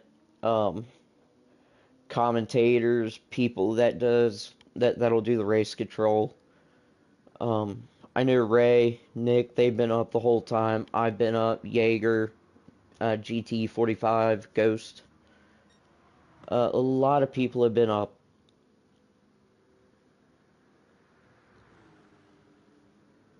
So this program or this league is a well-oiled machine.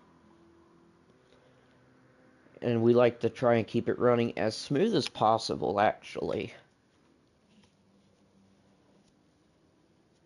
So I think Evo probably opened up the gap even more to Macho by a couple seconds. It was at 219, now it's down to 218, and then back up to 219.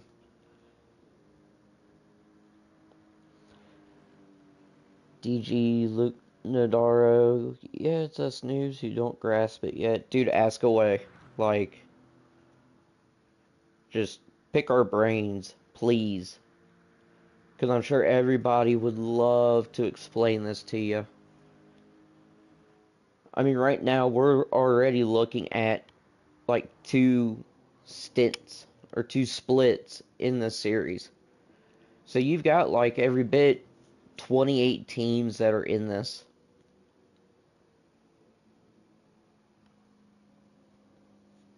And then, let's see. Yep, Discord link is in the YouTube channel homepage. So, if you like what you see, go to the homepage of IRO, International Racing Organization, and click on the Discord link. Come join us. Is there a simultaneous Split 2 race? No. No. I believe Split 2 is going to be happening in about 2 to 3 weeks. That is for folks that unfortunately were not able to qualify into Split 1.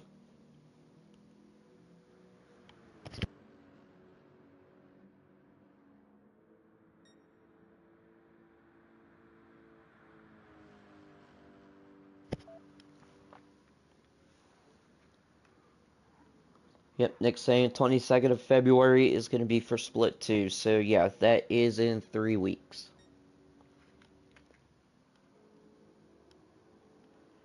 Jakey back at the helm. Poor guy went on holiday for like a week and a half, 2 weeks, flew back to the UK, and is now racing. What a time to be alive for Jakey. But he's still setting very respectable lap times. 143.8 was the last lap. Lap before was his personal best of the stint at a 143.55. Macho did set the fastest lap of the stint. Looked to be about 5 laps ago. It's at a 143.252. But Evo, his personal best is a 143.272.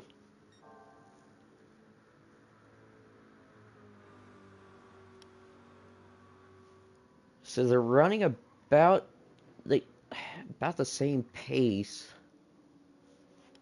I mean, they're off by maybe a couple tenths of a second.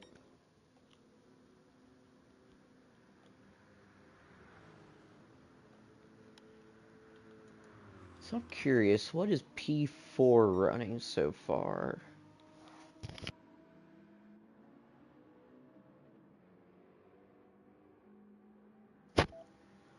So their personal best for this stint was a 143.692.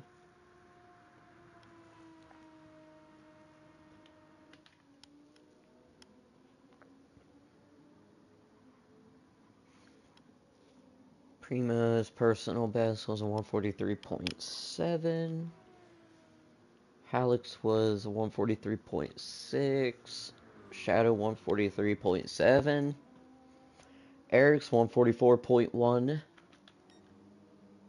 then Kevin was a 144.2. Jow was a 144.2. Skelly 144.7. 144.9 for Jams in Project Platypus. Unfortunately, has a half-second penalty. Not going to do anything, though. And then Frosty with a 144.1. Wow. Alright, so fastest laps for each driver so far are very, very close. I mean, if you think about it.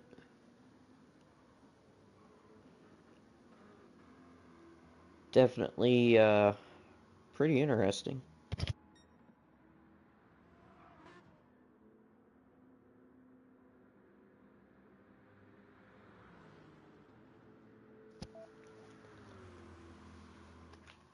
Macho Man with S7R. Wonder if he's on a purple. No, down 3 tenths. Meanwhile, Evo was setting a 143.599.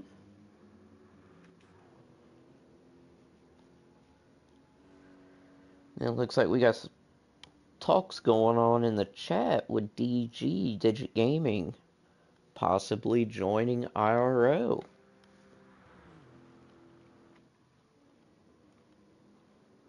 That would be pretty cool if you guys went in and joined and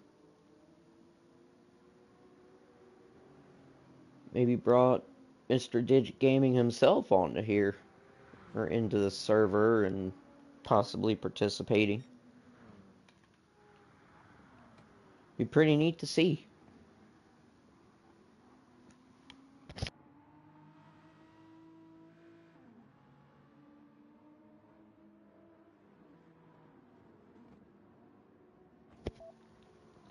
Well, you know, Nick, it was funny because I am curious. Like, what's the whole backstory behind Digit Gaming? Like the name or why and how the group was formed. I'm like genuinely curious. Don't have any kind of battles going on at the moment, so I'm just going to kind of just go through the grid here, maybe do a couple different camera angles.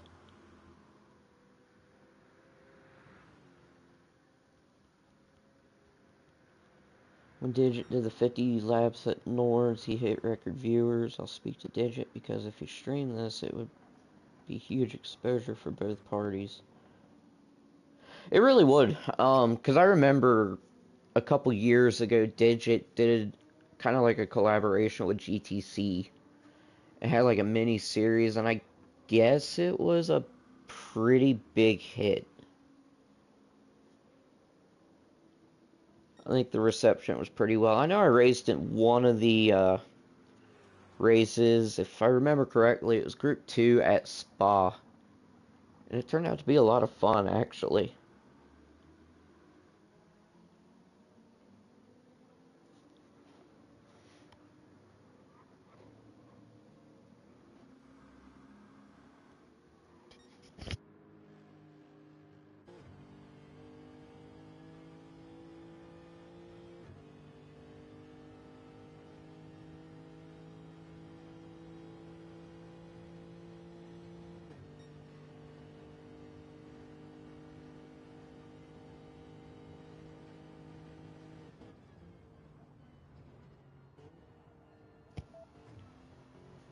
Prima going through the Le Mans chicane.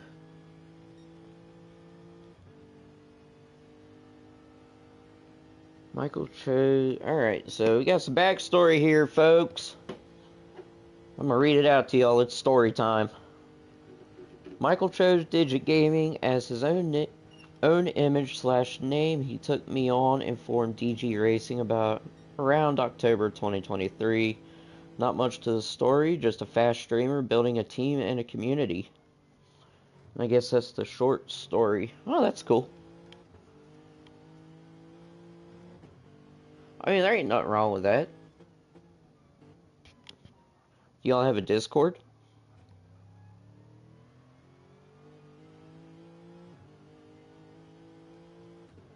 I mean, y'all looking to help build a community also. I mean, if y'all got a Discord, let's hear it. Yep, they do. Sweet.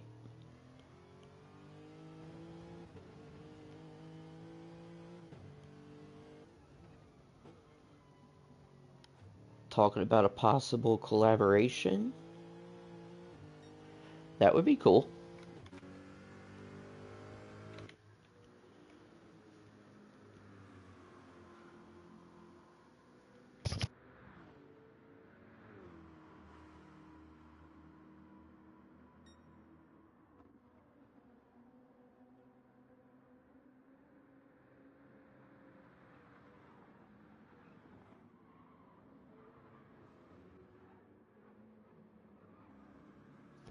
So just as I suspected, the gap between first and second is holding steady. It's been 2 minutes 19 seconds the past several laps.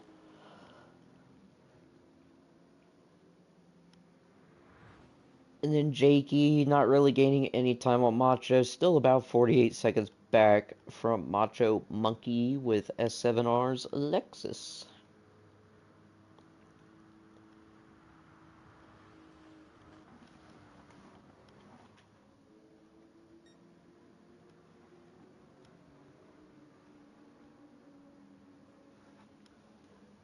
We got there. Rory has proven there is an appetite for league racing in streams. Oh, yeah. You know, this might be a controversial take, or this might not, but I prefer league racing over dailies all day, every day. Like, I just found the racing to be so much cleaner, so much tighter. And the communities and the friendships that you make, I mean, is really neat. I mean, like, last week, I flew from Cincinnati to Orlando to meet up with P3's ERA Jakey, Paymay, Superman No Lander, Ghost, Viper Gaming, and I think I'm missing out a couple more. We actually watched the Rolex 24 at Daytona, and I tell you what, it was a surreal feeling.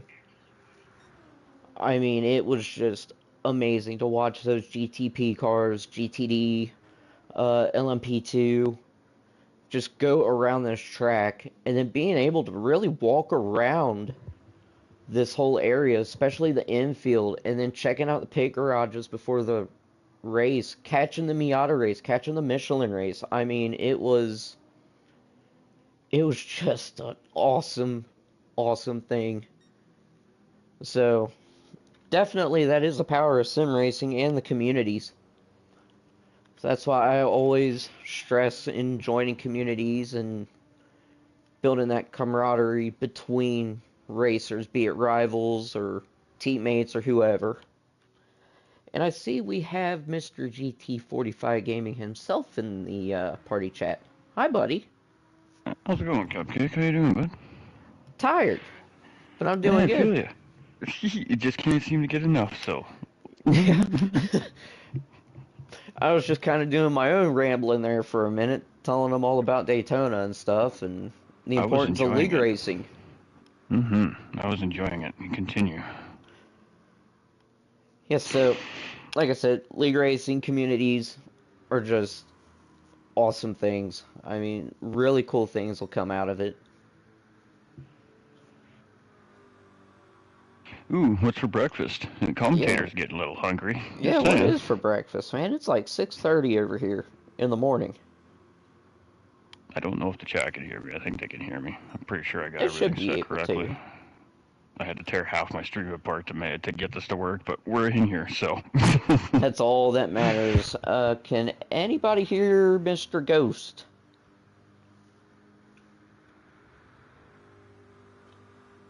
Trust my pad a little better than last week.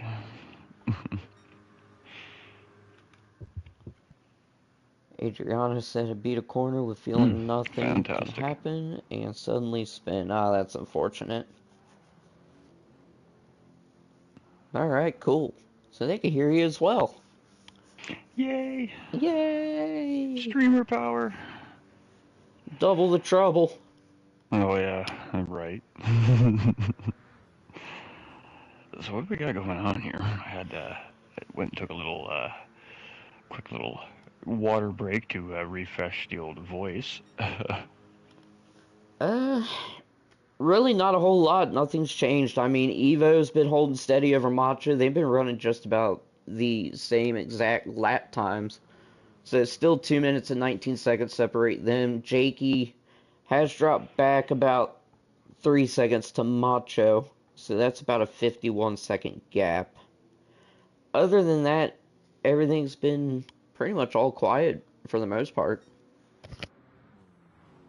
Yeah, it's funny, we were talking about stint 10, how important that stint was to set up for, the top tiered guys on each racing team, and I'm just kind of looking through the drivers list here, and there is some big names sitting in the cars here right now for each of these racing teams. So I'm not surprised to see that ERA came in with Evo, and I'm not surprised to see that Sector 7 Esports came in with Macho Monkey here in stint number 11. So it's going to be interesting to see who our finished stint drivers are going to be, that's for sure. I suspect we may see Mehdi Hafidi coming in for the 45 GTR to finish off. Just to throw a name out there.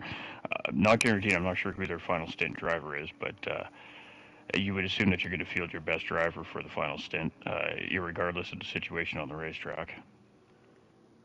Oh yeah, yeah, and I mean ERA with bringing out the mad lad on pad, Mr. Evo himself, who's been very dominant, very consistent too. If you look at the lap times from the past 8-9 laps, I mean just constant low, mid, upper 143s. I mean separated by mere tenths. And we just got confirmation from our race control officials that the scheduled driver is Mehdi Hafidi for the 45 GTR team and the Sector 7 racing team, or is it Loose Moose Racing? I think it I might be Loose Moose believe Racing. that's Manu's Loose Roddy. Moose. Yeah, coming in. So huge names coming in here in the final stint. And wouldn't be surprised to see Antonio potentially step back into the car here for Sector 7 Esports as well. Obviously, the fastest driver on the team right now, holding down the overall fastest lap here of the race. So it could be a showdown of the World Tour talent here in stint number 12, potentially. It is, and I tell you what a time to be alive with having World Tour drivers in this race. I mean, as a broadcaster, um, you can only imagine being a part of something as illustrious, I guess is the word I'm looking for. Come on, brain. Um, you know, it's hard to, for example, your favorite NASCAR driver, your favorite Formula One car driver, your favorite GT race car driver in real life. The chances of you being able to sit down and have a hour-long conversation with that celebrity in their world is few and far between. In the GT7 world, to sit down and have a conversation with a World Tour champion is not as far-fetched as one would imagine. I have had the opportunity to sit down with, people like Mehdi Hafidi, Rob Heck, Dean Helt, and just to name a few, and sit down and have one-on-one conversations and pick their brains about what goes on in the world tours and how they feel about the experiences and that, and they're always willing to sit down with the community and talk to the community about what they can talk about anyways, right? I mean, obviously there's some things I'm sure that there's a no disclosure deal going on with Gran Turismo most likely, but um, obviously we get an opportunity to interact with our celebrities or our heroes in our world, and that is a really cool thing. So to be able to see names like Mehdi Afidi in an endurance championship that every ordinary skilled racer can compete in is huge, and speaks volume for the connection within the sim racing community as a whole, no matter what level your skill is, and I think that's what's really great about seeing names like that in the grid here this season, because they're very interactive within the community as well. Oh yeah, yeah, and also you got to think too. A lot of these drivers that are not just in this stint but in the whole race want to be just as quick as, like you were saying, Medi, Antonio, Robbie Heck, and the other World Tour drivers as well. So I think it's probably a really cool feeling to them that they get to race with these World Tour drivers, kind of size them up, see where they compare versus, like I said, the World Tours. There's another interesting dynamic here too. We're used to seeing the World Tour drivers run, hour-long races in these World Tour live events, right? And throughout the Manufacturer Nations Cups qualifying sessions and all the stuff that the community also gets to compete in as well. Um, Now we're throwing them into a whole different world. They're coming in to a 24-hour race that has a set of stint schedules and has a designated time frame that each driver has to race, and these guys that are on such a high level and are so used to just straight sending it for an hour straight because they can, also have to adapt to the fact that they might not be able to straight full send for a full 2 hour stint, and they've got to learn to adapt their driving to suit the scenario as well. And we're seeing a little bit of that here with the teams that have these high caliber drivers in the rosters. Those are not the teams that are leading this race today. It is not, and that has been very interesting to see. Um, Yeah, we have a podium contending team from Esports Race Asylum currently leading the race here right now, and there is definitely World Tour caliber talent over at the Esports Race Asylum team over there for sure, with some of the names that are on the list there. But for the most part, this is your typical Esports Race Asylum team that we see fielded in all these major competitive championships throughout the sim racing community. This is their team they field, and this team is currently up to the call of the challenge of some of the game's best currently right now in this series. So it just goes to show the dynamic of how the team dynamic can really change a race. yeah, for We got a sure. request for a field walk, please. Yep, so we will go ahead and do that. So right now we are currently looking at the race leader. That is going to be ERA's Mad Lad on pad, Evo. Second place, we do have Macho Monkey. It does say 2 minutes, 20 seconds back from Evo. Look for that to change once Macho leaves the pits. But he is currently 55 seconds ahead of ERA's Jakey. That is going to change. Looks like we'll just stay with Jakey for a sec. Yep, going into the pits.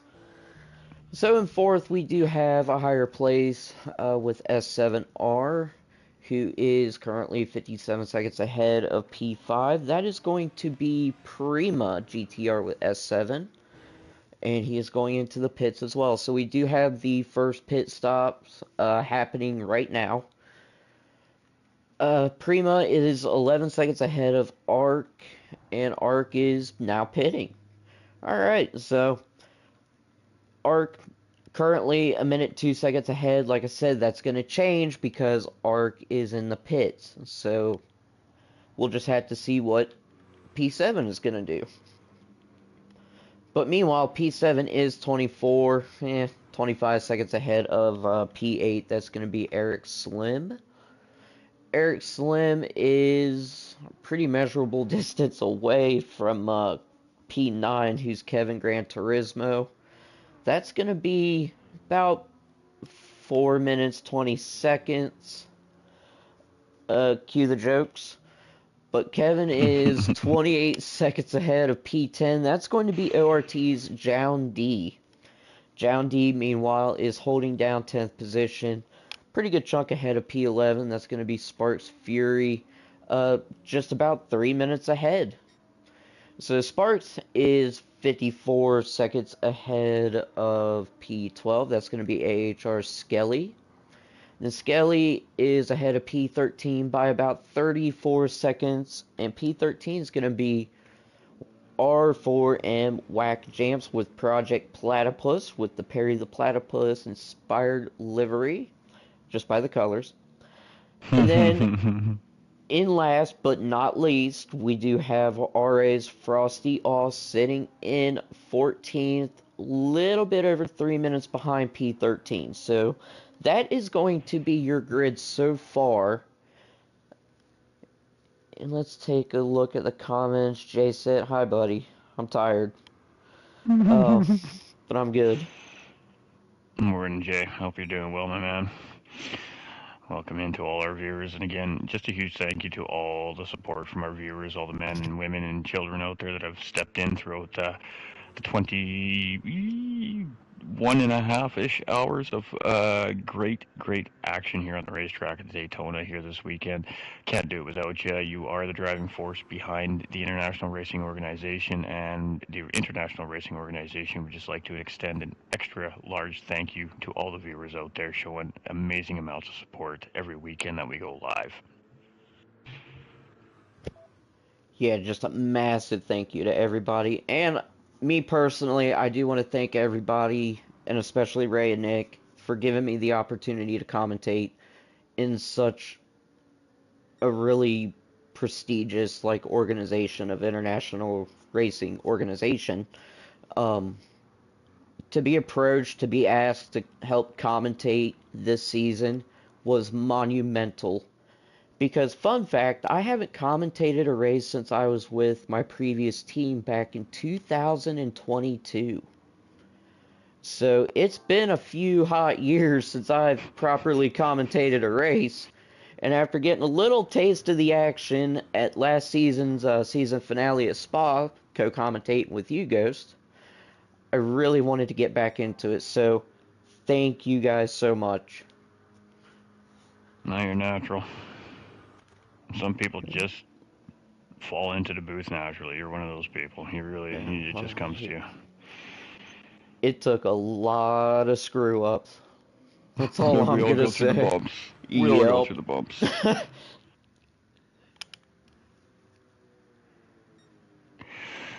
All right, I got a poppin' chat going on right now here. Yeah, I love it. We see all you out there hanging out watching us. If you haven't liked and shared the stream yet, if you could do us a massive favor and hit the like and the share button, share it to people that you would most certainly think would come in and enjoy something like this, or at least come and check it out. Two very quick and free things that you can do to help the IRO YouTube channel continue to grow and approach more talent to continue to make amazing races like this throughout each calendar year. So we appreciate the support. And whether you're just a silent viewer just checking things out, or you're an active chatter in the chat, we appreciate the support no matter what level that you show it. Yes, sir. Yes, sir.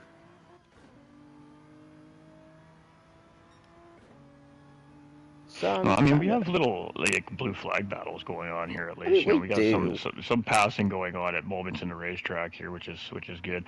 It's really unfortunate that we have such a large separation here in the field so late in the race. I really did suspect that we would see some of these gaps start to close up at this point in the race, but I mean, just the sheer power of the field and the skill of the drivers in each of these racing teams this season.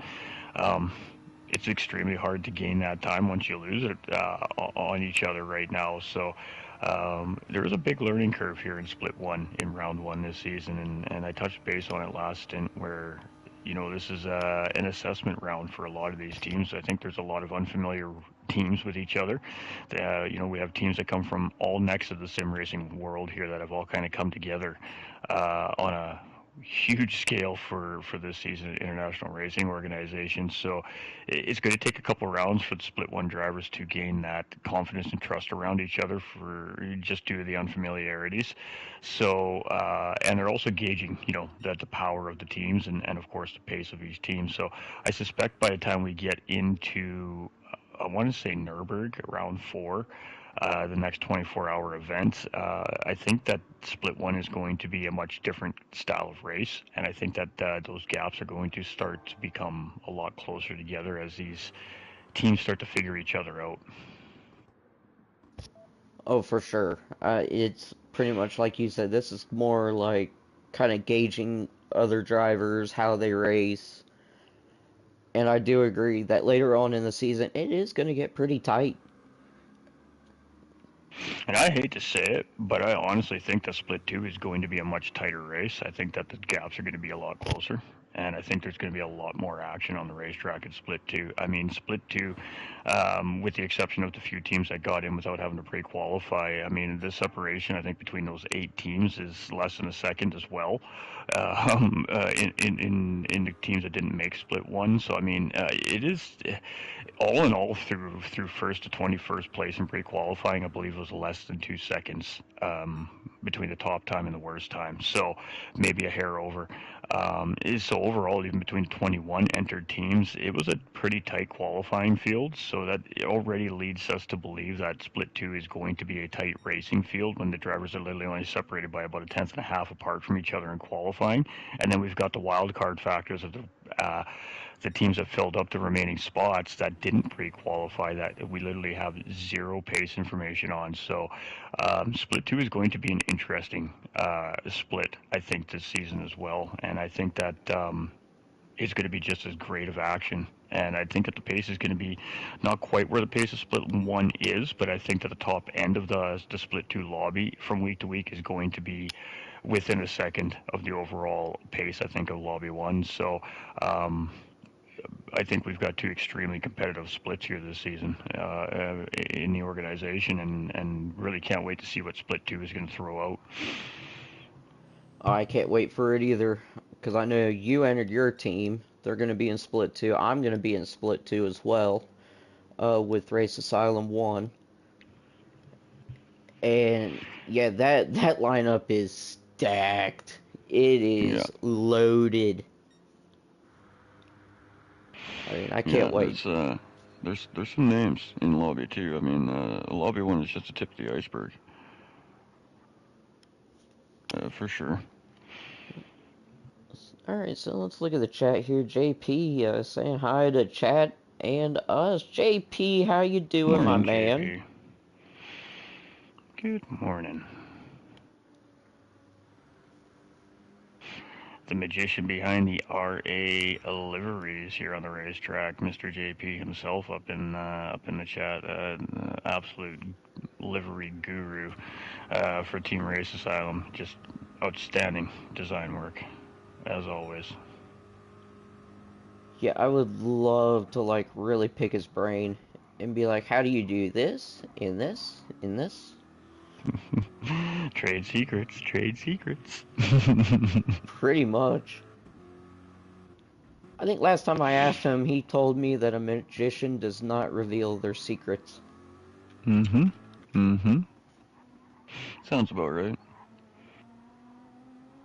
I've got an idea, but implementing it and producing it is a whole different story. Exactly. You get like some sort of writer's block in a sense when you go to create a livery. You're like, oh, I got this idea, and then you start looking at the car, you go, oh no, I forgot what that idea was. And how do I do it? Yeah, how do I do it? JP, I never said that. You never directly said it, but you Just did in indirectly. a very, yeah, indirectly. It was very subtle. It was almost like Morse code.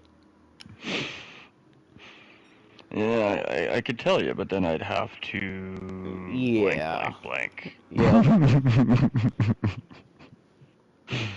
JP, I have told people how I know. I'm just messing with you, buddy. It's all good. Mm. You know how I am. I like to poke a little bit of fun. Poke So the we bear. just had our race leader navigate our number 7 Eric's Racing car here, putting him another lap down. Yeah. Yeah, so Evo is on a roll and a half. Still 2 minutes and 19 seconds ahead of Macho Monkey. And, oh, look at that. Set the fastest lap of the stint so far, 143.157.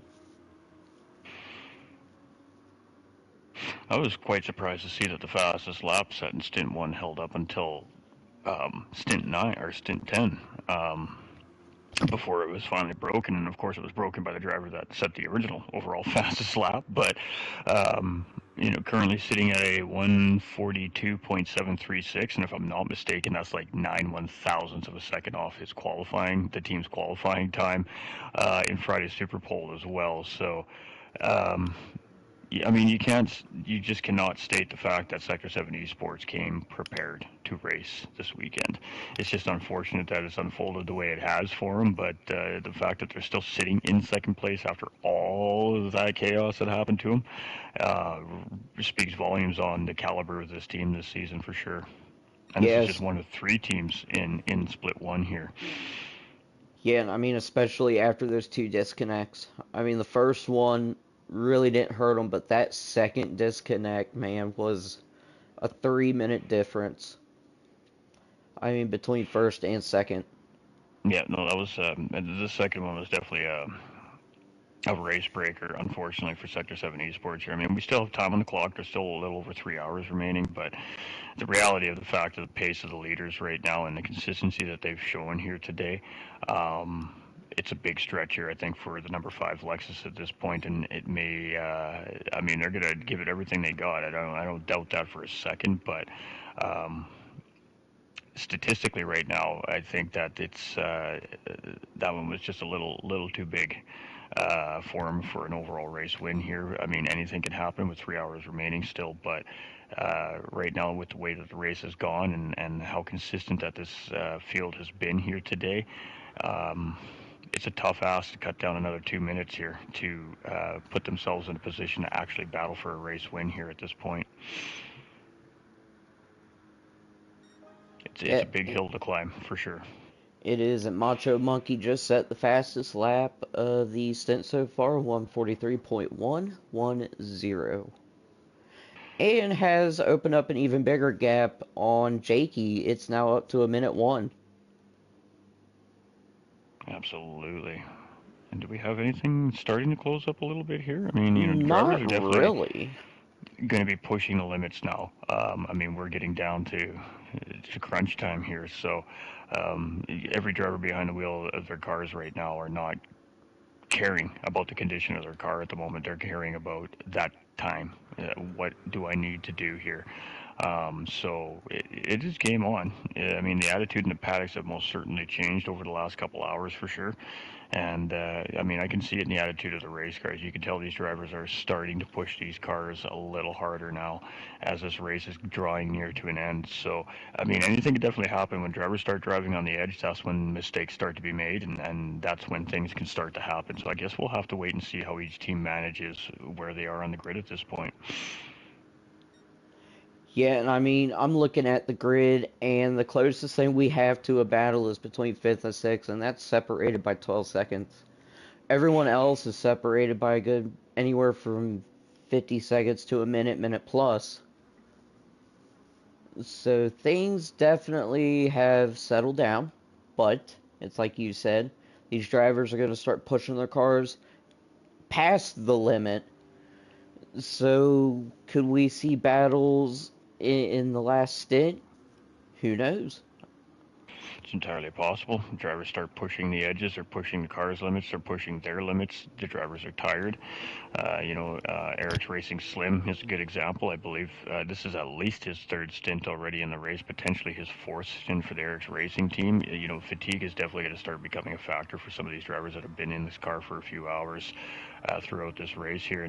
And I touched on it earlier in the broadcast where, it's important for the racers to refuel after a 2-hour stint. And it's tough when you're a racer because it's just hard to shut it off and close your eyes and get the rest you need before you're getting back in the car because there is too much going on. Your adrenaline's pumping and you just don't want to miss what's happening. You want to be there to support your teammates, right? So, fatigue definitely starts to factor in here in the latter part of these races as well, and especially depending on how many stints that each driver has ran compared to where they're coming in at the end part of the race here. So, team strategy, it plays a big factor, always. For sure, and I mean, everybody wants to be a Ray and a Nick. I mean, those two have been up since the green flag dropped in stint 1. And dare I say, even before that, so... I know I was up 2 hours before I opened up my stream for the opener here this weekend, so I wouldn't imagine that it was anything less than that for those two as well. The only difference is it was 4:30 in the morning for me when I got up instead of 8 or whatever it was, 11 in the morning. Like, eesh. Sucks to be North American when you're racing on UK time zone, tell you what. Oh yeah, I agree, because I mean, just the time difference is insane, but you do learn the different time zones. So like, right now I know I'm 5 hours behind. And it's like, cool, this American learned something new today. Like,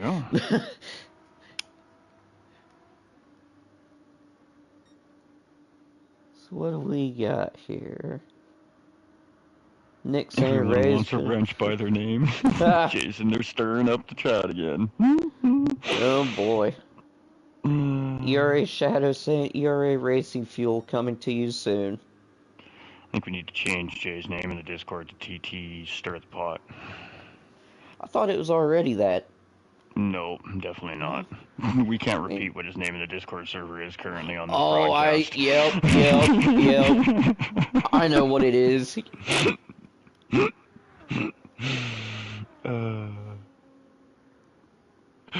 could change it in the reject server. That would be kind of funny.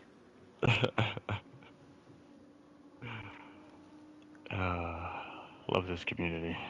I do. Man, it's great. It's great. You can be from different teams and race hard against each other, but at the end of the day, it's a game. It's a community. Yep. You can have rivalries, but have some of the best times of your life in the party chat, on and off the track, actually. And what happens in the party chat stays in the party chat. Yep, absolutely. There's a reason why most of us don't share our voices on streams. No. Just saying. Sometimes things get a little spicy. They get a Pretty little close. demonetizey. They're pretty close, Jay. I mean, you're not too far off of it. Yeah. Close enough. That's the more non-PG friendly name, I suppose. We could go with that. I mean, you know, anything goes in the server.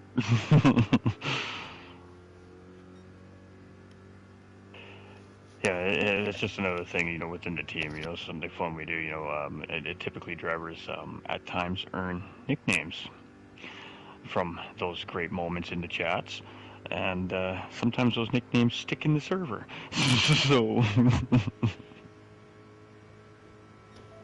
That they do, and I have seen it sometimes where it sticks on the track as well. It's kind of funny. Doing linear algebra while listening to this. Oh man, me and you would get along. Oh yeah, wait. You won't get along with me. I drive a truck. I can barely count to 10.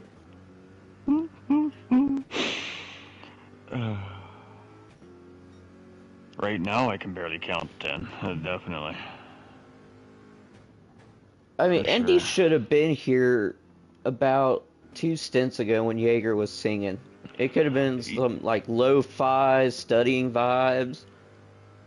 I was around when Jaeger did his singing stint. I just happened to be away from my computer at that exact moment.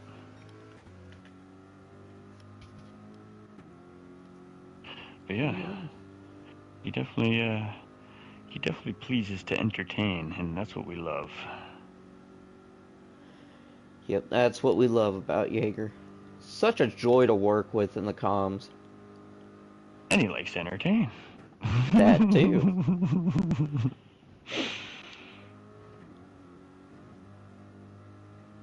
So I'm on board with Evo. Looks like he's getting ready to lap Jakey. We need a Hall of Fame with every song he's sung.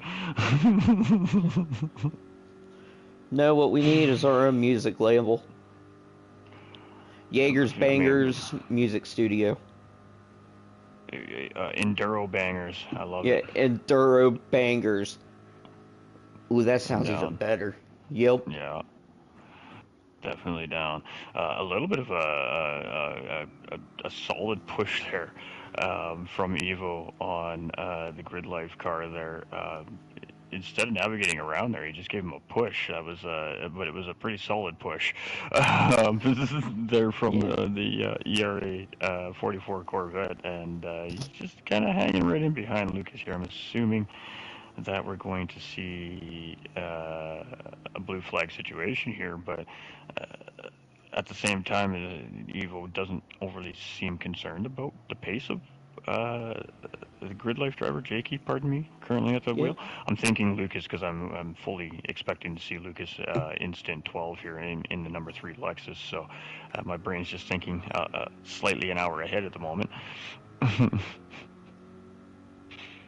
Yeah, and Jakey intentionally going wide on that turn to allow Evo to get past, so good move on Jakey's part there, just avoiding collisions and what have you, especially this late in the race. We're at 2 hours and 55 minutes left until the race ends.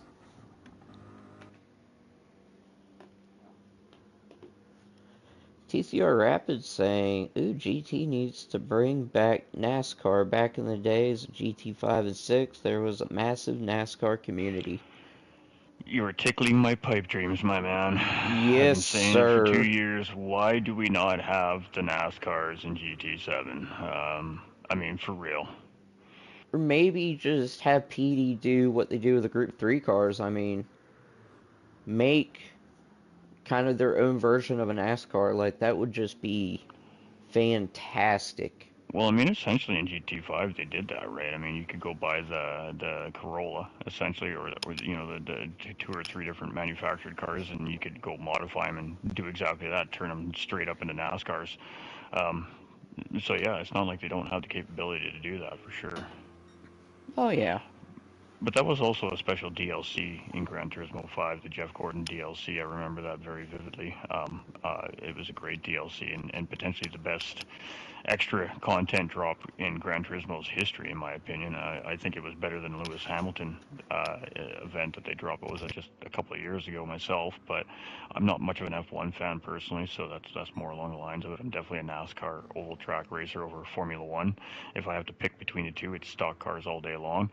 Um, so obviously, naturally, that leads me right into GT car racing because, I mean, horsepower, V8 engines. Just, Yep. oh yeah, More power, baby. that's right. I mean, I come from a stock car background as well, so you know, it's close to home for me. Yeah, I mean, that's about the same with me. I mean, I used to really, really get into NASCAR, and honestly, I wasn't around when that whole Jeff Gordon DLC dropped. Just too young at the time. So I never got a Epic. chance to really, yeah, dig into it. The only thing I remembered was like the Carl Edwards, Ford Fusion. You had Hmm. Denny Hamlin, you had Jeff Gordon, you had Dale Earnhardt Jr. I mean, it would be really cool to have NASCARs in this game and say going like not only around Daytona, uh, Northern Isle, You know, Blue Moon. bring some of those classic oval NASCAR tracks into the game. I mean, really, Yeah, and I you know, mean, give us Talladega all day long. yeah, or Like, make come a on. different version of Talladega. Uh, and I mean, I'm sure that's probably a licensing issue, most likely. I'm sure there's a bunch of red tape that prevents that from happening. But I mean, we do have um, F1 cars essentially, to some extent or another, in the game. So I mean, how far of a stretch is it really? It's really not. So, PD, if you're watching, here are please, NASCAR, baby. please, NASCAR, NASCAR. NASCAR. And give us more Group 1s. Updated. I mean, you know, let's not get into that. We'll Yeah, take up the yeah. rest of the stream Oh with my our with gosh, our yeah. with our bucket list of what we think PD needs to fix. Yeah, well, eventually PD will come on here into the chat and be like, well, if you guys can do it better than us, just go ahead and make the game. Like, Right. Yeah. Exactly. yeah, We're just along for the ride. that we are. But I tell you what, it's been a good, not a good, but I would say it's been a fantastic ride so far. It's a bit bumpy ride with GT7. I It mean, has its it, ups and its downs for sure. But I mean, at the end of the day, you cannot beat free content. Um, no. it is one of the very few games out there nowadays that drops free content to its complete player base. Games don't do that anymore. It's hidden behind paywalls and battle passes and shops. Gran Turismo is one of those rare exceptions where the content may not be desirable by everybody, but it is free for everyone that owns the original game, the actual game itself. Everybody gets the same content. So, yeah, I mean, you have to make a large investment for the obviously the game to buy the game. You know, it is a full price premium rated game, so you will pay full pop for it, but it is worth every penny because you'll never pay for content. Gran Turismo is just one of the few companies out there that believes that their consumers have already paid for their product, and anything new that gets added into the product should not be at any extra cost to their consumers. And that is what I like about Gran Turismo. So even though the cars and the updates that they drop monthly might not be to the competitive racers' suited needs necessarily. At the end of the day, it is free, and very little in this world comes for free anymore. So, I got to give them some props on that. I mean, the Polyphony Digital and Kaz from Gran Turismo have always been very, um, what's the word I'm looking for here? They've been very adamant about not gouging their community above and beyond the price of the original purchase of the game, and over 26 and a half years now they have stuck very true to that, and not many companies stick to that business model as times change. So with the good comes the bad, and with the bad comes the good, but at the end of the day, I mean, the content does not cost us anything extra. So that is a pretty big W for video gamers right nowadays, and especially as times are getting tougher and money's getting tighter. So anything free is a W in our books right Yeah. now. And I mean, the replay level of this game is insane. I mean, the amount of hours that drivers spend just from racing, customizing, practicing, you name it. Like, I know people that have dumped 2,000 to 3,000 hours in this game. I'm almost over 3,000 myself, and in all honesty, I think about 2,500, maybe 2,000 hours of that is commentary. It's not even track time. So but yeah, I mean, these guys, these Sector 7 racing guys, for example, and the GT Finland racers, the Eric Sim racing team, the ORT racing team, DRA racing team, these are high-level competitive drivers that race on a very competitive level, and thousands and thousands of hours of seat time goes into these drivers' practice regimens in order to be at a continued skill level that they're at. So, I mean, yeah, it doesn't surprise me to see, some of these top level players with 5,000, 6,000 plus hours in this game already, because that's what it requires to be on their level. Yeah, so, looking through the comments, yeah, Andy saying less Hyundai Ioniq 5s, please. Right, and you can stop at the GTRs too. We've got plenty. And the Miatas. I mean, they just brought in the most current updated Miata as far as actual roadster racing goes for Miatas, so I think we're covered there for a little bit again. But now they're on this kick of like 1980s F1 cars, so F2 and F3 cars essentially. So I guess we'll see how long that kick goes on for now. Stock cars, please, or new race car maybe would be good. Yeah. Be wonderful. So Shadow was asking to see Prima GTR. We are on board with him right now. In the cockpit view. So we are just giving old Prima GTR with S7R some love as he gets ready to go into the Le Mans chicane. And we should start seeing that pit stop sequence coming here for the second stop of our driver's two-stop strategies at any time here. Obviously, the race leaders will stop a little bit ahead of the pack just due to the lap differences between each of the teams currently on the track. But over the next 10 minutes, we'll most certainly see these teams filter through pit lane for their final stop of the stint. Yeah, so let's go on board with Evo. Yeah, not going to be making a pit stop, at least for a lap or two. Macho Man's probably going to be about the same. Not gonna lie, Broadbean is a fantastic oval track. Broadbean gets... Well, I think Rapid might be referring to Northern Isle. Say Broadbean is GT7's version of Bristol, but smaller. No, that would be, that's Northern sure, Isle. That'd be definitely Northern but Isle. 100%. BB Raceway is a very underrated track, and y'all really can't change my mind. I love it. I agree. I'm down. I mean, and somebody had mentioned that Blue Moon is related to Pocono as well, and It in a sense, is. yes, It is. yes.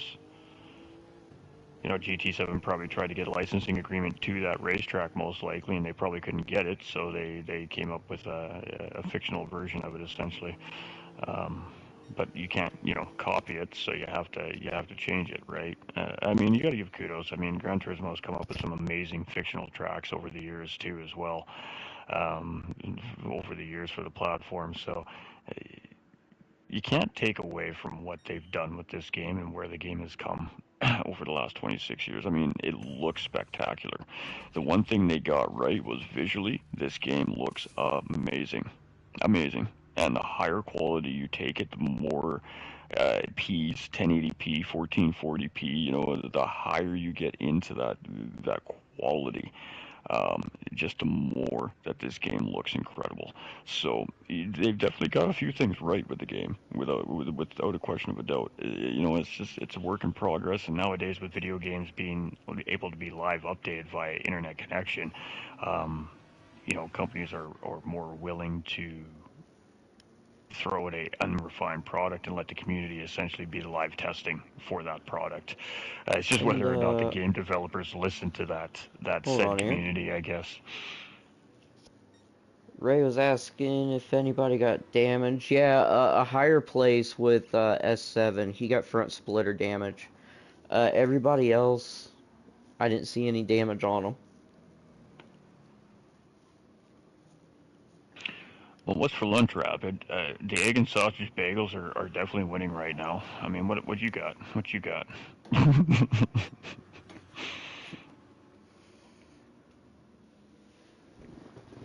I mean, we had Jaeger talking about hazelnut milkshake earlier. I mean, that is in my brain right now. Like, I am going to have to make that happen today. It's, you know, way to go, Jaeger.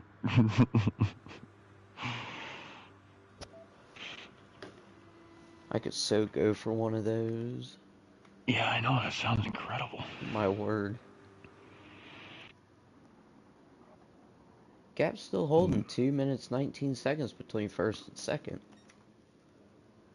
Yeah, huge credit to Esports Race Asylum today. I mean, they have been pacing this Sector 7 Esports team all day long, irrelevant of where they are in position right now, whether it was the number 5 car in front or the 44 car in front today. These two teams have been on point with each other. So there's definitely, yeah, a developing rivalry, unsaid rivalry right now after round one here, I think, on this racetrack. And you know that Sector 7 Esports is going to be looking for some major redemption when we lead into our 12-hour Bathurst in a few weeks' time. So, um, I mean, this is all just starting to lay out a story for the season right now already. And, it's laying out to be a pretty exciting story so far, from what I can tell. That's for sure. Yeah, DG Luck asking if this is BOP. It is BOP, the series. We do allow brake balance and downforce adjustments. That's it. Yes. So front and rear arrow and the brake bias adjustments. Of course, you know, the TCS ABS systems are available to the drivers as well, if they opt to use any of those systems. And obviously, you can mess around with a few of the view settings that subtly make changes to the car. So, I mean, there's a little bit of things that you can do even on a full BOP setting that doesn't change the performance of the car, but it just makes the car more comfortable to suit the driver, I guess. Brake bias is a small adjustment that a driver can make to just make the car rotate a little bit better or maybe brake a little bit better. And of course, adjusting some visual settings obviously can help visual references to clean up lines. Alright, I believe I mispronounced DG Luke's name. My apologies. Sorry about that. But I mean, if you want the full details, the rule book is in the Discord. So I mean, It's a good read. I mean, if you enjoy it is reading, actually. It there's is, literature there. It's and they got very, very pictures. thorough. It's very thorough. So it's one of the upper echelon rule books within the GT7 community, in my opinion, as far as organized racing goes. I'm kind of a stickler for strict rules when it comes to championships. I think that strict rules promote really clean racing, and International Racing Organization is definitely one of those organizations I think is on the leading edge of a proper sim racing rule book. So, Told Cupcake. in combination with our stewarding staff and behind the scenes, I mean, the two in combination is an incredible system that we've got in place here at the International Racing Organization. So it's a good read if you really want to really educate yourself on a really solid rule book and how an organization should operate. It's a very solid educational read. And like I said, they had me when they started throwing pictures in, so.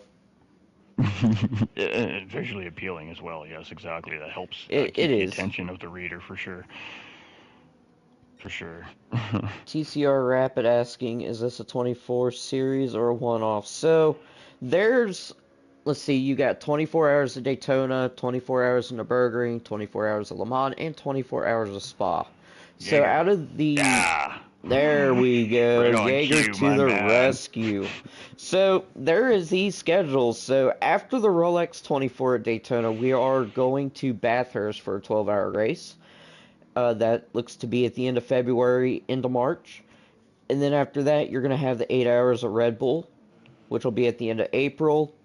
Nürburgring 24 hours at the end of May. And then, I mean, pretty much so on and so forth. I mean, you got Monza, end of June, Le Mans, end of July, Glen, end of August, Fuji, end of September, Road Atlanta, end of October, season finale at Spa, end of November. Well, no, wait, they threw me a curveball.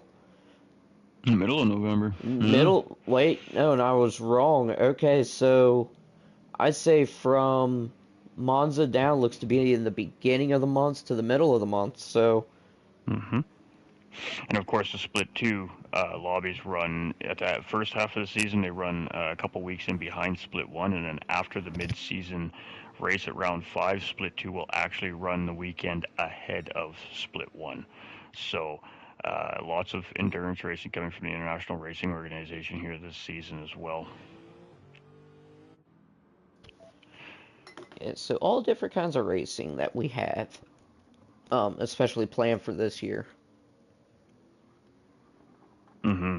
And, first season, last season for the International Racing Organization as well, the 2024 season was the inaugural season here for this organization. And it was very, very clear when ourselves and 1010s came in to show interest into the series that the group was on point and was very well prepared for their championship. And it shows this season because legitimately in 2 months, IRO doubled in size. In a Discord server, right across the board as far as it goes for racers, volunteers, commentators. I mean, everything just stepped up to double. So it's a sign of a really upper echelon organization, and I mean all the pieces are pointing to that as well. So we're definitely looking forward to a very hectic, chaotic, busy double split 2018 season over 20 different weekends throughout our calendar year in 2025. But it is shaping up to be an absolutely legendary season here from IRO, without a question of a doubt. So Yeah. definitely looking forward to it to see how it all shapes out at the end of November. Middle of November, I guess. Yeah, and rapid points do carry over to the next round. As far as using the same cars, you are allowed one free car change. So You're allowed one free one, and then if you decide that you need to change your car again past that point, there will be a points deduction for that car swap past the free one. yep. So I mean, it's sweet, as a team. You have a car that you don't think is going to cut the mustard, then, oh, hey, cool, we got a free car change, boom, burn it up, swap your cars. Halfway through the season, game comes in, does a massive physics change, huge update change, all of a sudden your car is junk. Now you need to swap your car again. now you're going to take a massive points penalty. So it is still a tough decision on whether or not to use that free car swap early in the season, because you have to weigh out the pros and cons of taking a potential points penalty for an unforeseen change in the game. And I mean, we're talking a series that's ran over 11 months of a calendar year. It is a high probability that a major change within the middle of the calendar, at some point in the calendar season, will affect the cars. So tough decisions need to be made as teams when it comes to deciding whether or not you got to give your car a chance for another couple of rounds, because weighing out that late season points deduction for an unexpected, uh, unforeseen circumstance that has made your car uncompetitive all of a sudden could potentially be a series ending decision for your team, right? So the free car pick is so enticing because it doesn't cost you anything, but it can cost you everything if something unexpected happens throughout that season after that car change. So it is a very tough decision. I know we've got one team right now in that situation where they are very unhappy with the way their car is performing here today, especially, and are very concerned that that car's performance is going to continue to be not quite up to what they expected it to be in the following rounds. So they're sitting there tossing up that decision, that exact scenario right now themselves, and it is not an easy decision to be in. Not a position I'd want to be in this early in the season. That's for sure. Yeah, I mean, in a situation like that, I mean, me personally, I would give it a few races because kind of just building on what Ghost was saying with the physics updates that GT does, you don't want to sit there and go, well, I don't like this car, I'm switching at the end of this race. Like, you've got 9 or 10 more races to go. Why make that switch so soon when maybe you can help show that car's strength at, say, Red Bull, Bathurst, Nurb? So it's like a double-edged sword, catch-22 kind of thing. It really is. Um, let's see. TCR Rapid saying cars like Porsche always stay solid no matter what BOP has changed. Also, AMG and BMW are all solid. Yeah, I'm kind of surprised nobody chose the Porsche. You know, it was on my short list, as a matter of fact, when we were testing for our car pick for Split 2. The Porsche was on my short list. I had narrowed down. I started with about a dozen cars out of the list that I felt were going to be probably the more competitive cars in the field, and we just started taking them track by track down the championship list and running tests with them. Similar tests, same settings, same weather settings, so we're getting equal fair testing on all the cars. And we weren't messing around with the tuning on the car. It was full stock, no adjustments, no tweaking, just straight 0, 0, 0, 0s across the board, and just run them full out and see what you get out of them. Check the tires, check the fuel, and check the pace. And the Porsche is a very strong car, but the big concern with the Porsche is always the fuel. And because in order to keep that car competitive, especially on the schedule for this particular series, there's a lot of big power tracks here, and that means you're going to have to keep that Porsche in its high RPMs for a large part of that race, and that means that you are going to pay the price in fuel consumption. And that alone that reason alone eliminated the Porsche off my short list. If it wasn't for that reason, it would be very high up, I think, on that short list when it came down to the vote for our car pick for the season. So it was definitely there, but the fuel consumption at the end of the day was just way more aggressive than every other car we tested against it. So it loses in fuel consumption in order to keep this kind of pace over a 2-hour period. It just uses too much fuel. Yeah, yeah. We are currently looking at P10. That's going to be John D with ORT with his second and should be final pit stop of the stint. We haven't seen John in the car yet, I don't think, today either. I think this is the first time we've seen him behind the wheel of the number one BMW here in the opener, and definitely by far one of the stronger drivers from ORT here. So not surprised to see him in the latter part of the race, but I don't recall seeing him in the car here throughout the earlier part of this race. Yeah, I can't quite remember too, unless maybe Jown is going to run not only this stint, but stint 12. We can't do it with the format. You can't run back-to-back stints, so Oh, they're okay. definitely going to be passing it over to another driver. Which driver that is, I'm unsure at this time. We'll have to wait and see. Yeah, Rapid saying that's true. Guess that's why no Viper either in its tires. Yeah, that Viper turns like a boat. I tested the Viper, and legitimately the Viper was actually extremely quick. And it was extremely quick without any aero settings. The car was fast. It was the fastest car in testing here against every other car I tested. It did very well at other tracks like Le Mans and some of these bigger tracks. Uh, Surprisingly enough, the fuel wasn't really that much of a factor. If you know how to drive that car properly, it's actually quite easy to save fuel in the Viper, but the tires are definitely a factor in that car.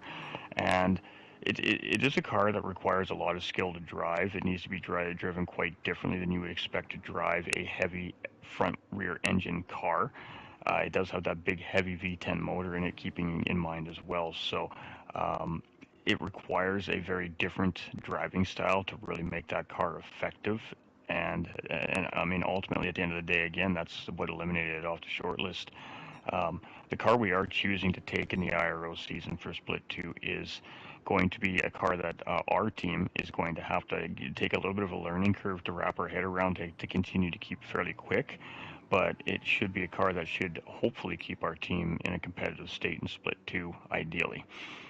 And I mean, ultimately, at the end of the day, with us on paper being very outmatched in Split 2, uh, we've got to take just ultimately what we think is going to be the best car for the series, and that means that we're going to have a little bit of a learning curve with the car that we're picking. But um, ultimately, that's what it comes down to. I spent 10 days, 3-4 hours every night testing cars against each other on the tracks in similar settings, and then eliminating cars based off of that hard data. So and then I've had other drivers within the team that were also doing the same thing. So um, there was a lot of work that just went into picking the car for the series.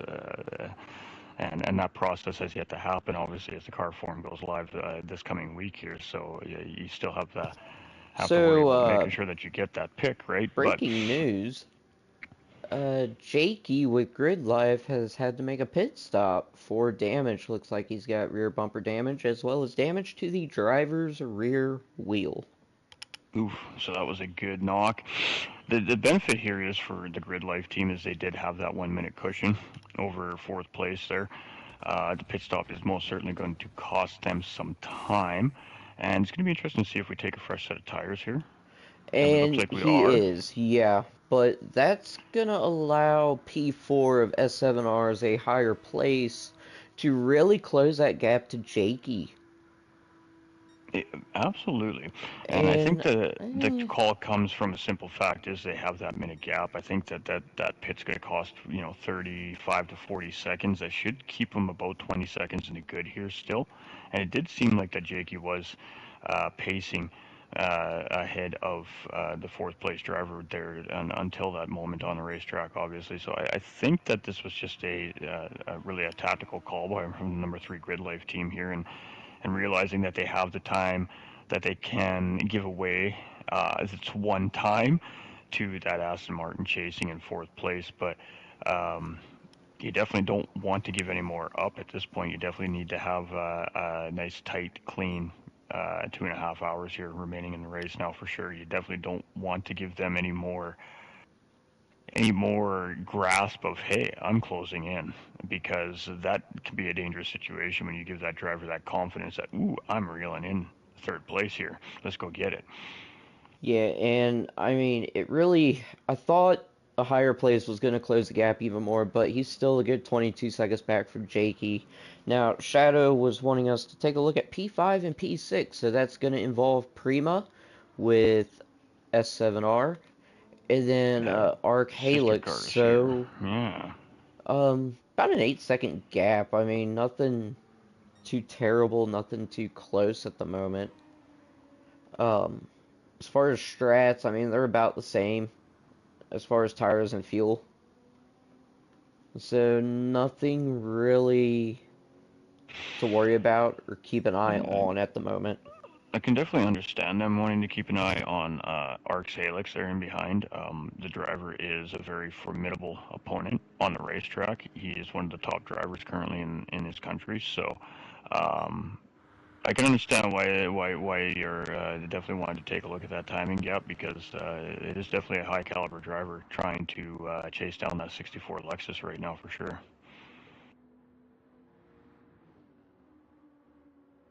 And that gap has actually closed just a little. Going back up again. Was about 7.8 seconds. Now it's at 8.1. Good luck in your DR hunt, my man. Good luck. Good luck. Yeah, good luck to you, Andy. Glad you could stop by and at least join us in some chit chat. Mm-hmm.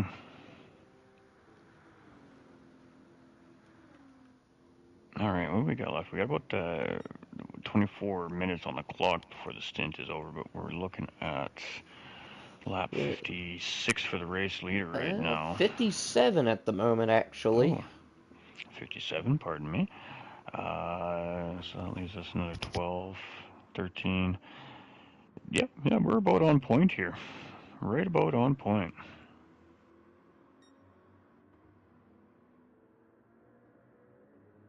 Oh, Whatever. DC. Oh, no. Macho Monkey has disconnected. That's the second DC for that driver here today. Unfortunately, and now the third disconnection for that team here today. And oh my goodness, I mean, it is just going from bad to worse for Sector 7 Esports. They had everything going for them. They were definitely the team to beat here in the early parts of this race, and Oh no.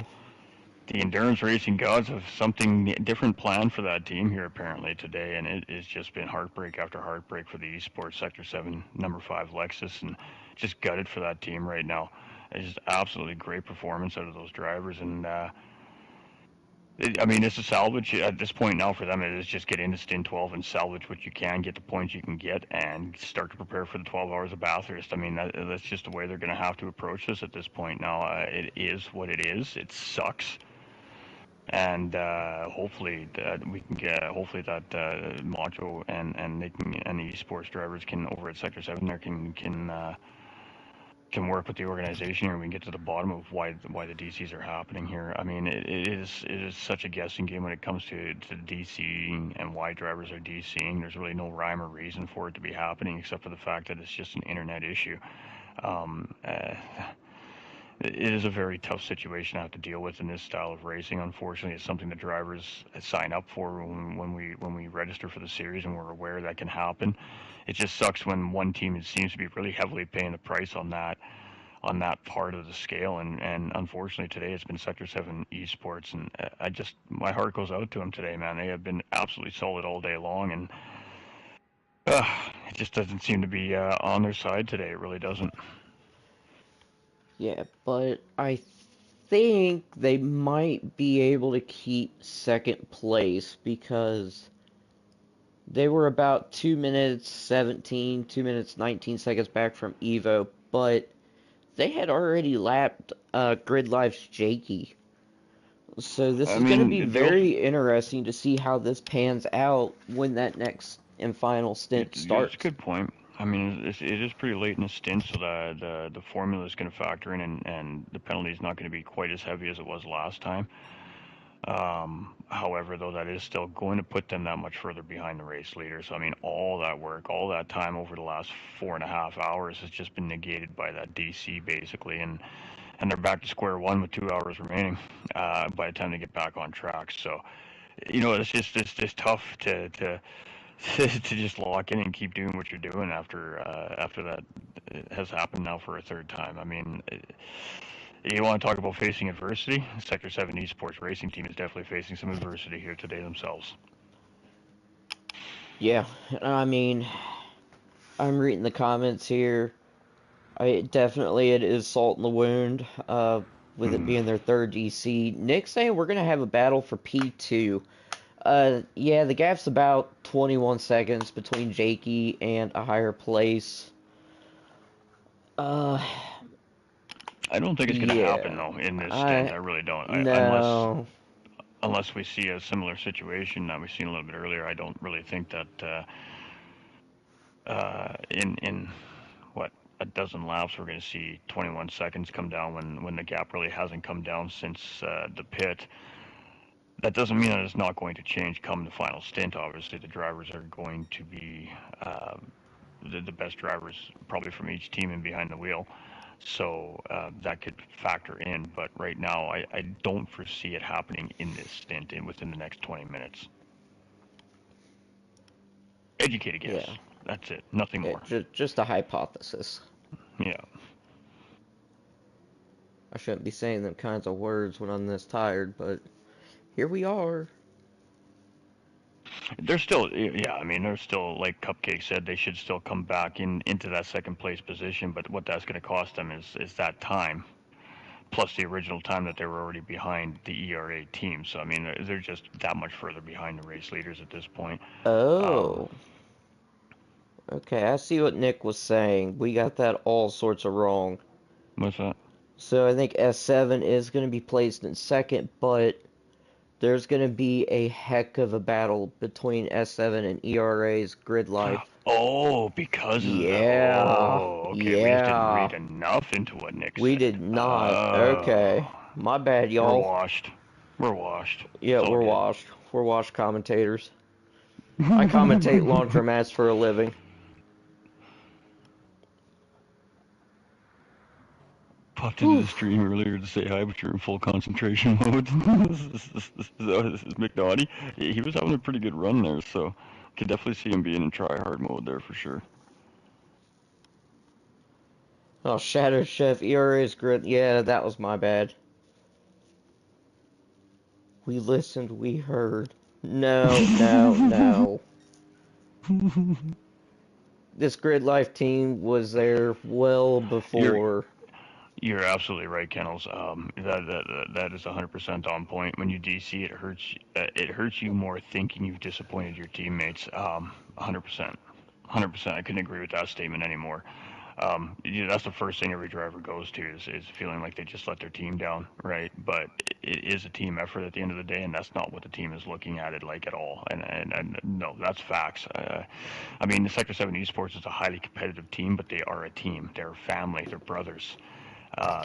They're not going to come down on each other like that. They're only going to continue to encourage each other and do what they do to get each other focused back up and get back in this race. And 100% correct statement right there. I fully agree with that.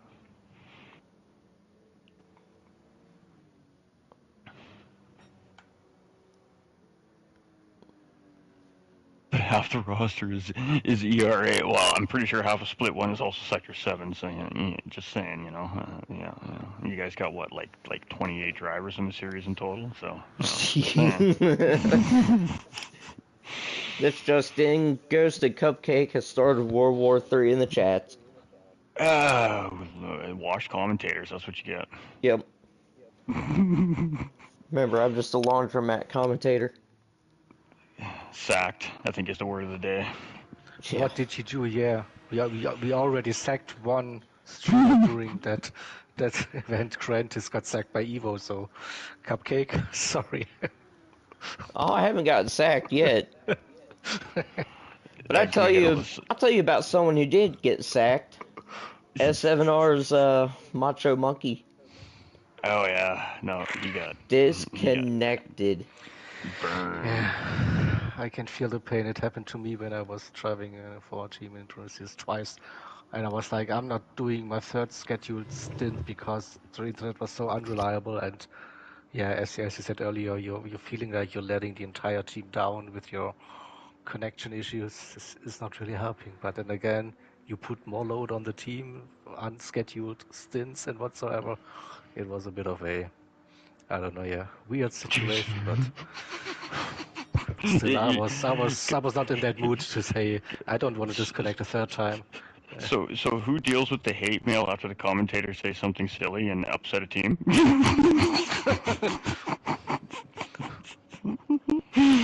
I think Cupcake needs to respond to that one. No. What am I responding to? I'm trying to figure out what I have to respond to.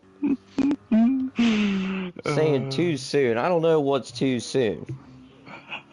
Oh, you know. Love this community for real. Oh yeah.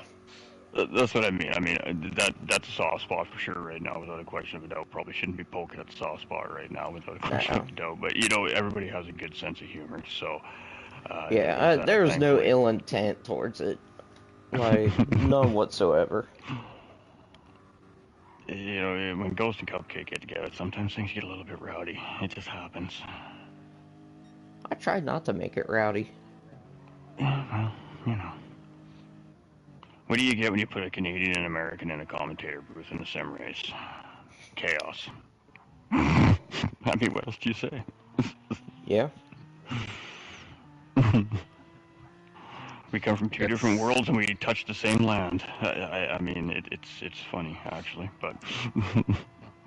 But it is good for the algorithm, like more interaction in chat then, so Right. people are Right. alright. Oh, come on! Is that? I get it. Yeah, All right, that is yeah. We got to start rubbing the chat the wrong way as commentators to get that interaction up. Oh no, we are giving away the streamer secrets now.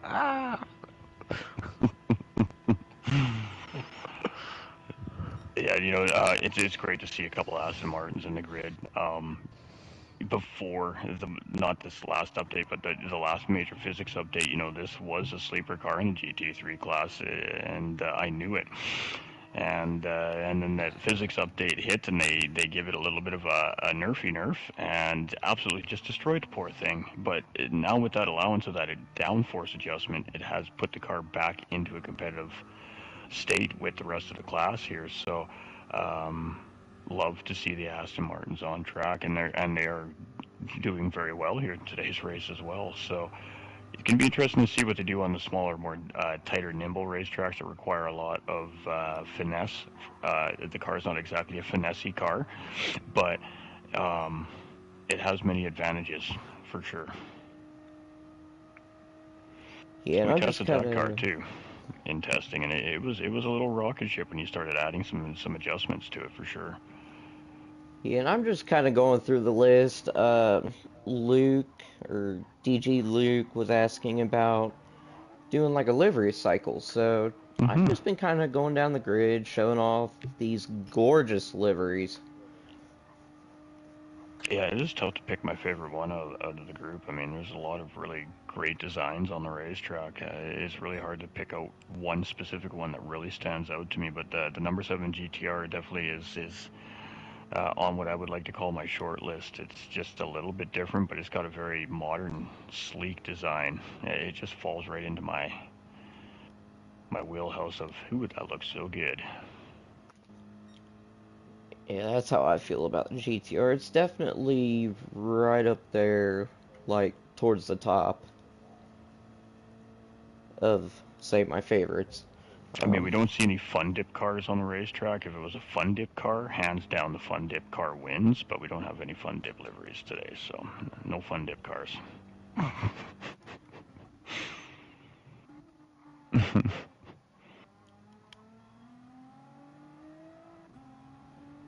Ooh, Loki giving ORT some love, saying, I really like the ORT designs, one of the best on the grid. It's so simple, but it makes a statement. That's what I like about it. And it fits basically on every car they use, so that's true. That's a good thing, yeah. I mean, we were talking about that, I think, in Stint 10 or Stint 8. I can't remember which one, but we were talking about that. A lot of teams, take their GT class field, the 3s, the 4s, the 2s, and the Group 1 cars, and probably a few of the other ones above that. And you just basically come up with a base livery that's shareable and editable. You post a link in your team server, and literally in a pinch, if a driver needs a livery for something, you just go grab a quick team base livery, slap a few required decals on it, call it a day, and go race. So it really is a convenience thing too for teams. to have a group of pre-designed setup liveries that literally any driver can just go grab it anytime they need it too. It definitely helps efficiency when it comes down to some of the things that happen in league racing, because liveries are always one of those things that needs approval in every organization that you're running a championship in, and liveries sometimes is one of those things that takes the most time to figure out on a car as well. So it's nice just to kind of have something there, and you don't have to think about it. You just make a couple altercations and you're done.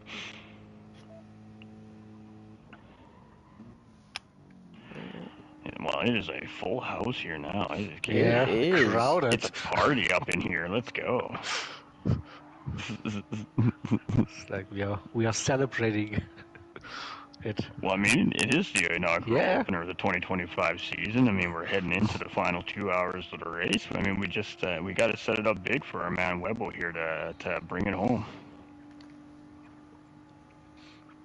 It is. We are ready. Yeah, we're at lap 65 with Evo. So we'll be seeing a driver transition here within about the next 7 minutes or so. We'll see those swaps starting to take place. I mean, he's going around turns 3 and 4 on the oval, so should be on lap 66 any second now. All right, so this booth is very crowded, like Jaeger said, so I am actually going to jump out here. Thanks for having me, Cupcake. Appreciate hanging out with you as always. Sir. And I'm going to let Cupcake finish off stint 11 here and hand it over to Webbo Commentary. Thank you to the viewers. Thank you to IRO. Thank you to the racers. Wait. It's been a pleasure. We'll Why see you all at is the finish line. Evo pitting? Oh, that's a bit early, yeah. But yes, again, a big shout out to you, Ghost, for your dedication. 4 or 5 stints? I don't know how many you did. 4. Again. Just 4. Just 4 this time, okay. Just 4 in a little easy. a little buddy system with our boy Cupcake. You know, nothing major. Yeah, nothing major. Yeah. It's another day at the office. Yeah. Really appreciate your help, Ghost. All right, gentlemen. Have fun, Webbo.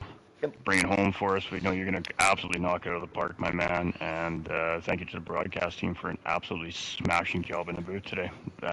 Cheers. Thank you, See thank ya. you. So, okay. Facts. Evo trying to go for the fastest lap. Oh. Yeah, let's get ready to say. I mean, it's not the final stint. Come on. Like, so much things still can happen. So you're Well, I going mean, for a pit stop, and I don't know. It is just bragging rights. I think this fastest lap. It doesn't think give you it like what? is because Is the there- gap to Jakey is like 4 minutes 23 seconds. Yeah. So Yeah.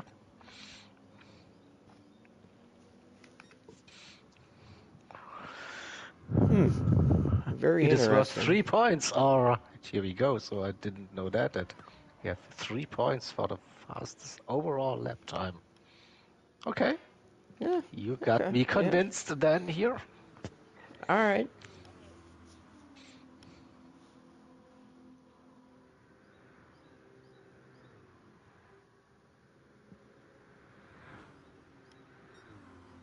Pull 3 points, fastest lap 3 points.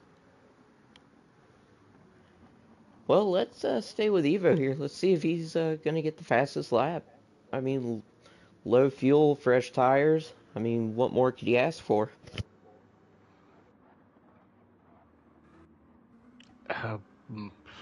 Some of the best conditions now, apart from that traffic, I guess. Oh, we're purple. Huh? No, not per Russ. stint. Rapid it is overall. Yeah. So the fastest lap overall, I do believe, is at 142.7. Yeah, 7 something. Yeah. Yeah.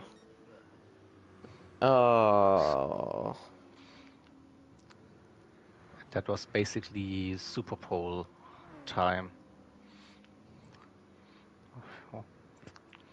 We'll see, with a little bit of slipstream, maybe he can get the run out of Purple. the chicane.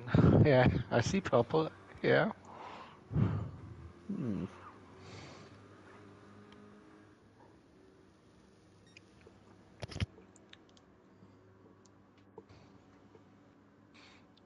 Oh, has that slip? Oh, not purple, but yeah. What's gonna happen? Oh, Mikey that bump slipstream. just cost him. Or did it? Ooh, 142.8. I don't know about that bump, yeah.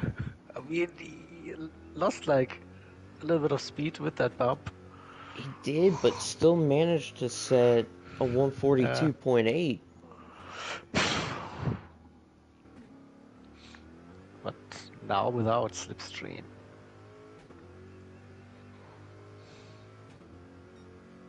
Oh, 2/10 down.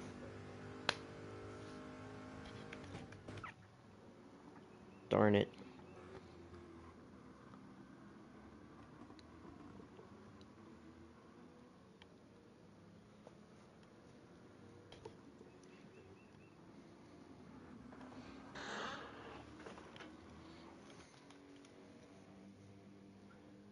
So Jakey's kind of doing Jakey things. 23-second gap separates him and third place of a higher place.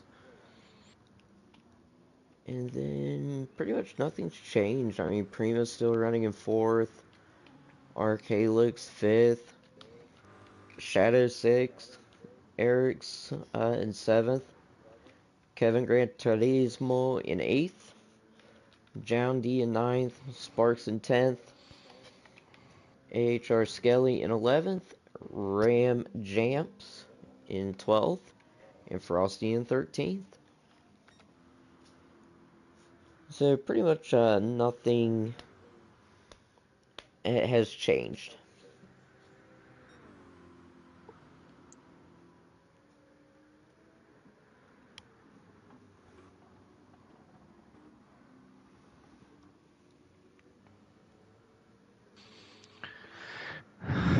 Yeah, that fast lap. Not gonna happen for Evo.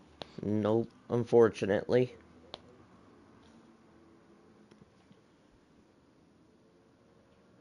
But I will say what's going to happen with Evo is a 4-minute gap to P2.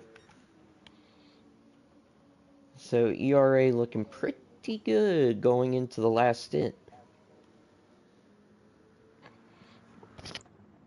Yep. Well, curious to see who they got then for the final stint. If they can attack that fastest lap. Yeah, I'm kind of curious to see myself.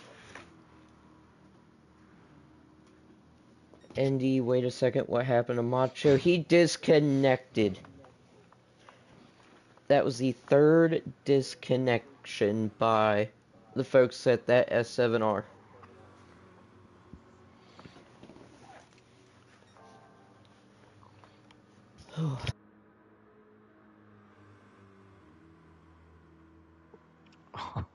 Purple on the in lap. What the hell? Man, oh That man. is. Don't do it. No, okay, he's gonna go Yeah. pit. So Good. remember pit, yeah. Yep, so we now Don't. have Evo in the pits. So then we start with our transition sequence. So Webbo, I don't know if your mic is still muted. I think I'm good. Let me know Yeah. if I'm coming through. Perfect now. There you are. Fantastic. Perfect now. Yeah, wonderful to be here. Thank you so much for the invitation. International Racing Organisation and, of course, all the teams. Look forward to bringing this one home for Daytona 24 Hours. Can't wait to get underway. We've got our first driver standing by in the pit lane, ready to be released. But you're on the wrong driver. It's the 44 car. It's the 44 I want. Yeah, the Thank you. Corvette. Here we go. Out we come. Out of the pits then comes the P1. I was reading off the overlay that is saying Overboost Racing are in the lead. But yes, the 44 is definitely out there. Fantastic stuff. So there we have it. Yeah. Good to see. Judas will be taking the guys home for the team. We'll keep an eye then on P2 and the next driver to come out. Oh, I think you're having the PSN the GT7 nicknames on, because that's not the PSN ID, I think, for the No problem. Let's Sports fix Race that then. 7 driver. There you go. It is Mike. Yeah, Blurred. Thank you, Jaeger. that is better. Okay, so ERA's Mike is on track. Obviously, the outlap hasn't brimmed the tank. It's coming out for a quick stint, it seems, on the soft tyres to start with. It seems to be the go-to strategy, yeah.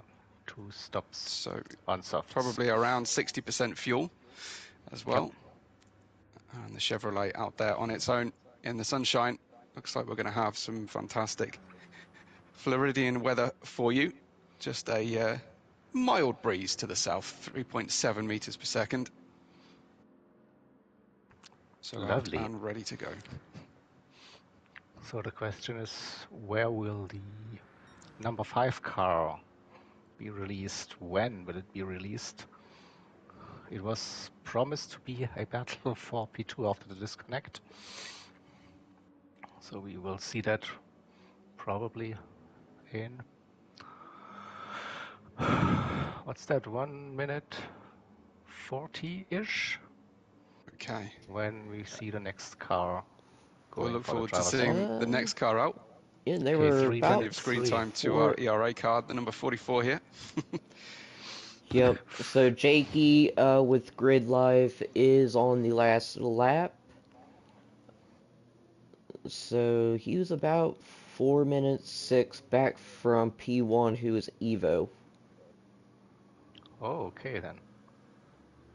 3 minutes 3 it says after P1 for Sector 7 racing. Okay. Oh wow, okay. Again, not too bad then. So we'll keep that P2 for now. Yeah, so pretty much as Someone's I just predicted. been given a go in the driver text chat, which you probably can't make out on the stream. So someone's been told to go. And we are getting word from Nick that race director says when to go.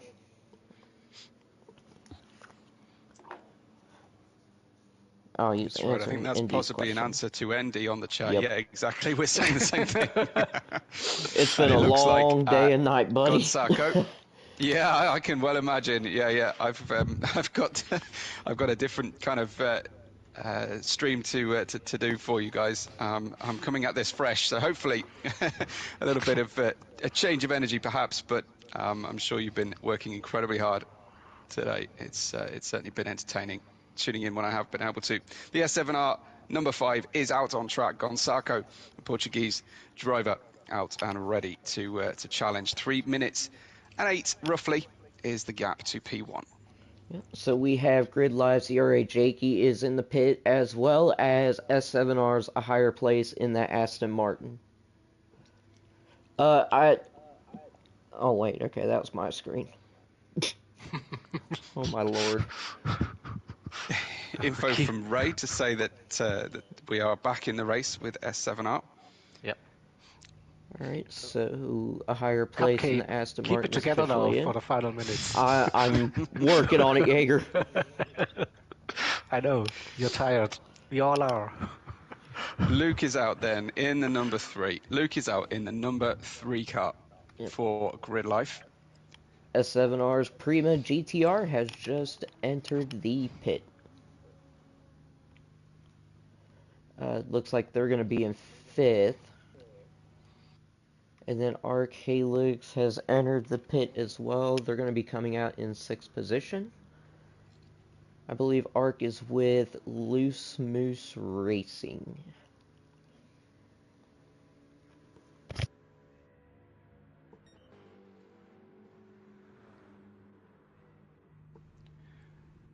We have Wood out.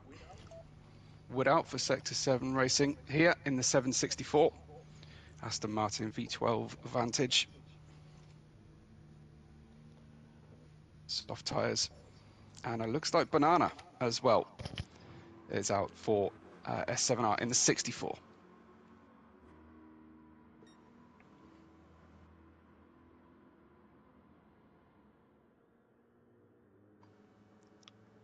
So Right.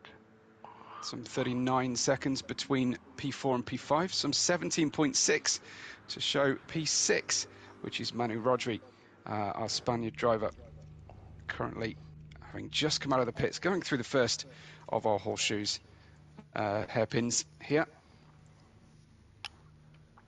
Here he is in the number 35. Right, so we wait for the next car to perform the driver swap, and then we go full screen for stint number 12.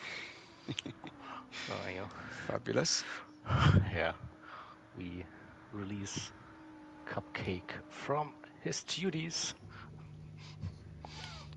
and can relax and fall asleep or whatever Yeah. you want to do. Go get a snack. I wonder what your choice snack would be. Oh, I don't know at this point. I mean, I was hoping for a cupcake, but hey. Missed Man. opportunity. Damn. All right, so P8's Eric's Racing Slim has now entered the pits. We got the Full car screen of now. Gielli in the number 66 out, and he's joined just behind the number 5 on track. Obviously, a lap down to the number 5, but the 66 is out there. Gielli, the Finn,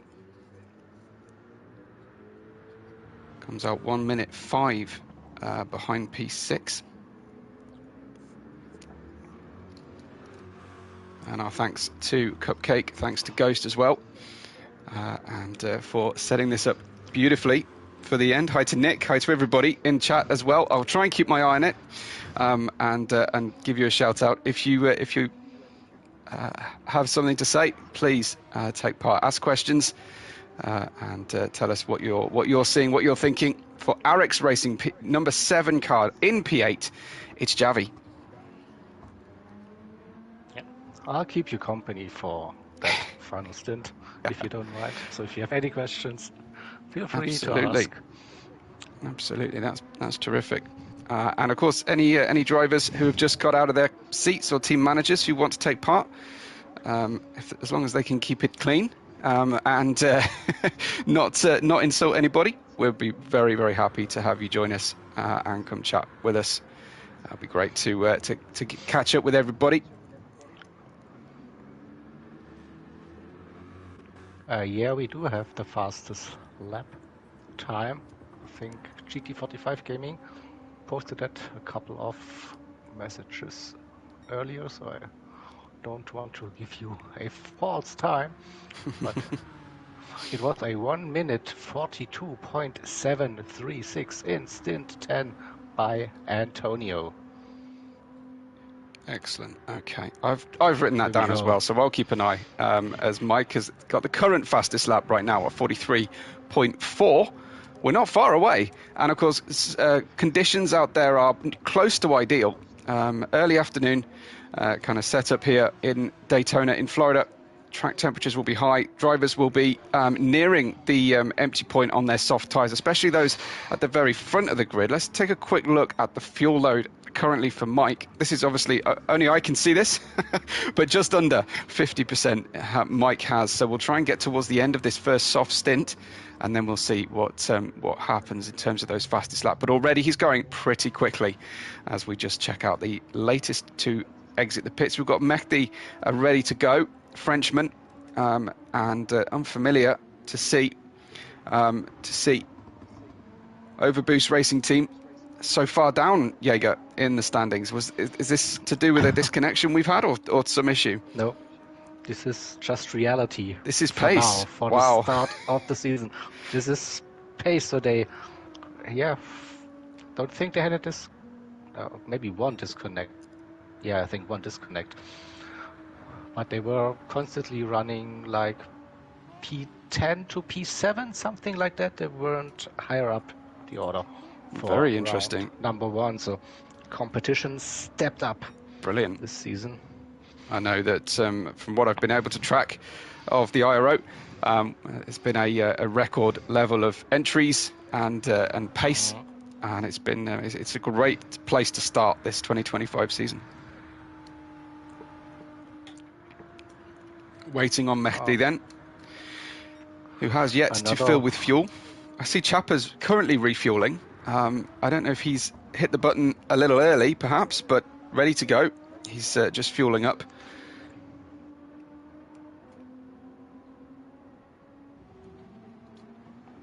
So I don't want to miss the drivers coming up, but we'll just check out. We've got Jelly here, who is still with the car, with the S7 car that he came out of the pits a lap down behind. He's actually staying with him pretty well. I think making use of that awesome tow here on the straightaway sections of Daytona.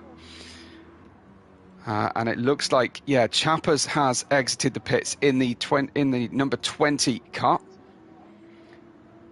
And that is the Raw Talent Racing entry. He is out of the pit lane. He's nearly 11 minutes down on the leader. He's some 9 seconds in front of Didi, and I'll check him out in a second. I just want to catch Chapper's gap at the moment to P8, so that everybody can be reassured that that they are keeping the gaps that they're expecting to. As Kennel says, we'll get some South Africans next year, and that'll be awesome to see as well. Didi is out for Azorian. Certainly that's his gamer tag anyway, but yeah, Didi is out now in the I think this is the OBR, is it not? Let's say, yeah, the number 1. Yep.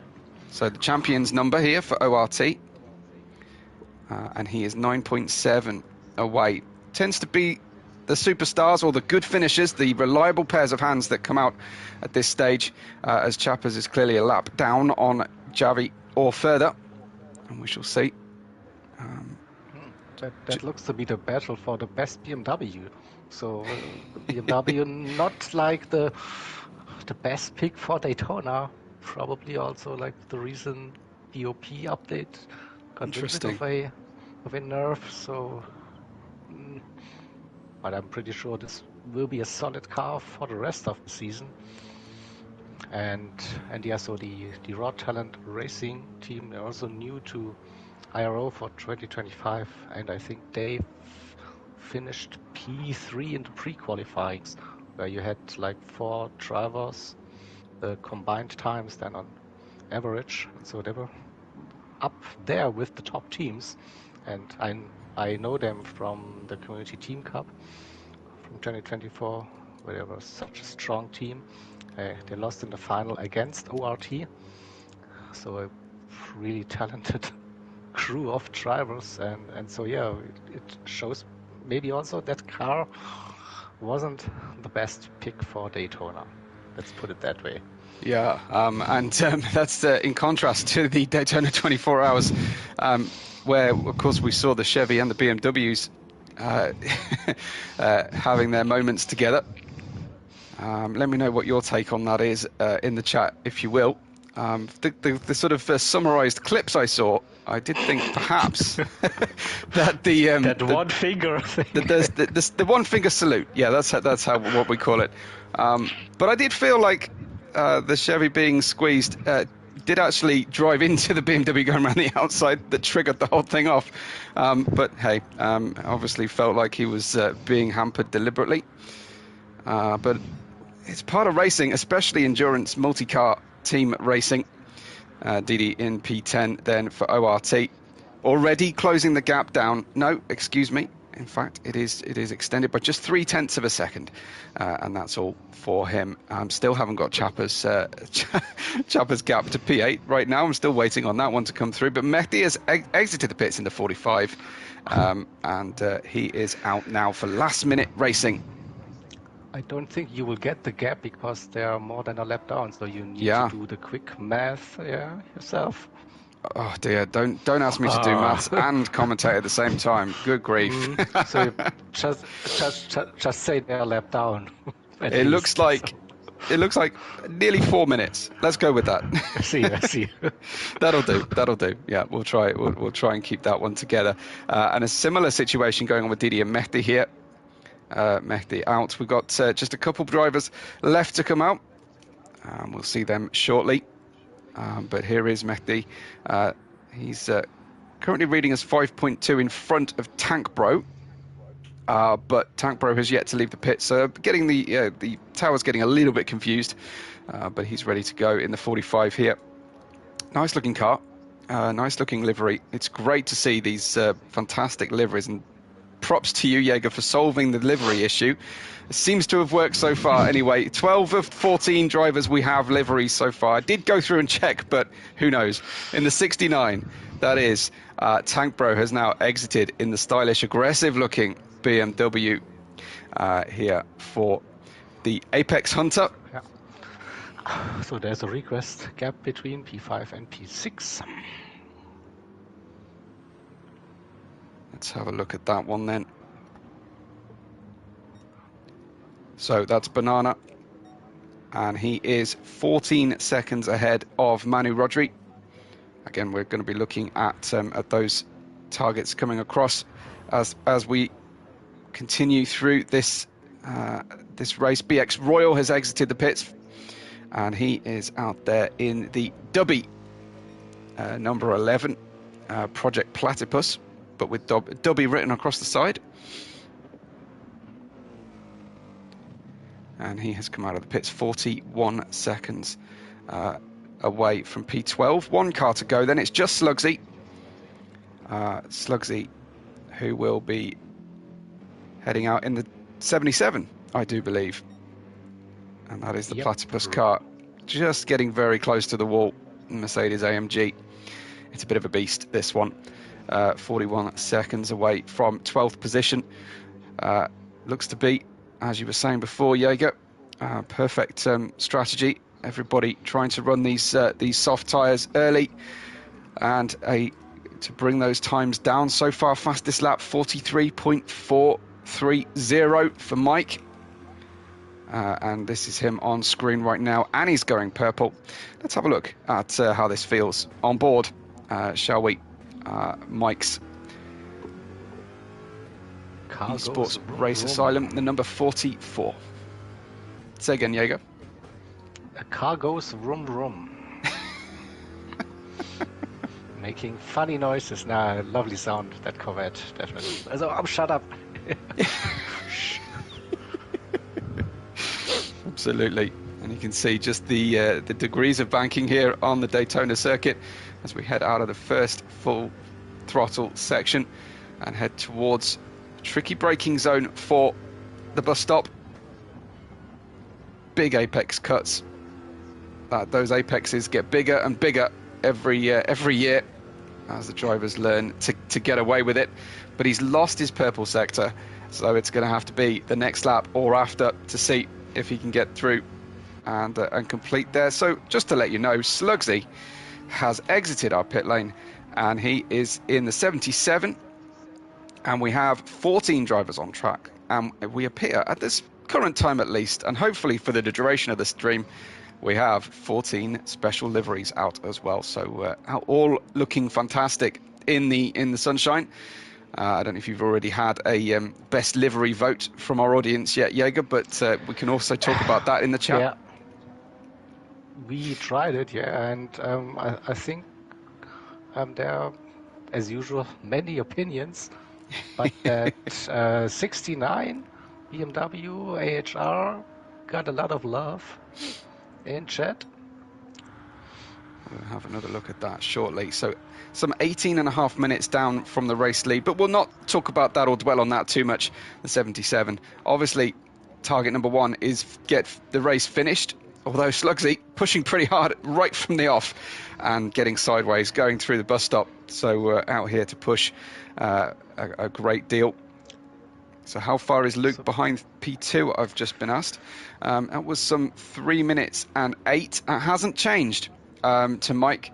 This is, from Luke to P2 is 59.5 seconds. Again, hasn't changed a great deal. It may have gone up by just half a second since they started, as Mehdi has put in a fastest lap now, 143.181, and we are just over 0.5 of a second away from the outright ultimate pace of the race. So, Chad, who you got for that fastest lap of the stint? We have like crazy fast people in your mic.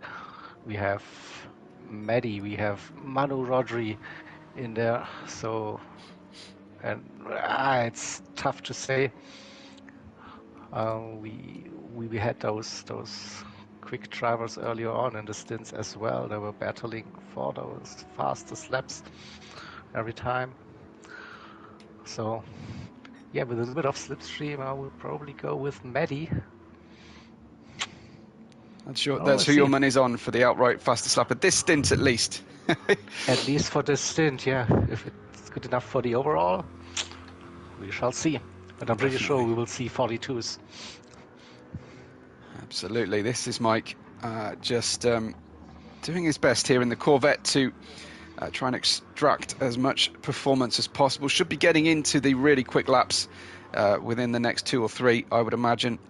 Mike, obviously the first to exit the pits, which means, of course, he will likely be the first to burn through his race fuel. I haven't kept track of absolutely everybody's strategy. I will try my best to do that. But soft tyres, of course, seem to be the way for that first stint, while the gaps are fairly large.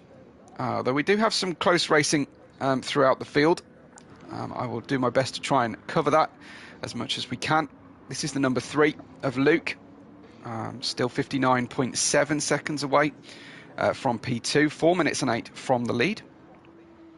Trying to find these drivers who are close together on track, and we can see some competitive running, some slipstreaming. Here we go. Here is one of them. We have got Chappers in P9.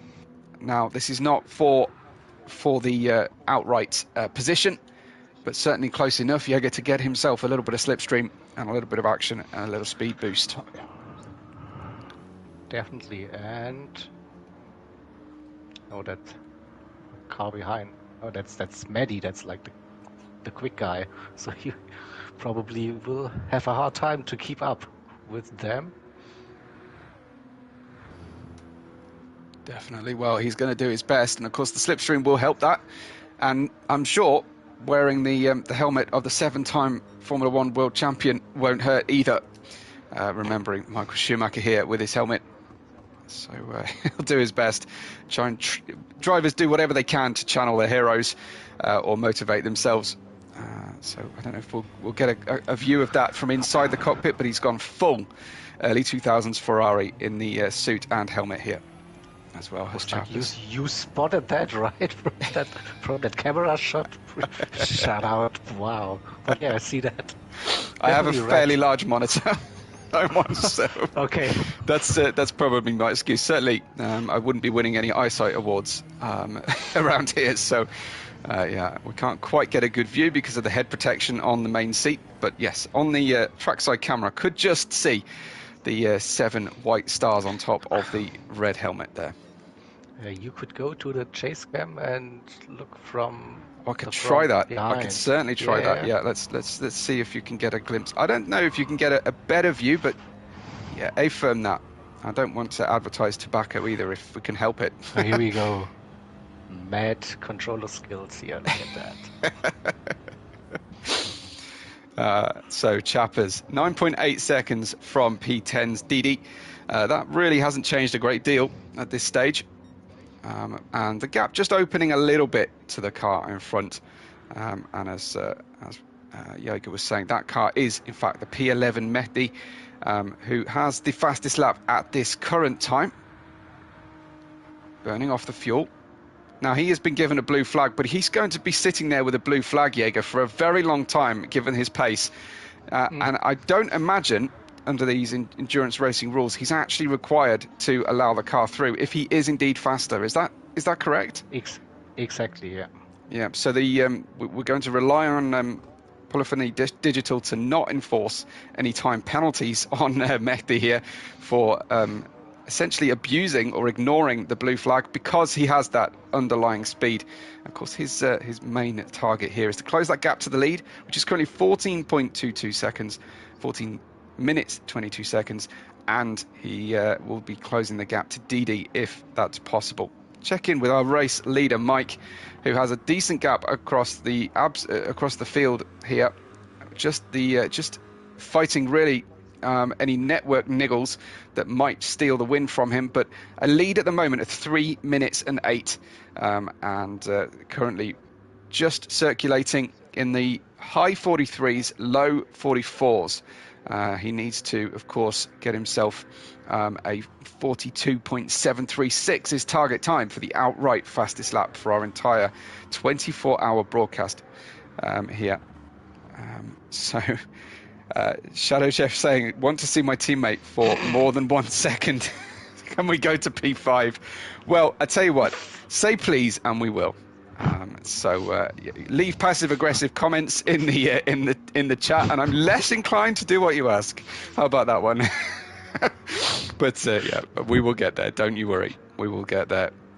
So S7 Racing keen, obviously, to take a look. But I didn't want to miss a fastest lap opportunity here. Less than 25% remaining of the fuel for Mike.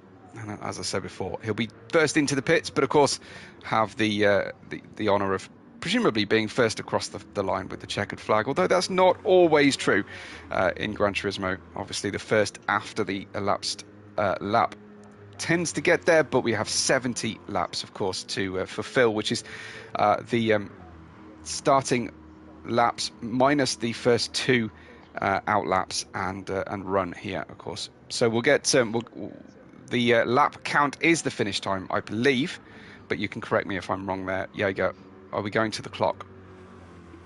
We are going to the checkered flag. To the 70th lap? 70, that's the end of the race, exactly. Great. Final stint. Okay, perfect. Race to the end. And we got confirmation here from the admins in chat, so blanket ban for showing P5 for at least 20 minutes. So, damn it. Sorry.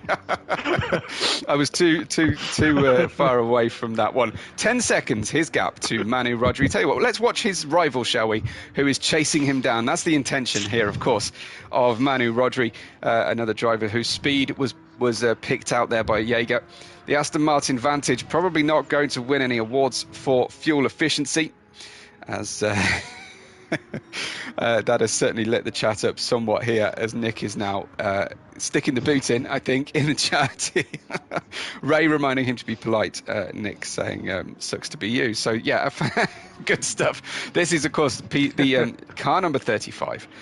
This is Moosehead Racing, who featured, of course, last year in the 2024 GTEC, and good to see them qualify for the top tier here. GT45, just helping here. It would sound the best, I think we're saying currently. We're saying the Aston Martin V12 would sound the best. It's a low growl, but it's got a good amount of engine note change, of course, with a very low starting. I do like the Chevy, and I know you picked that one out earlier, Jaeger, but we could go on and on about the different sounds of the engines. I mean, I know that we're not racing a Ferrari here, but man, Ferraris rarely sound bad. I mean, you cannot go wrong with that V12 in the Aston Martin. Yeah, all good. Yeah, you're not wrong at all. Let's check out then next driver in the list. That's Yeli, and Yeli is remember, folks, I am under instructions to butcher every driver's name, but I will take suggestions or corrections if you wish to in the chat. I'm guessing here, because he's Finnish, that I would go with Yeli, but it is a pretty difficult name for an Englishman to pick out here. But the 66 car, 1 minute and 9 away from P6. That is extended, so Manu Rodri's speed has added to that gap by about 4 or 5 seconds since they started, and he is touring at the moment, just going through the in and out. Very, very difficult corner, this in and out, to get right time after time. But of course, the drivers certainly couldn't complain for lack of practice out there. The grip, though, changing throughout the course of every tyre stint, every fuel stint, and throughout the course of the day as well. In fact, we have picked up quite a bit of wind. It is now 5 meters per second to the south here. So that's going to affect the driver's wear. Down is going to be a tailwind down into the second horseshoe. It's going to be a crosswind, crucially, into the bus stop. And that's going to hurt them a little bit. It's going to unsettle the car. And perhaps Yeli just picking up. I think he just dipped over the double yellow apron line there and picked up a half-second penalty as a result. We've got Jen is P7. complaining Sorry. again. Come on about our pronunciation. So we will call your team Moosehead, Ishmael. It's fine. Trust us. And Yali was pretty good for the pronunciation. Shadow is a Great. Finnish driver as well, so we nailed that at least. So, Definitely. Well, RX Racing's car number 7 has Yavi in the cockpit. He is currently in P8. He's got a fast car directly behind him, it looks like, and that's just picking up that slipstream once again. So we're just checking him out and running through. We'll see if we get overtaken shortly. It does look like that's about to happen, and this will be not for position, so not exactly panic stations, but the job here of the slower car, or the cars further down in the order at least, is to be predictable and hold their racing line. I recently used the steering wheel and raced around here in Daytona, and thankfully I was in the fastest class of racing cars. But mixed class racing is a whole different beast around here, and you have to give specific racing instructions. But of course, the onus is on the overtaking car, the faster car, to get the job done. Looks like RX's Javi is managing to stay ahead here very nicely. But exactly, yeah. We're just calling out your sponsorship. So of Moosehead beer, of course. And that's Javi. So Chappers is in P9, and he is 9.1 seconds. Pretty close gap by our standards in this final stint today. Chappers 9.1 seconds ahead of P10's ORT. That has shrunk by only just around half a second since they started. P9's Chappers here. A fairly rare sight among this crowd is the Union flag here of us Brits, but good to see occasionally we get a few, as Mike is actually leading the race. We've got Javi there in P8 and Chappers running P9. DD for ORT, as I say, has closed down that gap, but he's 11 minutes away from the lead of the race, and just trying to focus on the car in front at the moment. I'll check in with Mike shortly as well, because I would imagine he is gearing up for his first pit stop. Mehdi is that fast car in the number 45, chasing down a driver who is ahead of him in the tower in the order of the race, but actually starting to hold him up a little bit, thanks to the team just getting ready to push them. It's last minute racing's Mehdi about to overtake Javi here, and Mehdi's being given the blue flag for the car much further behind him, I'm assuming, but is about to make that pass, I feel. Although he may be thinking right now it is more prodigious to use the slipstream and save a little bit of fuel. Of course, you could lift and coast into the corners after running long here for last minute racing. It could do him some good, but he'll be keeping his eye Jaeger on that gap to Didi and wanting that to not extend. Yeah, I think he will just floor it. He's just on a mission. Let's We'll hope see. so. So 43 is all the way, what I can tell, lap times. Yeah, that is super consistent with the lap times, of course, all within 6/10 of a second. His entire stint since his lap 4, anyway. Now this is looking as close as it's been at this stage. Let's join him on board for a potential pass. Running right up to the rev counter there, so not really conserving any fuel, and looks like we're going to go straight through over the start finish line, and there's the hazard lights on for a moment, but down into turn 1. You really got to be careful because you're offline, and so is your rival there that you've just passed going offline, and sometimes braking zones can of course differ. If you're on the outside into turn 1 and you've got someone who is slightly offline on the inside, they can misjudge that braking zone and clatter into you and ruin your stint essentially. So Tank Bro, P12. He's got a car right with him. That is looking like the Sector 7 Racing Mikuga.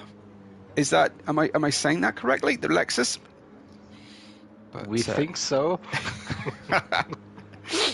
but the 69 Mikuga, I wonder if there's any innuendo in that name intended.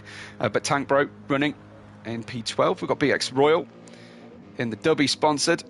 That's the Project Platypus, number 11. Slugsy at the back in the 77, and more than a lap away from BX Royal. Let's have a look at Mike then, because Mike is red with fuel, certainly on my counter. Going over his to start his lap 23 now, running around 0.8 of a second slower than his fastest. I think his tyres are past their best, and I don't think we're going to have a fastest lap attempt here from Mike, who actually gets a little bit lively coming out of turn 1, and just about holds the car nicely. But clearly the soft tyres well past their best. It looks to be over 50% front left anyway, front left limited, but then the next most worn tyres appears to be the rear right. So he's got that balance working pretty nicely, left to right on the car. And he's got slightly less wear on the rear left, so that will still help him get out of these slower corners reasonably well in the Corvette. He's done very well actually to keep those rear tyres around equal wear to his fronts. Very difficult here around Daytona. The rear tyres very much lent on, and these fast banked corners certainly hurt the right hand side of the car as well. Of course, it's a clockwise circuit, so the right hand tyres will always get that extra wear. The fastest lap at the moment still with Mehdi, 143.181. And we're waiting to see if we can get a bid here for overall fastest lap. But if these are going to be the only soft tyre runs, it's possible that fastest lap from Antonio will stand for the entire race. They will do two more stints on soft, so usually 23, 24 laps on softs. Wow, so the softs really doing well here at Daytona. I was waiting to see if we were going to get a pit stop, but it's so rare, though, in endurance racing to make use of the soft tyres. So is that a correction from last season, Jaeger, that they've kind of extended the tyre usage? It is free usage and low multipliers, so yeah. So that's why teams have the free choice. So we saw in stint number one team going for a one stop on mediums, but never again during the entire race. So probably the soft strategy is the one. Okay, so Gonzaco is in that P2, and he has a gap of 59 seconds. It hasn't changed back to Luke in third position here on the track right now, and on screen he is 28.1 ahead of P4's number 764 Wid. That has come down. That is extended by a second only. So we're not seeing much movement in pace here so far. Ian, to answer in chat, I'm pretty sure the GTR is Maddie's favorite GT3. Yes, it is. He qualified for the World Finals in a Nissan. Nice. A couple of years ago. So, yeah, definitely a Nissan driver. So this is the 764 Sector 7 Racing's Boomers here, and you can just see the Boomers on the rear quarter of the car. Just indicating that's Wid. He is circulating in the low 44s, has had a couple of visits to the 43s on lap 15 and lap 13, but generally speaking, keeping those gaps fairly stable. And he has extended the gap to P5 Banana, who we will now have a look at. We haven't done that, but here is Banana in the 64, racing for Sector 7 Racing's Makuga team. He says, I want to go fast on the car. And he is now just 8 seconds away from P6. That has closed down The 35 car has closed that down from 17 seconds. He's more than halved the gap to Banana Manu Rodri. So I'm not deliberately picking on Banana here to draw attention to that, but it is probably the biggest change in terms of time gaps that we've seen so far across the field. Definitely. Manu Rodri as well, a former World Tour driver. So we'll be closing that gap probably after. Let's see. I think that Aston Martin was a bit more thirsty, so we'll probably lose a couple of seconds during the pit stop when refueling. Yeah. But probably towards the end of the stint, we could see a battle for position. But thankfully, with the multipliers as low as they are, it does kind of smoothen out some of the differences between the cars. You see that really dramatically. Here is Mike then for our first pit stop, end of the official lap 25, essentially the 23 lap stint that he's managed. So Mike is on his way into the pits. At the moment, we're focusing on the crew chief and the crew, just getting ready to go as they are preparing for Mike to come in. And here we go then, the leader into the pits for the first time. No, Hansa, no, we don't have to. We could, but I don't know. Well, recently I commentated on a stream where the team are being sponsored by Universal Studios, and they are doing different movies for every race in their liveries. And we did have Minions as the car, so yeah, we did okay. Say banana several times. Here we go. There we go. Yeah, it is very good indeed. This is Gonzaga then. Of course, we expect him to be next into the pit lane. He may not be, but we expect so in the Lexus. And very smart looking livery. We need a couple more sponsors, I think, there on the car. We're open to receiving extra sponsorship for the teams, of course. If you can find a spot you want your sticker on, do let them know. I'm sure they will be willing for the right price. As Gonzaga now pits their second pit stop, heading in. And Luke will be running the probably heading towards the next pit stop overall. I would like to have a little close-up look here at this livery for my first time. Wine Country Motorsports, nice. Nice to see different approaches here. A smart-looking livery, and certainly selling lots of real estate on the car here. I can't quite make out what the top has. I'm assuming it's the team livery, team logo. A little bit difficult to see, but it looks like Grid Life are going to be edging towards that title sponsorship for the team overall. This is Luke then, running towards the end of his stint. 44.4 was his last lap. So here in we come to the pit lane.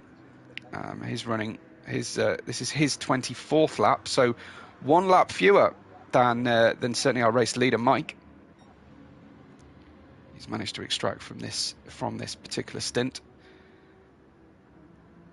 And we go next to Wid.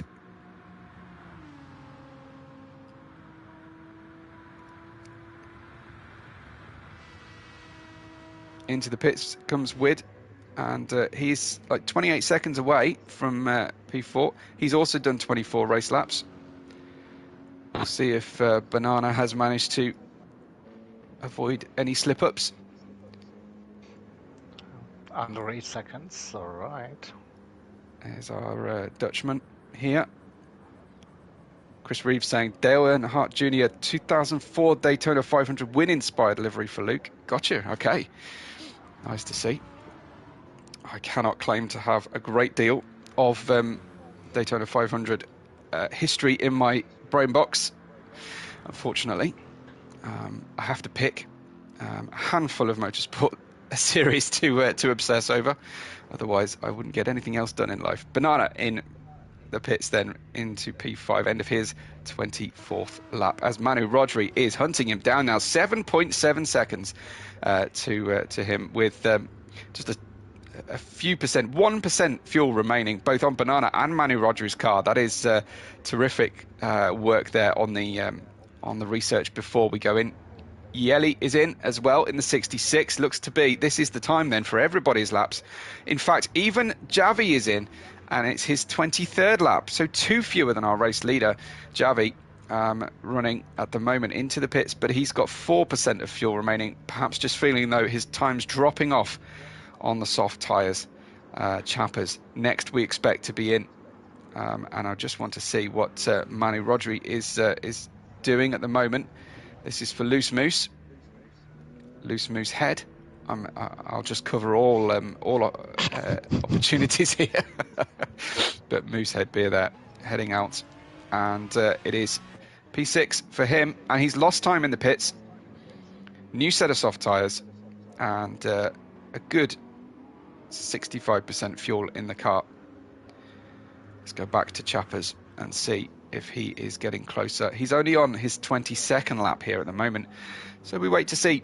It might be 2 or 3 more laps until he heads into the pits. I want to keep an eye then on that gap, Manu Rodri to Banana, because that has been so far the gap that has been most dynamic and is, I think, one of the closest we have across the grid. P9 to P10 is 9.7 seconds. But given the pace that Manu Rodri extracted there earlier, it was really good. Mehdi still, though, running the fastest lap, 1:43.181 on the first stint of the day.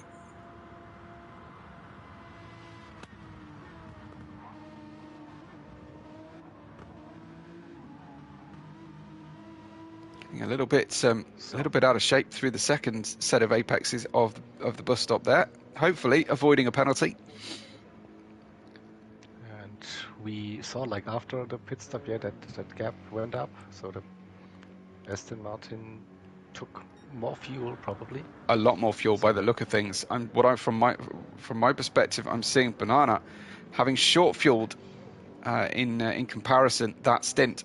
So he's down to about 51%, 52% fuel in the car. Manu Rodri, some 60% at the moment. So that has been the difference maker at this stage. Let's have a look then at the gap for P10 to P9. That's down to 7.2 now. So this is now the closest gap on the grid. This is DD for ORT. Won't yet be able to see Chappers. That's not him ahead. That looked potentially like Mike, maybe, on my first glance there.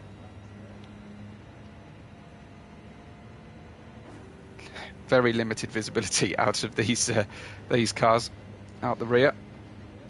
Even more so if any of our racers are in VR. Get virtually nothing, but you can use the mirrors very, very well indeed using the VR system.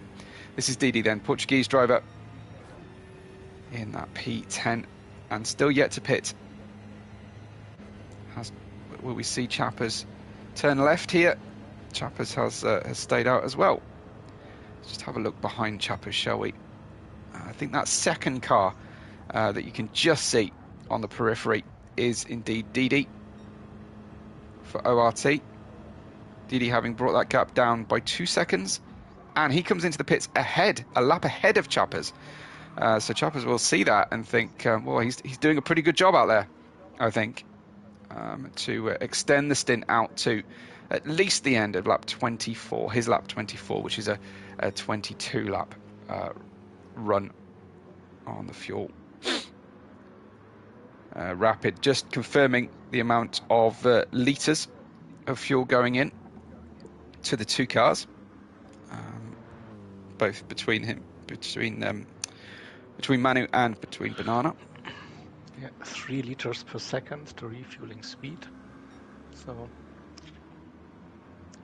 we go there, 2.5 to 3 seconds roughly. This is DD. Continuing to just keep that gap under 8 seconds right now to P9. the wind having picked up slightly and turned to the southeast now. So this is a dynamic situation. The weather, this is changing for the drivers throughout the stints. And Mehdi pits ahead of the cars in front of him. So Mehdi's been ragging his car and running the Bridgestone tyres. He's ready to get underway. That tailwind into the first turn could... Yeah, that could really upset the drivers, couldn't it? For sure. Yeah. Yeah, because it's a crosswind into a tailwind as you get the car rotated into the apex. So yeah, absolutely, that is problematic for them. Here is Tank Bro. I think it's a requirement that whatever race you cover, there must be a number 69 car. Someone has to pick it. DD's in the pits, almost a full lap ahead of Mehdi, but into the pits now as well. Let's just check out his Chappers. Has Chappers pitted? Not yet. Goodness me. Chappers running, I think, the longest stint so far. 25, yeah. This is his 25th. Yeah, so one of the longest anyway. Should be equal longest. I imagine he's heading in now by the look of the amount of fuel left in the tank. That red flashing light looks very angry for them. Let's check out then the rest of our drivers. We just had a look at DD. Why did that go to DD in P10? I was asking it to go further down. There we go, Slugsy down at the back at the moment on 18 minutes away from the lead of the race in the 77. Race Asylum leading and bringing up the rear of the race today. The big sandwich. Yes. It's Race Asylum's world and everyone else is just living in it, I think is the way to look at it. Race Asylum quadruple whopper or something like that. Yes, quite the sandwich. It's a lot to get your mouth round.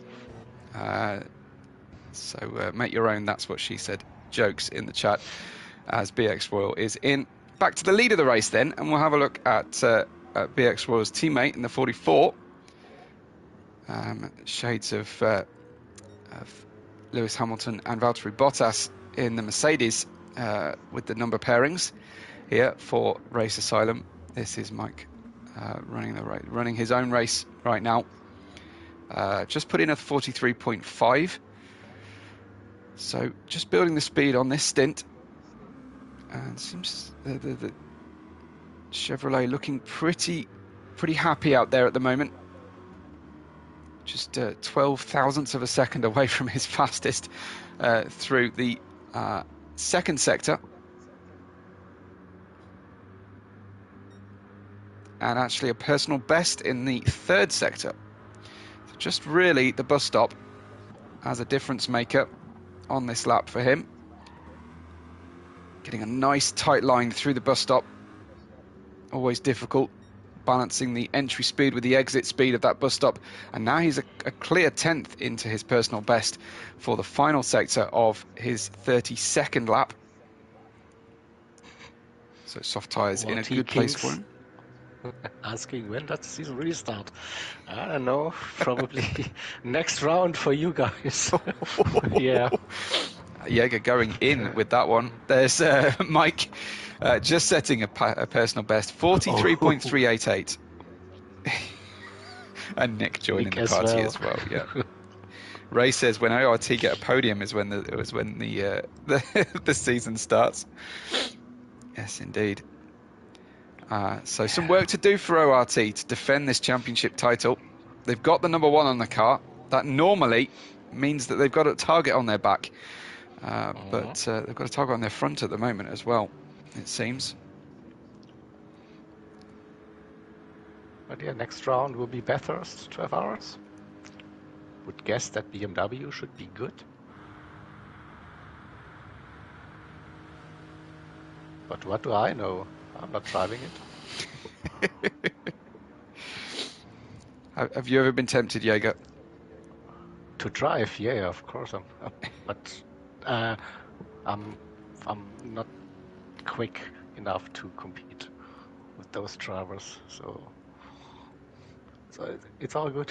So I've accepted the fact. So Yes. I can be a part of those amazing events, just not as a Definitely. driver. Not just a So, part, a crucial part, yeah. a foundation stone of the events. It doesn't happen without Jaeger for sure.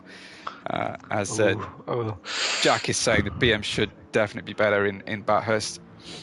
Mm. Yeah, good to have these wildly varying tracks for the drivers, of course. And this is that Dale Earnhardt Jr. Livery that we were talking about earlier on. That's the number 3 with the wings on the roof. And this is Luke, 1 minute and 2 away from Gonzaco's P2. That is extended by just 3 seconds over the course of the race, of this stint, I should say, so far, this final 2-hour stint. 31 laps deep we are. And Luke getting a nice tow from the car in front. I think that's Chappers just ahead. Certainly looks to be the number 20 Raw Talent. That's the brightest blue on the grid at the moment anyway. Car number 3 getting in to the in and out. Excuse me, no, turn 1. Just got myself a little bit confused there. My track map that I've got, my paper version of the track map, is unhelpfully about 270 degrees rotated from the track map north to south that we get on the screen, and I hate it when that happens. It really bugs me, because I either have to read my track names at an angle or convert my corner names from upside down when I'm staring at it. Yes, it is Chappers just ahead of Luke here. We should see a pass here, a blue flag pass. This is now the in and out, the double left-hander, and you can just see the car snaking slightly through a very, very low grip section, very dusty. It's dusty concrete up onto the asphalt and across the We should apron. actually see now the blue flag zone. So you see there's a specified zone on the track, or I think 3 zones, and this is one of them, and this is the opportunity, and perfectly played. Indeed, it looks like the BMW is certainly helping a little bit there. That wasn't a driver with his foot pinned to the bulkhead, but yeah, there he goes. Luke making the pass, and things going pretty well for him at the moment. I like the fact that we've got on the back window here, the Boomers car, we've got the 4 different nationalities represented on the back window. That's a nice touch. And he's pushing hard as well as Weird right now through the bus stop. Certainly getting a fair bit of slip through those tyres. Wasn't a full drift, but it was aggressive nonetheless. And you can see again then, if we have a look at the Mikugas S7R number 64, you can see the gap behind to Manu Rodri. Shake and bake, baby, on the back window. I love a bit of shake and bake. It's the wrong track, but hey, who's quibbling? You can just see, just in the very, very far distance, you can just see Manu Rodri's car there, high on the banking. And I don't know whether Banana will be thinking about that just yet. Again, that must be you with your big screen. I don't see that car in the distance on my small PC monitor here. Looking at my shocking, stream. Absolutely But shocking. yeah, I saw something moving there. Yes, there you go. I'm trying to keep it in view on the camera there. I just want to eat a Mars bar when I'm looking at this Mikuga's livery at the moment. Unfortunately, that's not helping. My stint here directly across UK lunchtime. I'm already starting to feel like I've missed lunch. But lap 33 of 70 for the number 64 in P5. I think his focus at the moment is going to be on the car in front rather than the 2 cars behind. But the gap, 7.0 seconds to Manu Rodri. Remember, that was 10 plus seconds after the pit stop. It was around this distance just prior to the pit stop. But Banana not going slower. He's actually setting a personal best sector at this time. And into second horseshoe here. They look very similar on the track map, the two horseshoes, but they are attacked slightly differently. A later apex on the second horseshoe, slightly longer corner, and certainly both have the similarity of being a low grip exit. It's a track of real contradictions, this Daytona. Obviously, you've got the infield and the oval, but you've got the high grip and the low grip. You've got the wide and the narrow. It's a tremendously difficult track to get the setup right across the lap. You've kind of got to accept an unhappy compromise. And the gap then behind, despite this personal best lap at the moment for Banana, shrinking to Manu Rodri down to 6.7 seconds. And in fact, his trip through the bus stop kind of undid his run on the lap at the moment.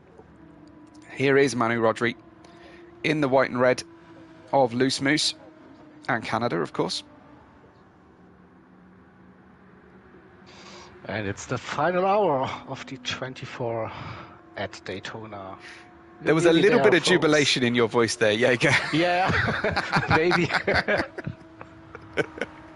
I sensed a little bit of relief or joy. Relief I wasn't quite well. sure. Yeah, both of it at the same time. Yeah. Yes, we're in to the final hour exactly, and that is to be celebrated for sure. Last minute racing is with me. Let's go. Definitely. I must apologise. I didn't get my excuses in early like a classic racing driver, but if you hear an issue in my voice or that I'm sniffing, my apologies. Have been struggling for a few weeks now, but hoping that I can make not only this race work for my voice, but I can sufficiently recover for when I'm back on again later on today. It's a hard life, Jaeger, being a commentator, I have to say. I know. It's really like talking like for hours and hours. It's not that easy. So I also feel every time after those 24-hour events when I do 3 or 4 commentary stints, so that I really got a sore throat and my voice is cracking, and it's like, oh no, Absolutely. too much. Maybe I'm just singing it completely wrong again. So I meant to ask you actually when I checked in this morning to ask you about breakfast. I was going to ask what the song of the night was. Did we have a song? 2. Oh, nice. We had two stints, and we started, or we started, I don't know. Yeah. So the first was Queen, I Want It All. Nice. A banger. Yep. And let me guess. Then, did we have Bon Jovi at the halfway point? No. Sacrilege. But like a really uplifting song. So I had like the first real morning stint. So I was going with Katrina and the Waves, Walking on Sunshine. Interesting. Interesting, yeah, definitely. So it is a bold choice. Nice. A bold choice. Did you? I presume you lowered the register for your baritone. No, I actually put my mic really close in front of my mouth. So everyone got the full force. Fantastic. Yeah, like all the false notes, delivered directly into your brilliant. ears. Brilliant. Yeah. Fantastic. This is Yaley. He's in P7 at the moment. And I'd love to know what you all made of the songs of the night and what your nominations will be for the next broadcast. And I'm hoping it's going to be Australian themed. Waltzing Matilda could be up there.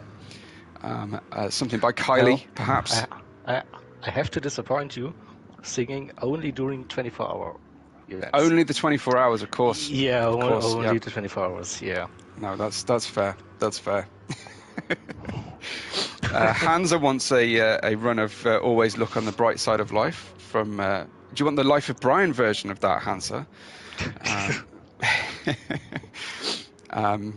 We've got Javi in P8. Just want to make sure. Track when I change camera. Who I'm talking to. Oh, ORT saying that they disconnected just after your song, Jaeger. Oh, well, people are going to put two and two together and work out that you are flicking switches in the background as you try and sing. You broke the server for ORT. Yeah. So Jaeger. I guess you have put in an incident report already. Yeah. I mean, it wasn't "I Want to Break Free" by Queen, so I would have, I would have put that one. Yeah, Disco Inferno. We definitely want to avoid songs like that. I think for sure. I want to see a supercut of Jaeger karaoke. That's what I want to see. So can we make that happen, please, guys that are watching? That request was made already. Best of, like, already. I could just see one of those awful, like, TV, long form TV adverts. You know, Jaeger sings the hits. They even suggested like own record label or something like that. So we need to think big now. Brilliant. Yeah.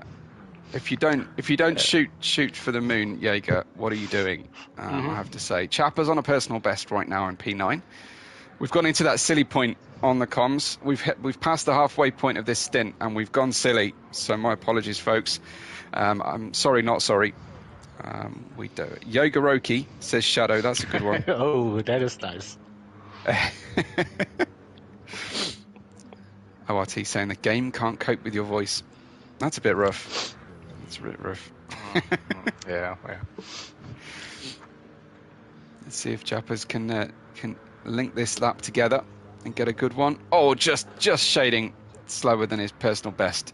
13 thousandths of a second. That's really what the drivers are focusing on, I think. If they haven't got a tight battle in front, then they're focusing on that. I'll tell you where we have got a tight battle, though. It is between P9 and P10, and that is why Chappers is pushing hard now, and he's going to be eyeing up the car in front, who is sliding his way out of the first horseshoe. The car getting a little bit loose there. DD hot on the heels. So we have potentially a pass here for P9 on the cards. This is DD for ORT Racing, reeling in Chappers. Bear in mind that when we started our race here, that gap was 9.7 seconds. This really has closed down very, very well indeed.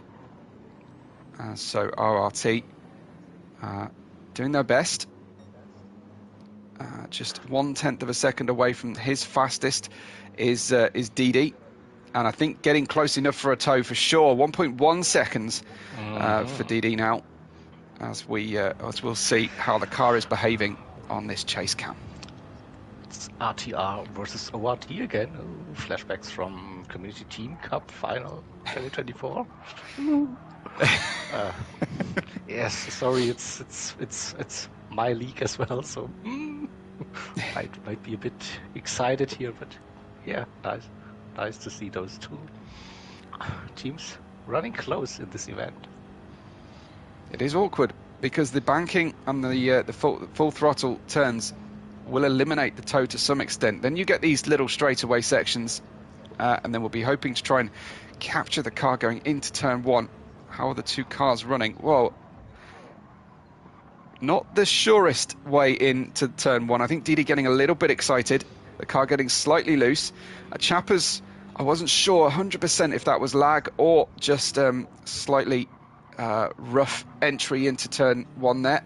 And looks like DD's closing this gap visually. But the eyes can deceive you slightly. Certainly the game telling us 1.1 seconds is where it's at the moment. Bit laggy, yeah. Not sure about those lines, probably. Yeah, I don't imagine Chappers or DD are running controller here, or keyboard entry. No? I assume wheel, but this is not confirmed. No, looking good though. DD with the exit out of the in and out, down to 0.8 of a second now. Azorian got the hammer down, says Ray. Must be maleta or something like that. The Portuguese word for hammer.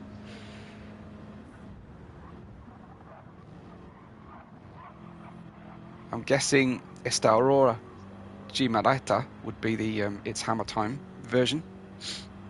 We'll see. Whatever you said. Yeah. I don't speak Portuguese or Spanish or whatever, so I only pretend, really. I have a Okay. thin grasp of Spanish and Portuguese. Better with French, and appalling with German, unfortunately.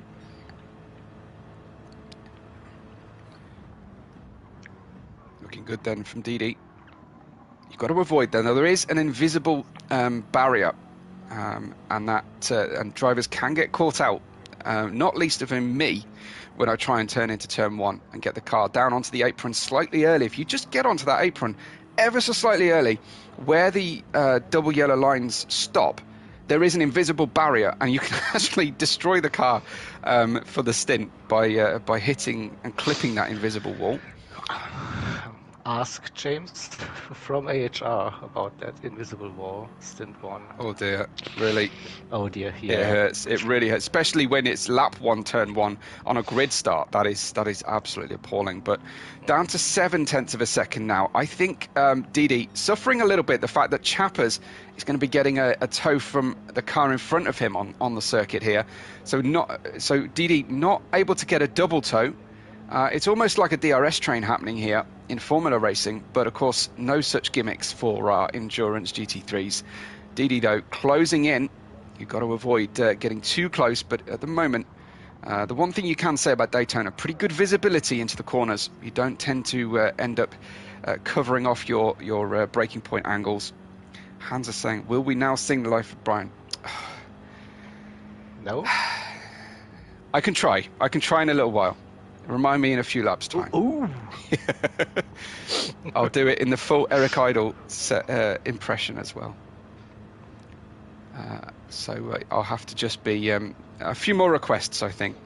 Here's Hans are saying slipstream train. All right, but that is a bit harder to say than a DRS train. Down to 0.7, underneath 0.75 of a second now, as Didi just trying not to overdo it on the curbs.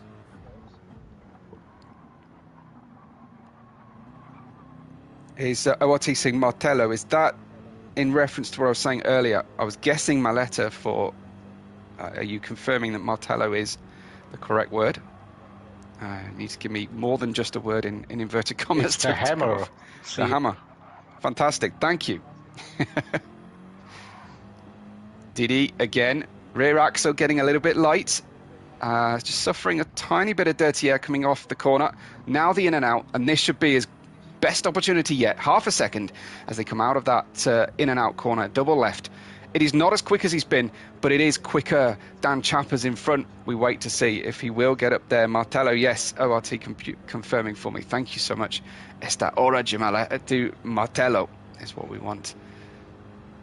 And the speed building, but it's not enough at this stage. He is now pressurizing Chappers, and will be requiring a small mistake on the car in front in order to make the overtake. At this stage, 0.5 of a second separating P10 and P9. And if you think I'm getting overexcited, well, I don't care. I will take overtakes when they come in endurance racing.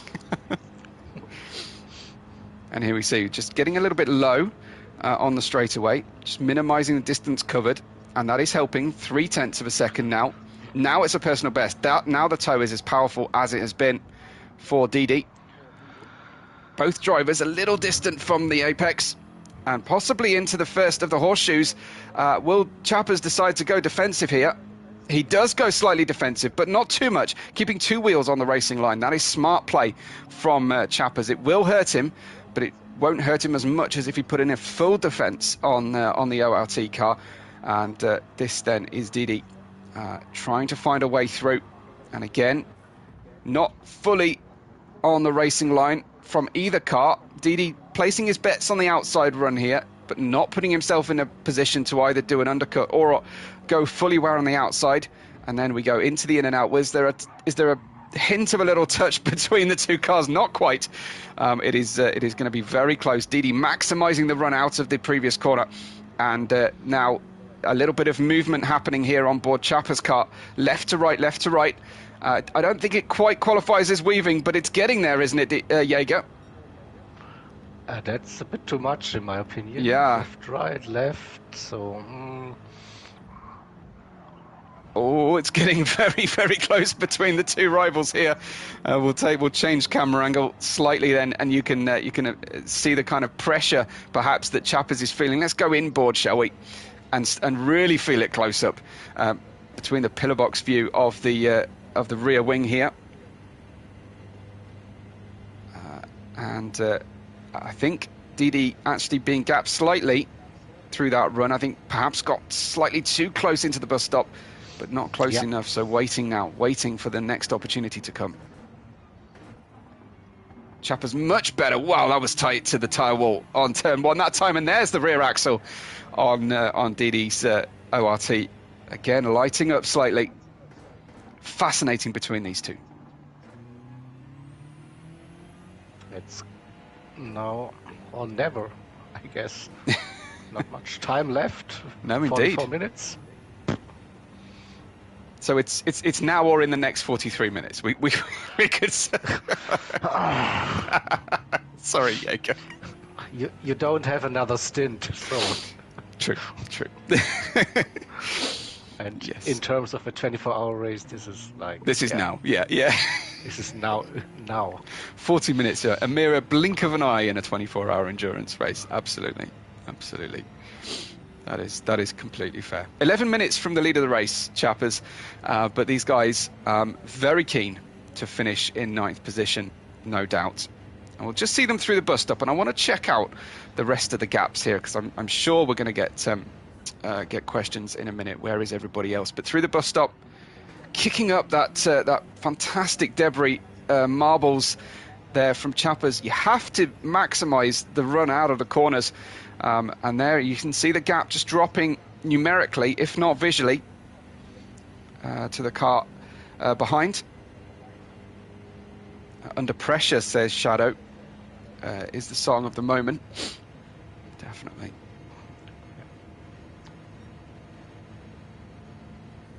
Getting past is a different story, says Hansa. That is true. Yeah. Another good turn one from Chappers. A real difference maker, that turn one, Jaeger. Also, the run out of the Le Mans chicane, really good for Chappers, so he keeps that distance so that Didi unable to close that gap and go for a move into turn one. Very much so. So yeah, let me just check out the other gaps. I remember it was the gap to P5. 2.3 seconds. They're going to do it to us, aren't they, Jaeger? We're going to have two battles going on simultaneously after hardly seeing a battle for this entire stint. They're going to keep us guessing. 2.5 seconds, Manu Rodri to Banana. That was what I wanted to make sure. We didn't miss if it's going to happen. Yeah. And I see we have a 42.9. The fastest lap now.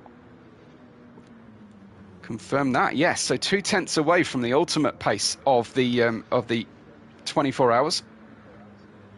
Yep. 0.4 of a second between these two right now. Tom, happy with the intensity here, I think. Didi can't get past, says Portocaglio. But this could be an opportunity now. They're both getting closer to the car in front. Yeah. Also good shout, Rapid. Yeah, we are approaching the second pit stop window in 4 laps, maybe? 5 laps? Something like that. Check out Chappers getting closer and closer to the number 3 here. He is in 3rd position, the number 3, but these drivers actually getting faster and closer to him. And there is Didi getting all over the back. Now, this is one of those fantastic opportunities for Didi. He's locked to the outside into the horseshoe. Doesn't quite make it, but look at the switchback from Didi. Fantastically timed. There was a tiniest of touches, but I don't think that's too much at all. Didi finally getting his way through. What a beautiful maneuver that was. Let's check this out again while we still can, as feinting to the outside. A good defense from Chappers initially, on the brakes earlier, and then Chappers washing out, and a fantastic little switchback maneuver there. Left enough room to the ultimate outside of the track, not to the white lines, but to the outside of the track. Great work there from Didi. And yeah, really good move, Jaeger. Yeah, so Chappers, he got compromised, like closing there to Lucas, there, you don't want to take out a car that's 2 laps in front of you. So that was also like a tricky situation there to handle for the drivers. And yeah, in the end, great move. So I'd love to hear what chat think of not only the move, but what Jaeger's just said. You don't want to take out P3, but if P3 is going slowly, then and P3 is worried about being taken out, could he not just release these two? It would be probably the safest way to do for P3 there. Just that they can lose pretty much. In fact, I think that is exactly what he's doing here. He has just lifted to let them through. So clearly listening to the stream and our wisdom, Jaeger. There he goes. Yeah, letting him through. No, I'm sure our drivers are not stupid enough to listen to an idiot in the comms box here. I'm talking about myself, of course, as he runs out and through. I heard stories, in fact, that the drivers were listening to my stint when I was singing while driving, and they had to laugh and messed up their driving. Yeah, it happened. Yes, absolutely. So Luke, then in P3, the car number 3, and has released the ORT car. Now, of course, the ORT is officially getting blue flags, but Lucas doesn't quite have the pace at this stage, but is not really in a high pressure situation. 1 minute to P2, 22 seconds ahead of P4, and really could just do with these two not being a problem for him. Chappers, it looks like now Didi unlocking a little bit of pace here and able to start gapping the car behind Chappers. That is now 1 second clear and a car in between them. So Didi will be hoping that Chappers takes his time getting past, and that ultimately then will help to extend beyond the benefit of running the slipstream. And Hansa, yeah, that is totally correct. So my usual Jaeger curse doesn't work anymore, so I started to sing, and yeah, it's working great now. It helped a little bit, yeah. Chappers closing in, and it looked like the door was opening there for Chappers, and you'd be forgiven, I think, Chappers, for thinking that was a move to the outside. It was just a different line, I think, but there was clearly a car's width for a moment there to the apex. And again, Luke just flirting with disaster here, possibly, I feel, in P3. You could certainly end up losing out. Just being asked if we can see a split between P4 and 5, sure. 50.8 seconds, so nothing to get too excited about, but P2, Gonzalo, pits right now, and he is in that car number 5 for Sector 7 Racing Esports. Have a look at the gap then between Manu Rodri and Banana, and thankfully they haven't decided to make the pass while we weren't watching, so 2 seconds is the gap for P5. How nice, yeah, of them, yeah. Very nice of them. Very nice of them, exactly. I hate it when you do a long stint and you get all the action in 5 minutes.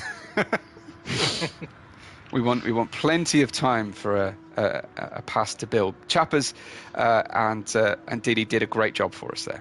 Really good. Really built the excitement. I do appreciate it. So the stage is set then for Manu Rodri versus Banana.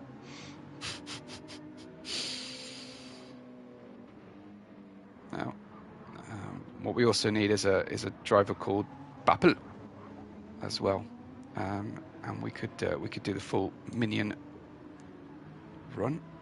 Widsey is closed in a little since the last pit stop from the chat there from Shadow. Let me just check that out. 21 seconds. That's down to -6 from the start of the race. Anyway, to P3. Luke now in.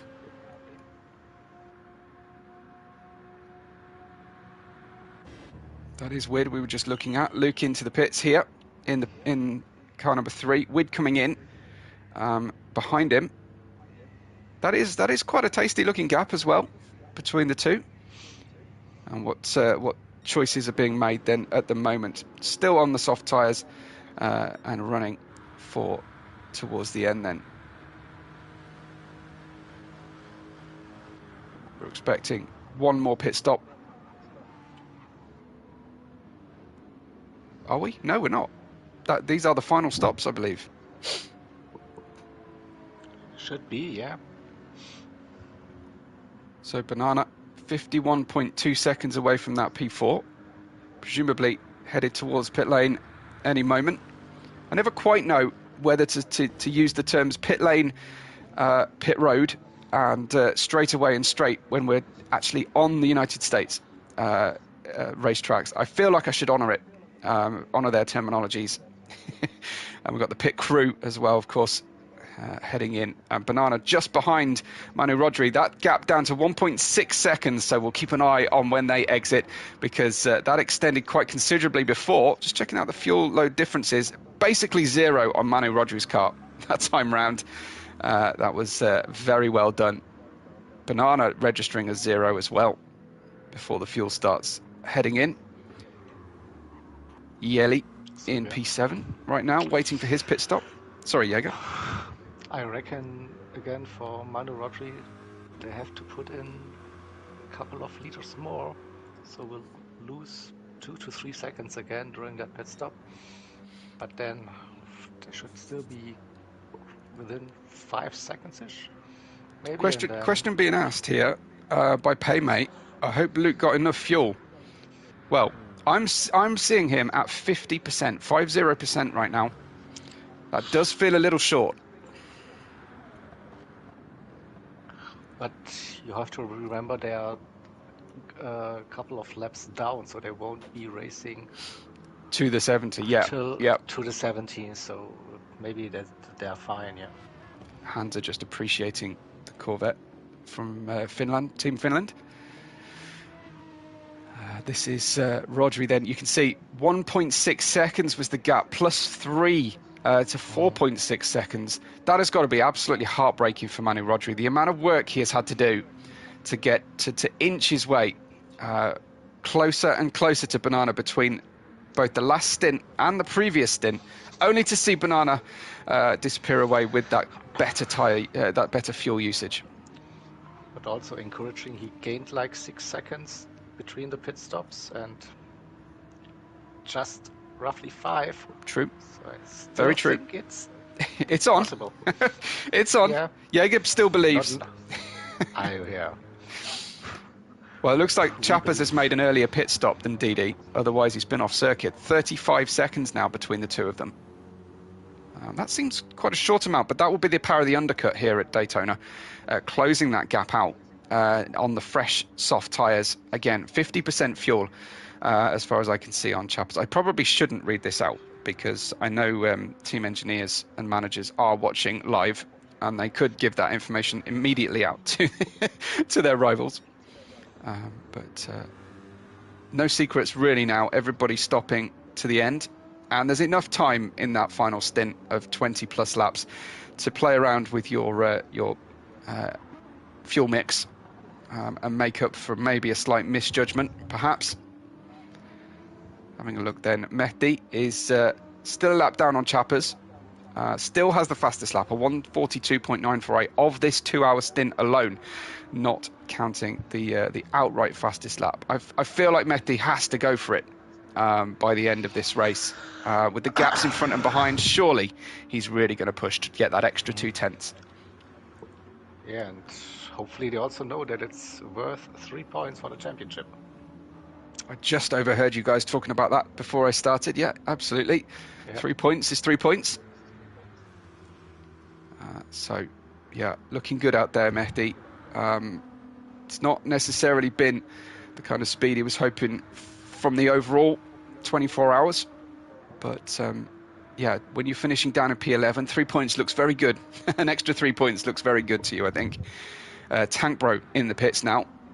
Mehdi is out on new soft tyres, and without giving too much away here, has the least amount of fuel I have seen on any car at this stage of the race. So that's the trend in that GTR. So the Nismo is good, isn't it? Yeah, absolutely. Having a look down the inside now on the Apex Hunter Racing, and yeah, released very sensibly there. So there's no need to fight over those positions at all. So Tank Bro an entire lap down now on the car in front, Mehdi. We've got BX Royal almost a further lap behind Tank Bro. He's on his lap 43. Good looking car, this. I do like this one. Project Platypus. I just like something that looks original. And yeah, looking very, very nice indeed. I don't know what Dubby means, but I'll forgive them that. We've got Slugsy in the pits for his final stop in the Nismo himself, the GTR Nismo GT3. Car number 77, just getting fueled up to the end of the race. Let's check out teammate at the other end of the grid, heading the field. 43.1 is his fastest lap. That is 0.2 of a second away from Mehdi's fastest. They have spent a lot of time on this beautiful livery, getting all those shut lines nicely. I can see the dive planes separately coloured and stickered as well. Yeah, very smart. Dubby Energy, by the way. W is in an energy drink, is it? Excellent. Dubby Energy, your taste buds' favorite energy drink. Here we go. Great. All your answers are just one Google search away. Yeah, I'm not going to Google search while I'm commentating, so thank you for that, Jaeger. I'll get into all sorts of trouble missing things when that happens. Mind you, I might as well do it because I'll guarantee someone will bin their car while that happens on screen, and I'll miss it if I look away too much. Paymay giving us information there that Luke is a silent driver. He doesn't like to be talked to while driving, or at least is at the moment. Not battling, but getting into his own zone. Nigel Mansell used to say to his engineer, "Let me go to sleep for a bit," when he was needing to go, and that was code for "don't talk to me." A lot more polite than we hear F1 drivers currently talking to their engineers. But yeah, they used to just talk about going to sleep, meaning I need to get into my zone and not receive any comms unless I'm asking for it. This is Gonzaga then in that P2 to check out the other cars as we'll get towards P5 and P6 once again in a few moments. Wid is 20.9 seconds away from Luke. To the rear, of course. Here he is. Sector 7. Not sure what Syndicate Racing is in reference to. Are you, Jaeger, on the hood? Probably we have Sector 7 Racing and Syndicate Racing, and I guess they joined forces for some of the cars. Fantastic. Just ATB calling out JP is the designer of the Race Asylum cars. It seems to have gone to another level from what was already a very impressive 2024. I always appreciate livery designers and liveries. This one really does make that Lexus look very aggressive at the front. I love a design that manages to be really sympathetic to the lines of the vehicles concerned. It really pops, this one, even if it does make me hungry. 3.6 seconds. Because I think of Mars bars when I look at it. So Chat told us it is a reference to Talladega Nights, the movie. Talladega Nights, one of those movies I laughed despite myself. I didn't want to like the movie, but okay. I absolutely did. I loved it, and it was so stupid. But yeah, I love it. Bit of shake and bake.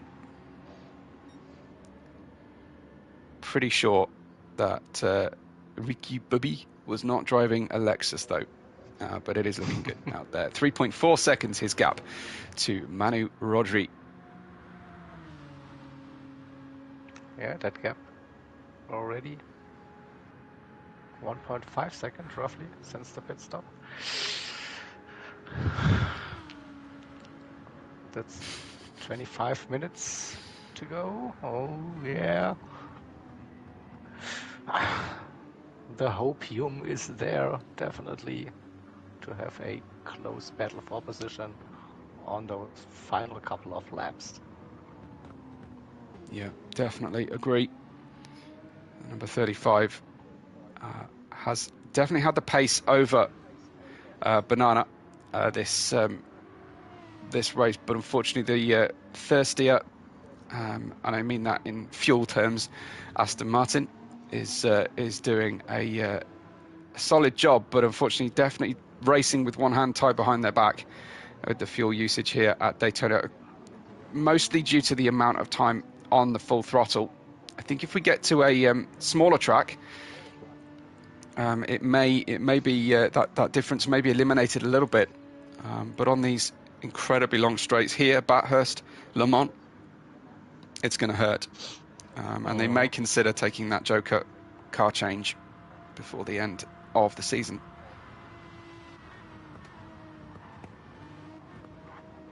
Yeah, probably when it's time for Le Mans. So in July, something like that. So stick with that car for the first 4 or 5 rounds, and then decide if you want to go for that switch. But then again, you have to carefully think about it. Also, not all cars are available that you want to have. There's a limit on each car. Just talking about the races to come then, we've got Bathurst next, and that is through the course of the last day of February, first day of March, 12 hours, depending on your time zone, of course. Then we go to the 8 hours of the Red Bull Ring, start of April. Start of May is the Nürburgring 24 hours. Fascinating circuit. Now, maybe the Aston will be good there. Then we've got Monza, start of June. High speed. Absolutely, yeah. Again, then Le Mans in July. August sees 8 hours of Watkins Glen, followed by Fuji's 8 hours in September. October, working towards the midpoint of October, the 12 hours of Petit Le Mans. And then finally finishing up with Spa on the 14th to 16th of November, that weekend. So a really packed year-long calendar for the drivers to really look forward to, and have plenty of preparation time in between races. This gap then for the fight over P5 down to 2.4 seconds with probably, I'm going to guess, 13 laps to go for these two.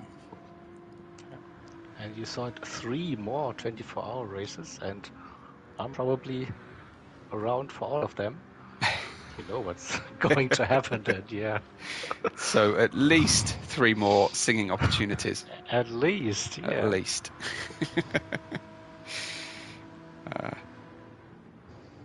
Ost just keeping us informed that he's having breakfast, which is great.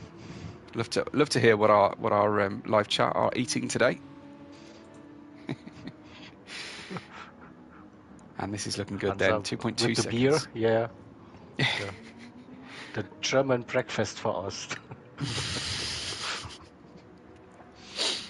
When I've been on beer, boom. When I've been on holiday with at the same resort as Germans, we often get smoked meats for breakfast, and cheeses. And for me in the UK, that just doesn't seem to work at all. No. I mean, I suppose I cook breakfast, but the idea of sort of smoked meats, deli style, doesn't sit for me. Exactly, Hansa. Beer and sausages. That's how it is. Absolutely. Hansa has to have to let us know what his favourite beer is, as well.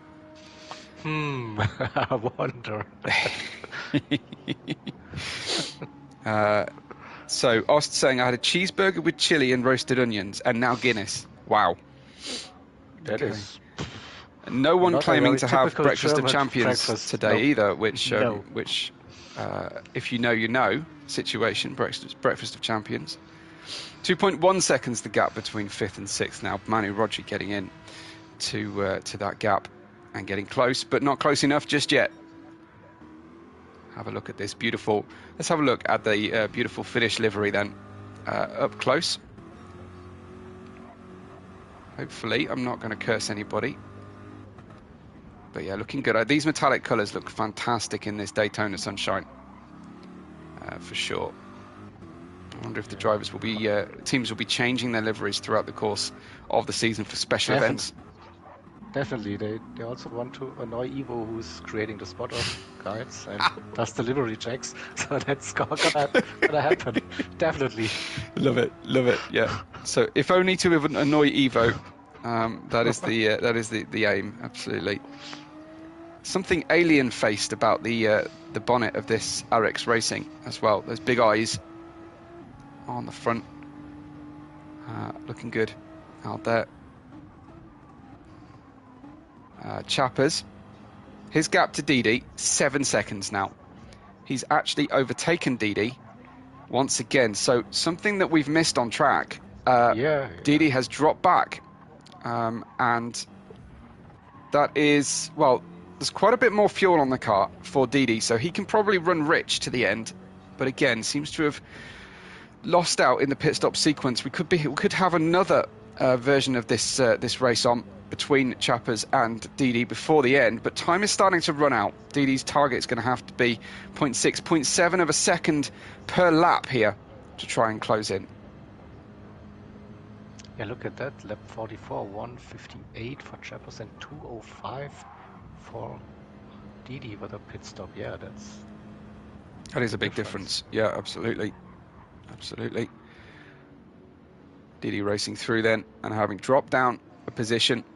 Mehdi is very much in no man's land here. In this position, will I think struggle to make the end of the race on his current fuel load, but I don't think he'll be too concerned about that. Laps down as well, and I think that's the issue with Didi. Like, didn't consider that they won't be going till lap 70. Sure. So they overfueled. Pretty sure. Mehdi, P11, then. Exactly where we started. Let's ride on board then for what could be the end of the fastest lap of the race, of this stint anyway. I don't think he's sufficiently far forward. You can see the drivers wearing away the grass that no longer exists at the bus stop in Daytona. There we go. Purple still, but I feel like that was a slightly slow exit from the bus stop. That advantage on the purple lap time may now be eliminated by the time he reaches the line. Could be a new fastest one though, but it won't be enough to challenge for the outright fastest of this 24 hours. Could use a little bit of slipstream assist down the long run. So a new fastest lap down into 1:42.892 shows what I know, absolutely nothing. His exit from the bus stop was fine. But he got a little bit excited into turn 1 here on his 53rd lap, Mehdi, and lost a little bit of optimal speed through that. I think I saw ORT on his sleeve there on the suit. I do like it when drivers have their team overalls on as well. Good to see. This is on board with Slugsy. Let's just get some screen time for another one of these fantastic ERA liveries. Slugsy down in 14th position. BX Royal a lap ahead of Slugsy, 1 minute and 4 behind Tank Bro. So not a lot to fight for here, just kind of keep it on the track, keep it going and try and finish this out. Let's check in with P5 and that battle again, and it has closed in even further, 1.3 seconds. Manu Rodri catching again, but at least now, this time, he doesn't have to take additional fuel and have a further setback. He is slightly heavier right now, but you would expect that with the Aston Martin with the fuel. And he is closing in 1.1 seconds, and we'll sit on board and get an idea of how much tilting this banked corner actually is. After about an hour racing in VR at Daytona, for me, this was really difficult because The Your body gyro doesn't moves. move, right? Yeah, Yeah. but your head doesn't move with it, and you kind of always feel like you want to tilt your head. So for me, they've got to sort the gyro out on VR when you go up on the banking. Otherwise, it's really, really good. You just need a full motion rig. Sort it. Come on. True, It's yeah. easy. What am I doing? Yeah. Yes, my kind of maximum 2 hours a week to sim race free time. I should definitely invest in a full motion rig. I would love to. I would absolutely love to. This is looking good then for Manu Rodri. 0.7 of a second, gaining It's on. over a tenth there in that one sector alone into sector 2. And a wide entry for Banana. Let's check this out from the chase cam. Beautiful sounding Aston Martin here from just behind the exhaust. Very wide. I do think Banana is struggling at this stage, and that is a welcome invitation for Manu Rodri. And he has worked tirelessly over 3 stints to make this work, with 11 laps officially to go for Mike. There are fewer than that remaining here, and a purple sector for Manu Rodri as well. Ooh. That is really nice from him here. Hesitant on the throttle, little blip, midpoint of the bus stop, and that drops to just the personal best. 500ths of a second better than he's been before here, and he's really chosen the right moment in this race to start really picking up the pace. He's going flat out here to a finish. I wonder if Banana is not actually at the richest mix. He does have a lot less fuel. He's defending heavily to the inside. That's a new fastest lap then for Manu Rodri as he chases, going side by side with the S7R car, and too wide on the entry there. But again, Banana just struggling slightly through turn 1, despite the fact that the Aston was super much around the outside here, and it was just off track slightly. You've got to be careful out there. You can pick up a penalty really easily, and that would be the heartbreak of all heartbreaks. Flat out into the left-hander, looking for a window to the inside. Do we dive bomb? Not quite. We hang around on the middle of the circuit. Not enough to get the job done just yet, but there's grip to spare here for the Aston Martin as they head into the in and out. A nice wide entry will do. Stay off that grass on the right-hand side. Don't unsettle the car too much as the curb will bounce you back down and you'll lose grip. But Manu Rodri, very much equal to this task, and now surely will be able to get the car alongside. Will he be given the inside or the outside from Banana as they head towards the bus stop? Now he dips low, and it looks like it's going to be the inside he's going to be welcome to. It's not going to be quite enough unless he does it all on the brakes, and he shies away from a manoeuvre here, just piling the pressure on the 64. There is time to play with here for Manu Rodri on Banana, and it's Banana who looked a little wilder there. 1.4 seconds deficit to his finest lap, Manu Rodri this lap, just because he's trying to make this battle work. Ost is biting his nails at this run. It's great to see. Looking spicy, says Ray. Glad you had breakfast, Ost. Yeah. Whew. Absolutely. And down the outside once again. It didn't go well this time, but now he's getting a full overlap. He's guided towards the outside of the track. What a manoeuvre from the Loose Moose Racing's Manu Rodri. That was tiptoe stuff around the outside. Let's have a look at that again from the trackside camera, as it was a choice. He went round the outside. Now, he got this wrong before, so maybe he had a little bit of practice. Drew alongside the outside. It looked for a moment like the 64 was going to drive him to the off the track. There was a big snap on the rear axle as well, just to boot. And Manu Rodri gets by once again. And hopefully now, for him at least, he'll be able to run forward and get away from Banana. In fact, that gap is already out to nearly 9/10 of a second in just 2 sectors since the overtake. You love to see always an overtake around the outside. Yes. Well played. Definitely. But also, I have to say, props to Banana for not pushing him wide or losing the car on the inside. It was very difficult on the outside there. Bombardier saying, I wish the field was a bit tighter. I missed racing someone. I'm not used to driving my own at all. Maybe take the first stint, Bombardier, instead. But that will be my top tip for close racing in endurance. The Mikuga then of Banana, I'm sure won't be happy to lose a position with less than 10 laps to go after the 24 hours, but he put up a very staunch defence. It's also true, Pim. Yeah, it's those endurance races, those long 24-hour races. It's rare to have Yes. those close battles all the time, especially with GT, where you are limited to just 14 cars with our setup. So if you would have like 50, 60 cars, you would have more action on track with cars being around you, lapping, being lapped, whatever. So yeah, but with just 14 cars, it's too much gaps between the cars on track. Absolutely. But we make the most of the overtakes when they come, because that was special from Manu Rodri, and we love to see the DD overtake earlier on as well. Brilliant stuff. And these drivers, they may look like they are running calm endurance laps, but you know when it matters, they can really make the moves stick, and that's great to see. Manu Rodri pulling away here slightly, and that does lend a little bit of credence to my thinking that Banana may not be at fully rich mix here. With the slipstream, is not really gaining quite what I would expect him to be able to gain. Certainly on the traction zone, out of the in and out, and on the NASCAR turn 2, essentially.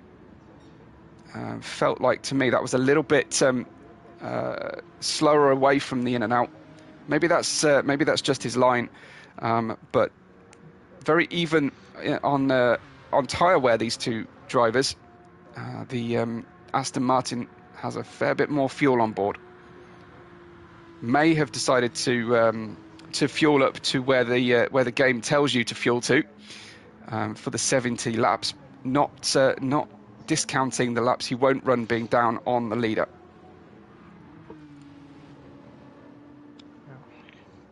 And if you want to have close racing in endurance races, you have to go the WEC or IMSA way and introduce full course yellows, cautions, safety cars, whatever, to punch up that grid again. But it's not really fair for the drivers on who have done nothing wrong. I think it's fine if there's been a huge pile-up or something. I'm not.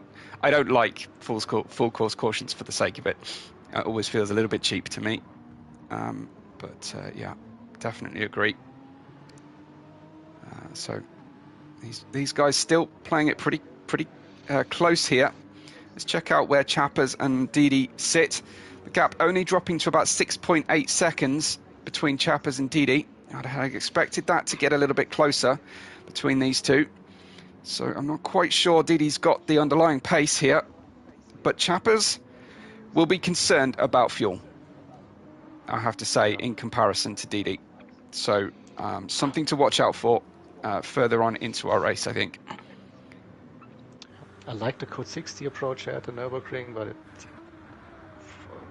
here in the game we cannot do that. It's impossible to have this sort implemented. But the question was a leader. How many laps? How many laps? He is on 66, so he's got 4 to go, plus the end of the one he's on right now. And here he is, having just passed one of the rivals on track. Last Minute Racing's number 45. No, in fact, letting the 45 by, playing it safe, starting his 67th lap right now, Mike. So about 6 minutes left in his 24 hours for Race Asylum. Everybody with their fingers crossed in the team, and hoping not to hear any issues on the car or mechanically where he's racing from. Well, there was one with a big slide, and he's trying to play it safe here, I think. But sometimes when you dial it back, Jaeger, you start suffering differences in the car that you weren't expecting to. I guess he was listening to the stream and just showing off now. True. Drifting drifting everywhere. No, it's too early. Stop it. No more Code Brown moments here on those final minutes. What I would like to see is if Gran Turismo would allow the winner to do some donuts at the end of the race. I think that'd be pretty good. As they pass again, having just released their 45, he repasses him. Now, what is going on between these two? Are they having a bit of fun out there? I wonder. Maybe Maddie wants to have a slipstream for a fast Right, lap attempt. that's probably a good call there. Manu Rodri has got a 42.771. Yeah, you go. A 42.771. That is compared to the 736 of the outright fastest lap. Manu Rodri has it within him here to set a new fastest lap of the 24 hours.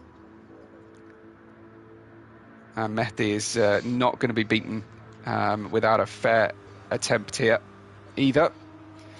Let's check out where is Manu Rodri in P5. And having freed himself from the shackles of being behind Banana, let's see how his lap starts to progress. Let's see if he can better that 42.771.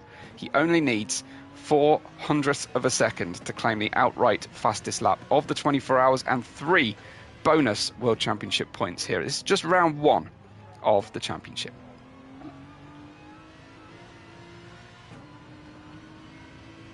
But big points already. Absolutely. Lap 65 for him, but only expecting 3 more. And this lap isn't going to be the one for Manu Rodri, unfortunately. So Banana not able to quite live with the pace at the moment of Manu Rodri, and I saw in the and not quite able to get the car into the final part of the bus stop either. Penalty? Yeah, there it is. So he's going to finish even further back, just to cycle through the drivers then. What could be the last time here for the lower half of the order. Car number 66, Yeli, for GT Finland racers in P7. Javi is in P8 here. I'm afraid I haven't spent a lot of time watching Javi, but he can see the gap, the battle that's going on behind him, but he is a lap ahead of them in total. Chappers 6.9, back to Didi, who comes Maddie, through. whoa, with a 0.5. Yeah, that was using the slipstream, I think. No doubt. Yep. No doubt at all. A 42.5, a new fastest lap of the 24 hours. Brilliant stuff from Mehdi. Yeah, fantastic. Yeah. In 11th, out to have some fun. Yeah. Great. Ray requested a 42.6, by the way, so... Oh, so he's exceeded Ray's expectations. Great. Yeah. Tank Bro. It is a 42.6 rounded up to the nearest 10th. So Okay. we'll let that go. I think we'll let that go. Tank Bro in 12th. BX Royal in 13th. Still circulating. Still keen to get everything out of this race possible. And Slugsy helping to bookend the race for Esports Race Asylum. Back to Mike then. We don't want to do a disservice to Mike because this is his 69th and penultimate lap as the Mehdi car in front sparks his way through the track, and hopefully the last American Airlines aircraft lands at the nearby airport. Certainly been a busy day. What a brilliant move it was, Maddie, using that slipstream. I mean, yeah. And Mike has been no slouch either. 43.1 on the last lap. Here he goes, just tag team special there with the slipstreams, and the final lap begins for Mike and Esports Race Asylum. Fingers have been crossed for a long time here with the team and the number 44 car. I imagine there'll be 1 or 2 toes crossed as well. Stephen is celebrating this now final lap, or the fastest lap, I'm not sure. Hans are asking if it's illegal to go that fast, as Mehdi has managed to do. I don't think there are any battles left to watch. We may miss a last lap fuel run out Mehdi says stop it. Sorry, Slugsy says Mehdi stop it in the chat. How's he managed that? I wonder. Has he done that in the pits, or has he retired? I'm not sure how you do or auto drive. Yes. Question on that one. Yeah. Is that not not frowned upon? Yeah, definitely worth a deeper look. But maybe worth it for him at the back of the grid here. And now Mehdi's saying, I'm sorry. There you go. So Mehdi risking his fastest lap points, I think, here to have a bit of a joke. Into the bus stop for the final time for Mike, as he'll be almost not making it out of the bus stop, pushing very hard. I'd be surprised if he doesn't get a penalty, but there it is, 2-second penalty for Mike. He's trying to get that personal best. It won't matter, of course. Mike comes out of the loop and heads towards the checkered flag for the 24 Hours of Daytona, a formation finish for Mike, and 11th place Mehdi potentially. But there it is, the win in Daytona. Congratulations. Tremendous stuff. Race Asylum defending their victory from last year here at Daytona. And this is how far back P2 is. Luke has just crossed the line in P3. He is over a lap down, of course. Gonzago is about to complete our podium in that second position. He just has NASCAR turn 3 and 4. No, excuse me. Yes, NASCAR turn 3 and 4. Officially turns 11 and 12 to finish out here. He'll pass the pit lane entry on the left. Won't need to worry about that. And a second place then for S7 Racing's Gonzago and the number 5 car. Wid has crossed the line in 4th, and Manu Rodri might have been thinking that the fastest lap was on for him. He won't have the benefit of the slipstream of any cars in front to try and gain on Mehdi. He took him very close. A 42.771 was a shade off the previous fastest for the 24 hours. Manu Rodri has entertained us no end in this stint, as have Loose Moose Racing, of course. And passing those penalty marker boards, there's your checkered flag for Manu Rodri, and finishing in that 5th place. Banana will be finishing the closest car to any other on the circuit here, and he is in 6th place. Yeli has finished. I will give you those official provisional results. There is Judas or Mike, I'm assuming, taking the victory, raising 2 positions. That makes no sense at all because of where they started the race, but that is how things have finished. So your provisional results then, it is Mike finishing on top for Esports Race Asylum, Sector 7, number 5 car in P2, and the number 3 finishing 3rd, appropriately enough. Luke on board that one. Wid for S7R's squint 764. The Boomers car is there in the Aston Vantage V12, making an Aston Martin 4th and 5th, joined by Manu Rodri. Banana finishing for S7R and the Makuga car in 6th place, and an entertaining battle with Manu Rodri throughout. Yeli for the Finns in 7th, and Javi finishing in 8th position in car number 7 for Arix Racing. Chappers finishes out in 9th position, did in the end complete the position on Didi, who finished out there for ORT in 10th place, defending champions ORT in 10th place. That's got to be one of the big stories of the first round of the GTEC 2025 season. Mehdi with the fastest lap, alien level, in P11 in the number 45 for Last Minute Racing. Tank Bro in 12th, BX Royal in 13th. That is for Apex Hunter and for Project Platypus, respectively, and Esports Race Asylum. Second car, the number 77, driven by Slugsy in this final, finishing at the back. Yeah, all teams finished that race, so that's also very nice to see. Well deserved, and yeah, great show. Fantastic. Well Yeah, done. it's been great. Thank you so much to everybody who's participated in this 2 hours and for the entire 24 as well. I can see some props going out to Ray there for a sleepless 24 hours, and Ray says ish. So she may have dozed off occasionally. Jaeger, thank you for your company throughout this final stint, and of course for all your hard work too. It was a blast, as always.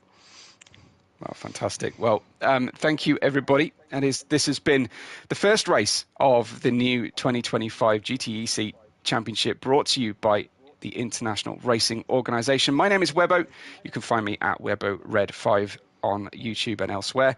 And a big thank you to everybody. Well, from me anyway, if not from Jaeger as well, we will catch you on the next race day.